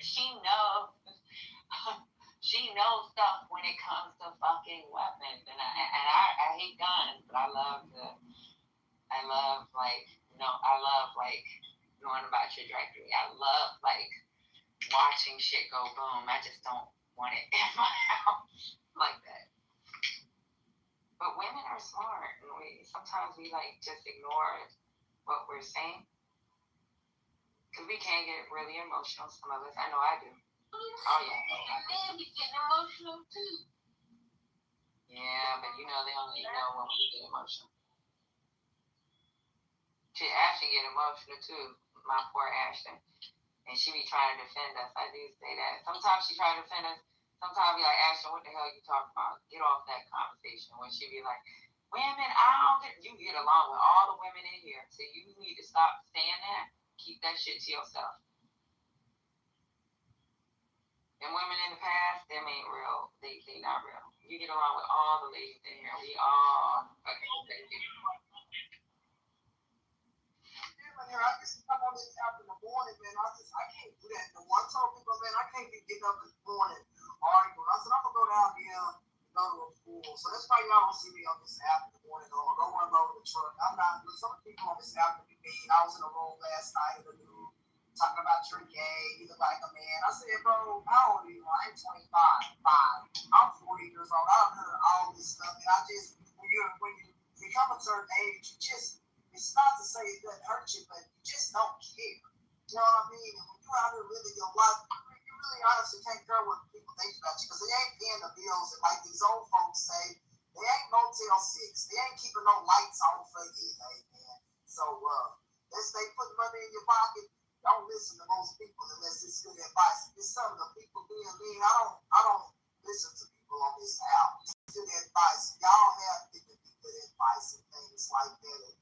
One of the advice I took, don't be on her a lot. I mainly come on her because I just don't have the time. You know what I'm saying? I come on here, Patty, have a good time and fun. I know I be joking a lot about it. But no more saying women, you don't get them, because there's women that get along with you. All of them. I like that. And 420, love you, they take care of you. Laura, I ain't seen you in a long time, boo. Where you been? And I know your daughter got married, so what's going on? Girl, hi, how are you? I've been in your room, but you haven't been here.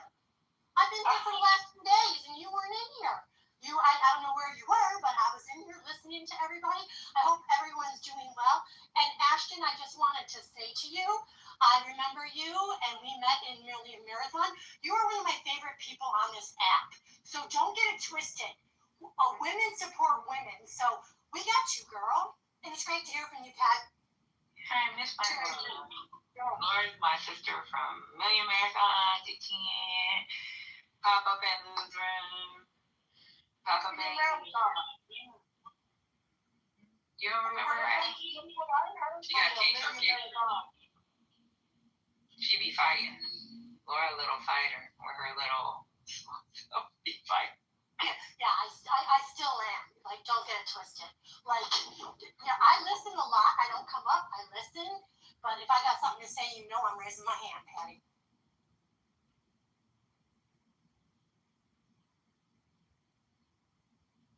Yeah, y'all. We do appreciate y'all supporting us as much as y'all have. We appreciate y'all supporting our sister, Misa, Cookies and Ice Cream, whatever her name is today, but we always know her as Lisa. Now it's Misa. But, yeah, we appreciate it. And we appreciate y'all. And on Sundays, from now on, there is a room, our sister room from Reformed, and she had a really good room this Sunday. Yeah, thank you, Patty, for coming through. Because I think we all need a political break, right? Like I know a lot of us, we talk about this on the app, we talk about it off the app because we just talk about politics and we're well informed and there's just a lot that's going on. So I appreciate that, Patty. Yeah, we had a great space. We talked about market sectors, discretionary spending. Discretionary, consumer discretionaries, consumer staples. We talked about energy. And I have some really awesome people that can talk about investments. Ed be in there. Ed be contributing. Shout out to Ed. We can't get him on stage in there, but in the chat, there's a lot of investors on the app. Some people have their own spaces. I don't do the trading and options, but if anybody wants to learn that, I know some people that do. Like I've literally seen their portfolios and their numbers. I need to learn actually because they do really well. They're not like they don't have nothing against the people with the master classes, but they have their own spaces where they talk about stuff like they really get into the detail.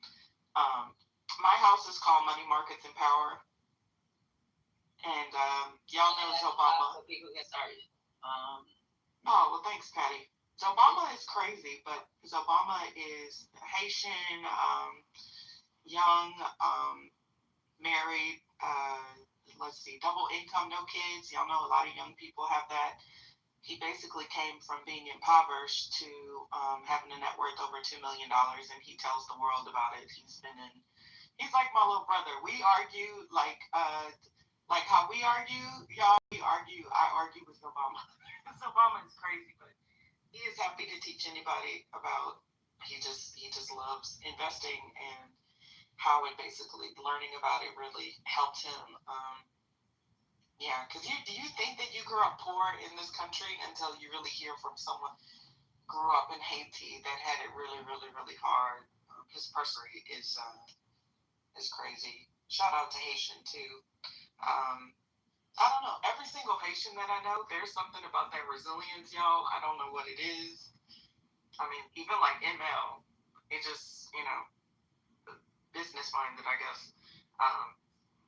At least on the app. So, thank you. Yeah, shout out to y'all. You gotta pin your room to the top because. Oh, I am. I'm slow, child. Y'all, join the room. Her room starts at 7:30. 7:30 Eastern, 6:30 p.m. Central. And it's a completely different me, y'all. I know that, we bang. Even TC came in there.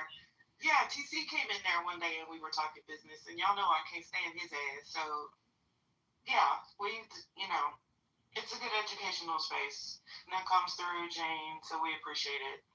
It's just information. No financial advice. It's just information. I was there to troll. Patty ended up giving some great info, though, y'all. We talked about stock certificates, and it's just a good space, good sister space. So thank you, women supporting women. We are family. Me, First Lady, and Patty. Y'all know, we're family. Just like family gets on your nerves sometimes. I know I get on their nerves. We take a break, but we're here for each other. We support each other. You're not family. Not great. No, I was saying that I confirm that she is on. I love these ladies, and we may not get along. We may get on each other's, but I support these ladies. Love their families. Pray for their families, actually. These are two wonderful mothers. I'm just going to put the praise on y'all. I know First Lady rolling her eyes. These are great ladies, y'all. These are great people. So, anywho, back to you, sis. Yeah, so do that, and then also Jen and myself and Lady, depending on what her schedule looks like on Sunday, and Reform are going to do the books again. And the book that was chosen, I don't know if Jen told you, because she hit me up. Yeah, she did. I love Dr. Jen. Yeah, I think that's a great idea. So the book that was chosen Sunday is Obama. trying to keep it within interest because, or somewhat with politics, but I'll tell you which one. Because there was 2 books we looked at. Let me see what she Prepare to get sick of us. No, it's Dreams from My Father. That's one. It was Dreams from My Father. And it's 1 chapter. She's on it. We're going to do, because each of those chapters, his chapters were long. With the audibles, the chapter is like, each chapter is approximately, I think the longest is like 15 minutes. There are about 40 some odd minutes, and there'll be breaks in between to talk about something's coming out of the book. And that'll be, I think, should to start that room around, because your room starts at what time your room starts again? My room starts at 6:30, and she wanted to start at 5. Yeah, and just have a nice clean play the art. And I think that would be a nice little chill combo listening to that. So I'm looking forward to that too. So yeah, we're excited, y'all. We're excited. But we made some great connections on this app. Have you ever made at least a couple of great connections? All the time we spend on here, you know, we're all addicted to this app like little baby crackheads. The good kind of crackheads, though, not the bad ones. So, yeah, we've made some great connections, ladies. So we definitely want to keep positive, good content going because it blesses us too, you know? So thank y'all for helping to bless me and bless us. And hopefully we have to put that time around that time so she can add her anecdotal. These clients, you know how she likes to explain something. It's funny as hell. And Dr. Jen is really cool, y'all. Her background and stuff is super cool. So, yeah. Oh, we just need the love. Where is First Lady so we can hear that melodious voice? We need a song. But Lady, you on? Lady. Hello. I think she's here on the camera like I used to be. And then, because she has something to do tonight. That's why she was driving. And then Deborah, if she's not busy, she'll be there too. Right, Deborah? That's right. Y'all know I'm slow coming off mic. I didn't know about the room, but I'm looking forward to that meeting. No, we're still trying to work out the book situation because it was this book, that book. And I was like, yo, it's got to be something that people resonate with. And we know a majority of our room is black. And then we have to also look at, like, so I know a lot of people don't like Beaver, a lot of people don't like Matt Cool, but they have supported us in every room. No matter what room I've been in, they'll be there attacking me in the chat. But it's fine. They show up. No matter how bad they show up to be my enemy. And guess what? They're still here. Right now, they're here. They're here. And they have their own goddamn room. So it's when we wanted to do the books that would be something that they could listen to and probably get some information that could maybe help them change their stance. Shout out to Internet Cool. They are pretty cool magazine, at least to me so far. I wanted to give flowers to Reformed as well because over years I sit and listened to her rooms and rooms that she was in speaking. You guys should really listen, to what she's got to say about a few things. It has really made a difference in my fun life. So, I mean, just small changes, but big differences. Big differences. So, flowers to her. And I wish you the very best. I'm not going to be able to come Sunday because my ass will come in Cabo, but I will be next weekend. So, I definitely give you your flowers for that. Thank you. Oh, Penny, come up. So we're gonna do. I know you love educational rooms. So we're gonna start our book club back up again because we stopped, and we're gonna start doing Sundays at 5:00, where we're going. The book we're gonna use for the next couple of weeks. It's forever to get through these books, but we're gonna use Dreams from My Father, and that's Barack Obama. We already know. I don't know why I'm not saying that. It's about 2 months to finish that book, but one chapter at a time on Sundays right before Reform does her financial money markets and That's it. My phone cut out. I typed the book in the chat. I'll order it today. We're gonna start this Sunday. This Sunday. So we're actually how we do it, Penny, because you weren't here back in the past. Somebody didn't matter. In the past, how we did it was whether they had the book or not, we just told them what the book was, and we played the audible. So I got credits. I get my credits, my audibles, and we played the book, and we do the breaks in between whatever with 7 days, the chapters were quick, so we can go through 3 or 4 chapters a day. With Obama's book, we're only going to be able to do 1 chapter. And with the 1 chapter, it's about 40 minutes. Each chapter max is 50. We talk about chapters while we play the audible, but we break it down. You know how we break down about 10 minutes. Talk about that first 10 minutes, what people got or how they interpret it, so we can come up with some good information, and then go into the next 10 minutes. But it'll be 1 chapter. 1 chapter on Sundays at 5 o'clock in Blink, and then we'll move whatever we have as a crowd over to Money Markets and Power, so that Reform can talk to people about trust.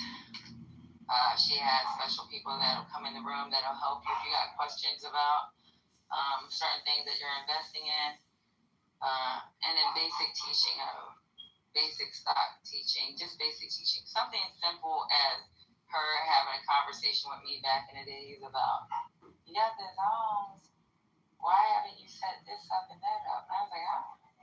And then I came back the next week and was like, oh, I found it with where I can do it for free for the military. It's just simple things that you can learn from her and that you may not have in play in case there was some type of accident that happened to you, because shit happened to us, right? Oh yeah, we talk about everything from budgeting to how to invest to. Before I have a favor to ask, it's not for me. This is for someone else. Oh hey, Penny. Hey babe, a metaverse friend of mine just lost her dad, and her, how do I say this? His life insurance lapsed. And so, yeah, it's not good. And so, I can only do so much. And she's been asking kind of for help and whatnot. And what I was thinking was maybe if you could do a room on awareness. I asked her if she was okay with the vulnerability of using her story, in hopes of maybe just getting some support.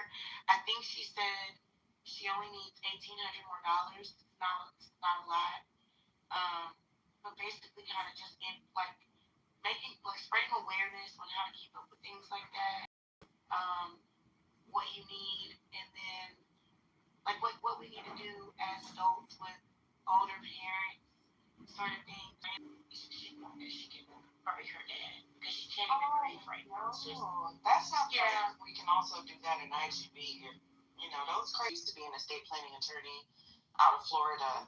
I've had CFPs, I've had people, and because I just absolutely. I am so sorry to your friends, and if you give me the information, I'm happy to help out a little, but I'll also let Lou know, because that would be sometimes I just like to do things, y'all, to reach out to more people. But in my spaces, y'all know that I've met 100 people personally on the app, just from social groups, and also just business stuff, right? And plus, everybody and their mama seems to be from Houston or come at some point in time. It's California, Texas, and New York. It must be at least in the clubhouse for some reason. But I probably, honestly, y'all talk to at least probably 1,000 people. I don't tell. Penny is someone I've had conversations with. I never say that, but Penny does. right? So I don't tell people's business. I'm still a fiduciary, y'all. You can Google me if you want to. Good luck finding me. It's not a challenge. Y'all leave me alone. Y'all not gonna mess up, my business with them people. So I don't trust you Negroes like that. But y'all can trust me. So I don't care if I cuss you out to the deacons. If you reach out to me like Miki, da da da da da, I'm always happy to have a conversation with somebody. Y'all know that. Like seriously. So definitely, Penny. I probably talked to at least 1,000 people during the duration of the entire app because I do this off the app too, y'all. I love to mentor. I go to resources. I talk about this stuff a lot because I believe in it. I love it personally and professionally. So I'm always happy to be a resource for y'all. I actually love being a resource. It's part of like my happy place, to be perfectly honest. So just putting that message out there. Thank you, Patty, for letting me address it. And sure, Penny, I'll text you, and I'm happy to speak to your friend. Because this is something that happens a lot, y'all. A lot of us are Gen X. We're in the sandwich generation. I personally shared how my father had a stroke. And with everything being in place, the powers of attorney, the documents, y'all, it was like, I had to pull over on the road to Louisiana and I because it's like, holy shit, it's happening. Like, none of that, you don't think about none of that shit. It's like, oh my God. Whew, I'm tearing up now. Thank God my father is fine. Everything is okay. But it's like, that's why we have to talk about it. Because when the reality hits, the fucking reality hits. You're not going to be like, oh, I'm so happy we have the POA. You're going to be bawling your eyes out because you get that call that something has happened to your parents. And God forbid something happens to our children. So thank y'all for allowing me to have this PSA. Get your shit together. That's all. And I'm happy to help you get your shit together. So back to the stage. Let me see if she'll come on stage. Okay, there she is. Christy, are you there? Yeah, I'm here.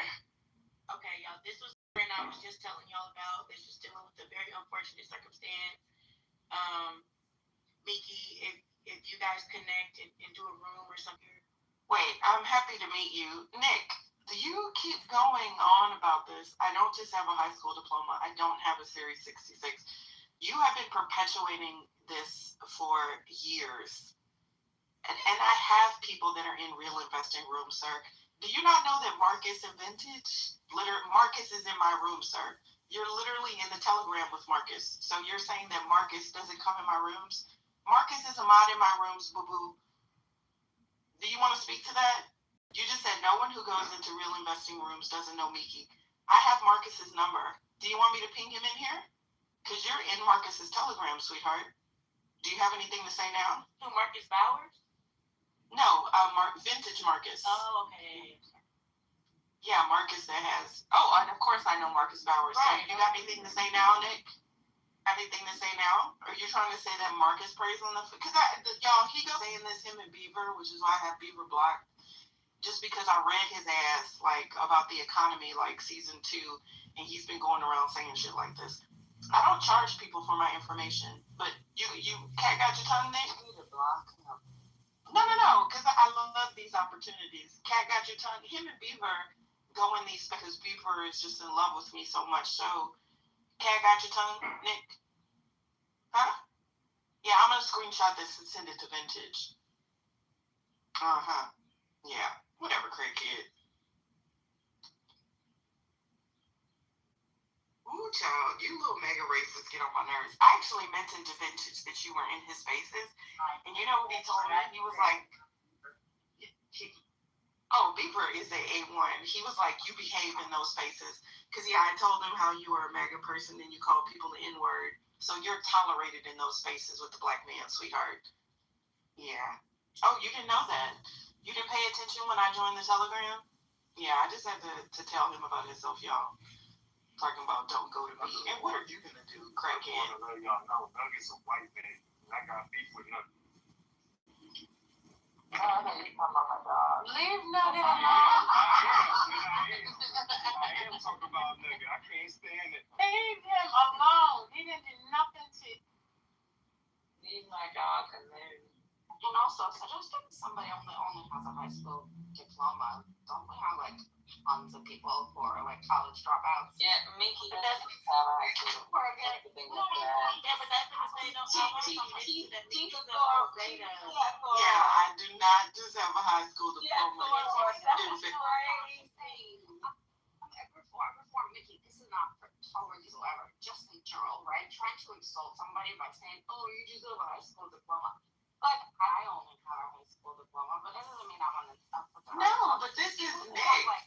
But we have to minimize the black woman's accomplishments, right? Me personally. You're right. That, and this don't say to you, Katrina, at all. For me, if somebody has a PhD, don't come here and play it. And I'm not saying Mickey does. What I'm saying is, Mickey doesn't have just a high school diploma. First of all, she's pledged a sorority. You cannot do that unless you have some type of college experience. Right, Mickey? Yeah, no, I've been very open because we've all been together since season 1. But y'all, this man, I literally went off on him about something that he didn't know anything about because he's supposed to be a CPA. He was giving misinformation. Y'all know how I am. It was in one of those rooms. I read his ass. I think it was like Roger's room back in the day. And ever since then, so Beaver tells people that I work for, let's see, which if I did, who cares? If that I work for like H&R Block doing tax returns. I don't hate on people that have jobs. Jobs are jobs, right? So, yeah. I'm like, no, you see how he's quiet? This is how retarded people are. Crackhead. There's nothing wrong with you just having a high school diploma and going forward and getting a job because it's okay, right? College ain't for everybody. Sometimes we just can't afford it. Sometimes we're not. No one has taught us what is out there for like furthering our education and what's available to you. But one thing I do know about me, and y'all, if anybody is in anything when it comes to whether you're in some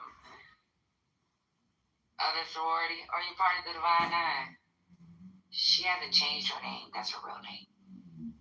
It's too easy. If somebody wanted to clap her, they would have been clapped her.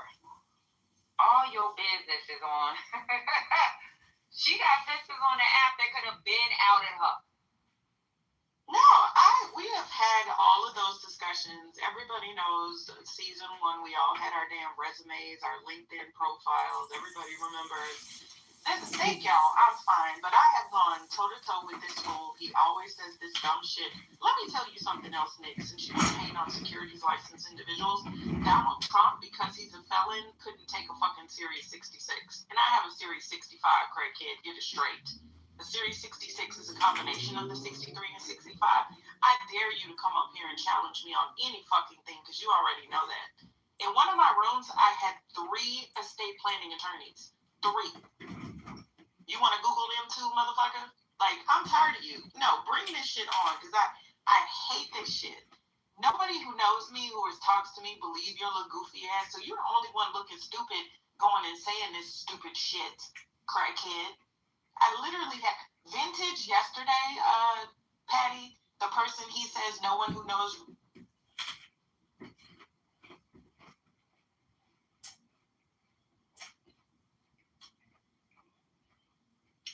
The other person, I don't know. I don't have an age for them. But 1,000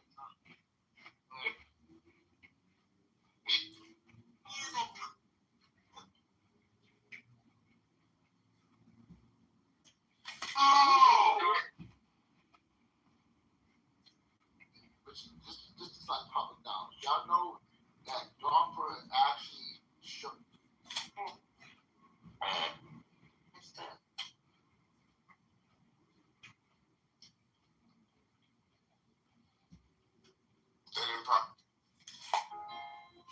means that God gives a spirit.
Let me ask you a question. Why you have to? When you be going out with people, right? Like, let's just say we was out partying and stuff. You was out with us.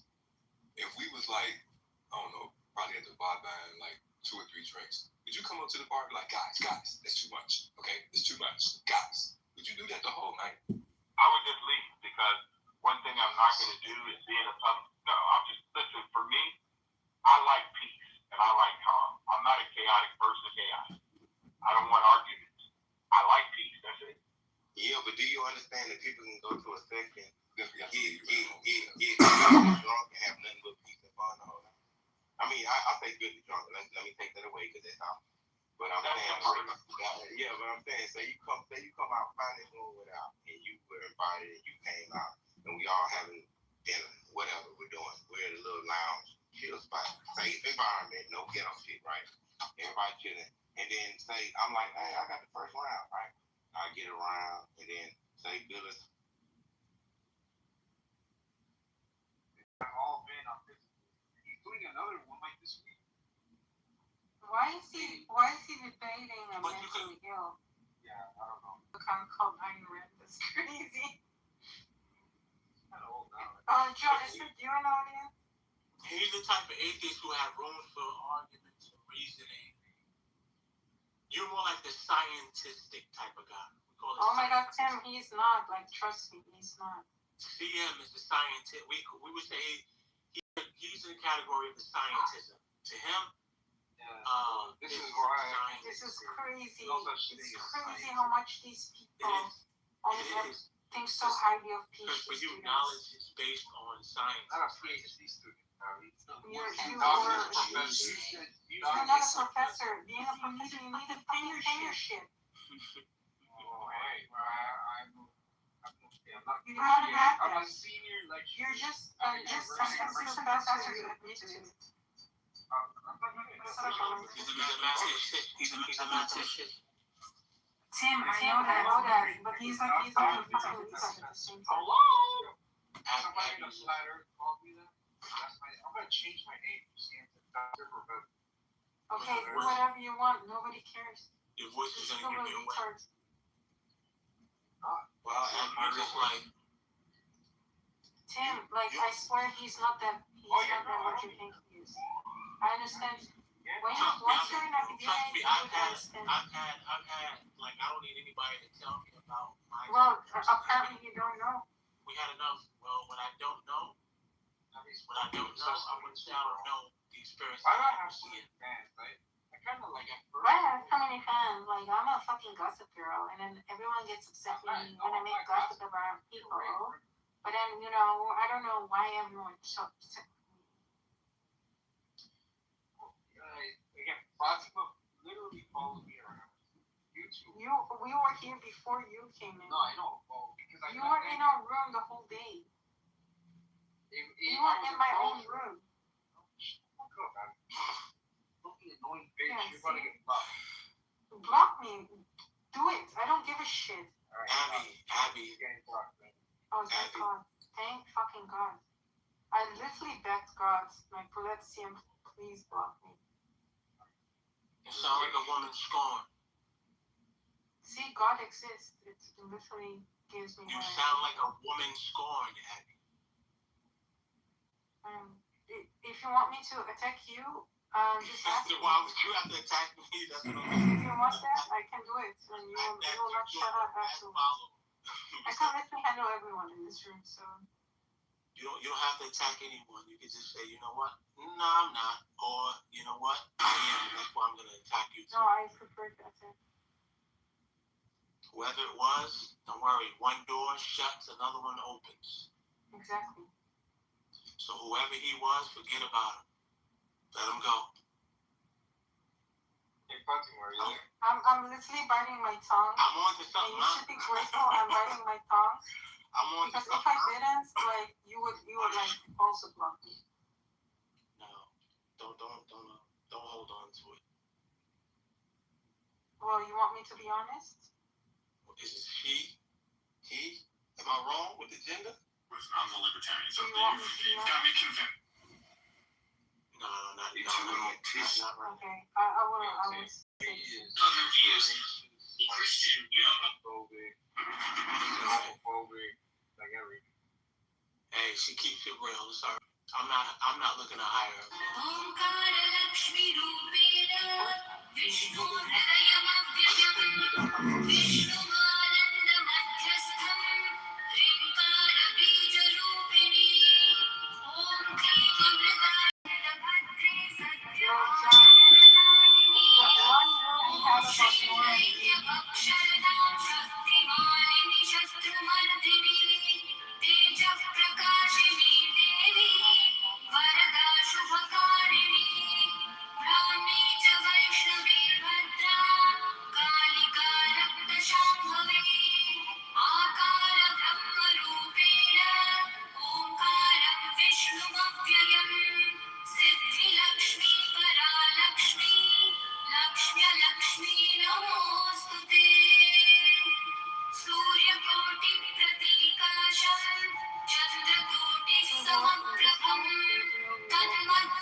But what about for men? Don't they get their version or something like that? Yes, they do. Being a man is a blessing. Being a woman is just pure agony, pure pain. Yeah. Straight up. Suffering. There's nothing good about being a woman. So I don't understand why Piper wants to become a woman, when you're blessed. It's XY. Because it only, when you're a man, be that fucking pathetic. Yeah, I mean, I'm talking about the Muslim world, of course. Me as a Muslim, Oh, you're a Muslim? Apparently I am, according to CN. So yeah, I'm gonna learn this one now. Fucking Muslim. I've never heard you espouse any kind of Muslim rhetoric, not once. Oh, I used to troll on this app as a Muslim.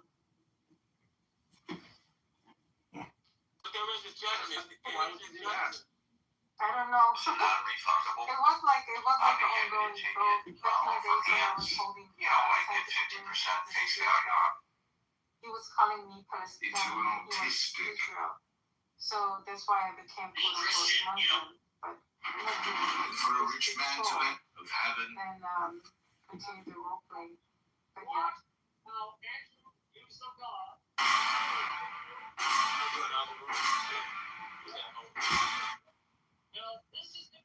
What? Oh yeah. I'm watching fucking Sam Shimon react to fucking Andrew Wilson basically criticizing the shit out of fucking David Wood. And David Wood is fucking getting burned. But just bringing it up right away. So bringing it up right away. So he's getting fucking cooked by Andrew Wilson, fucking asking him all these questions about what his views are on Christianity is, and it just seems like he's pointing out that basically David Wood is a grifter. So his content revolves around Has he ever given you advice? Give me his time with him. That's the thing, man. Oh, you got affiliation with? Paying for it. God, I'm still ruling the fucking South America. I don't think your fat ass can climb a fucking molehill. I had to make it real. Seriously, just tell me, do you really work there? I'm 50 years old. 23. در قبالش ایران حمله موشکی پهپادی میکنه خیلی گسترده به اسرائیل که اسرائیل جواب بیاد بده جلوش رو میگیره بایدن. So that's the end of the cycle. Finished. End of the point. Finished. تموم شد. Symbolically, that makes it the same vibe as climate change activism. High civilization, high Western civilization. I mean, it's the technology that you just get. I mean, it comes out of a war, it comes out of the military. It's this just extraordinary feat of scientific ingenuity and If you keep zoning out mid-conversation and forgetting what people just said, the next 30 seconds will change your life. I'm 43, and my manager says I have the best memory on the team. I started training 9 minutes a day a month ago. Left-wing religions is essentially an anti-civilization view that My fear turned gold in your eyes, and my old night broke in two.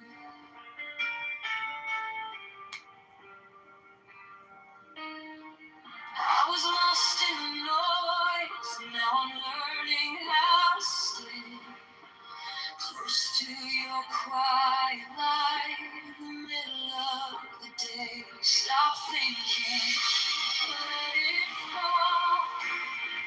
Take the deepest breath of them all. Oh, don't run from the feeling. One more second, you can start believing. Wisdom of God, love is God.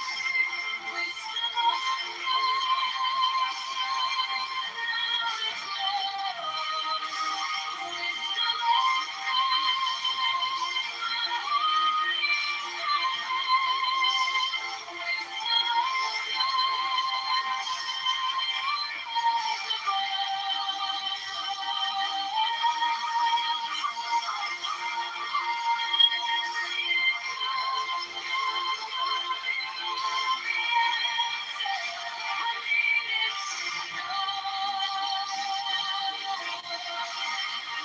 Your touch is a steady rain on the dust of who I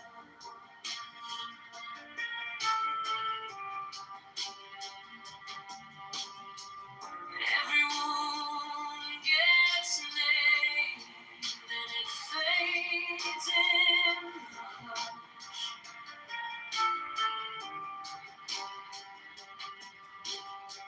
I don't need 1,000 signs when your name is in my chest. One deep breath, one brave step, and the rest can be blessed. Stop thinking, let it flow.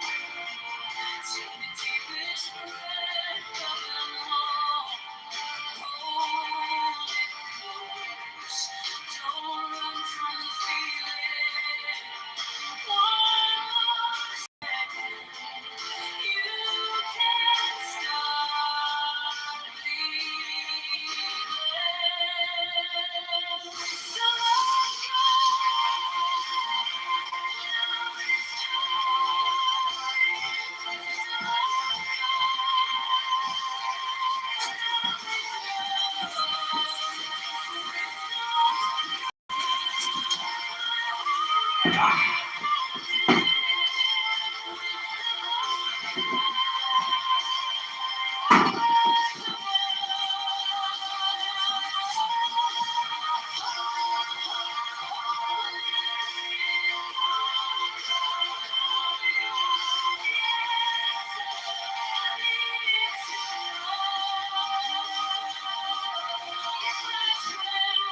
Stay near. If I break, pull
stronger than I knew. A fear turned gold in your eyes, and my old night broke in two. I was lost in the noise. Now I'm learning how to stay close to your quiet light. In the middle of the day, stop thinking. Let it fall. Take the deepest breath. Hold them all. Hold it close, don't run from the feeling. One more second, you can start believing. Wisdom of God, now it's joy. Wisdom of God, now it's love. Wisdom of God, my heart is open. Wisdom of God, I rise above. Hold, let it go, go, go. You are the answer I needed to know. Your touch is a steady rain on the dust of who I was. Every now it's joy, wisdom of God. Now it's joy, wisdom of God. Now it's love, wisdom of God. My heart is open, wisdom of God. Rise above. Let it go, go, go. You are the answer I needed to know. Stay near if I break. Pull me through, teach my hands to First lead. casualty. What I cannot hold with you. Tend my life. Second casualty. And the storm in my head lays down like a cloud. Wisdom of God, now it's joy. Wisdom of God, now it's love. Wisdom of God, my heart is open. Wisdom of God, I rise above. Let it go, go,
is all power given.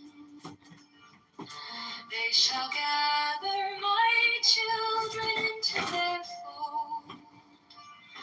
They shall bring the glory of the stars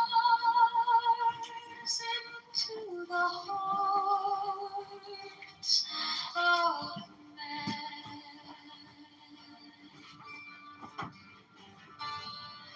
16, for he is ever a sun and shield. But to him is the winged secret flame, and to her the stooping starlight. But we are not so chosen. 18 born upon their brows, O splendorous serpent. 19, O azure-lidded woman, bent upon them. 20, the key of the rituals is in the secret word which I have given unto you.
Now ye shall know that the chosen priest, my soul infinite space, is the prince woman called the scarlet woman, is all power given.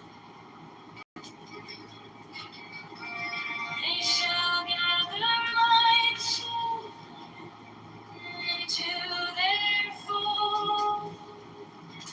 They shall bring the glory of the stars into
shore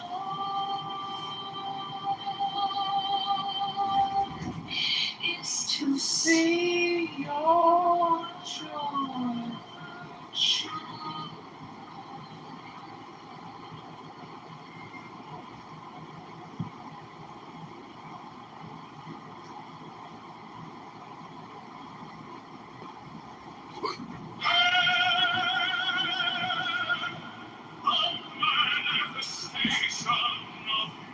We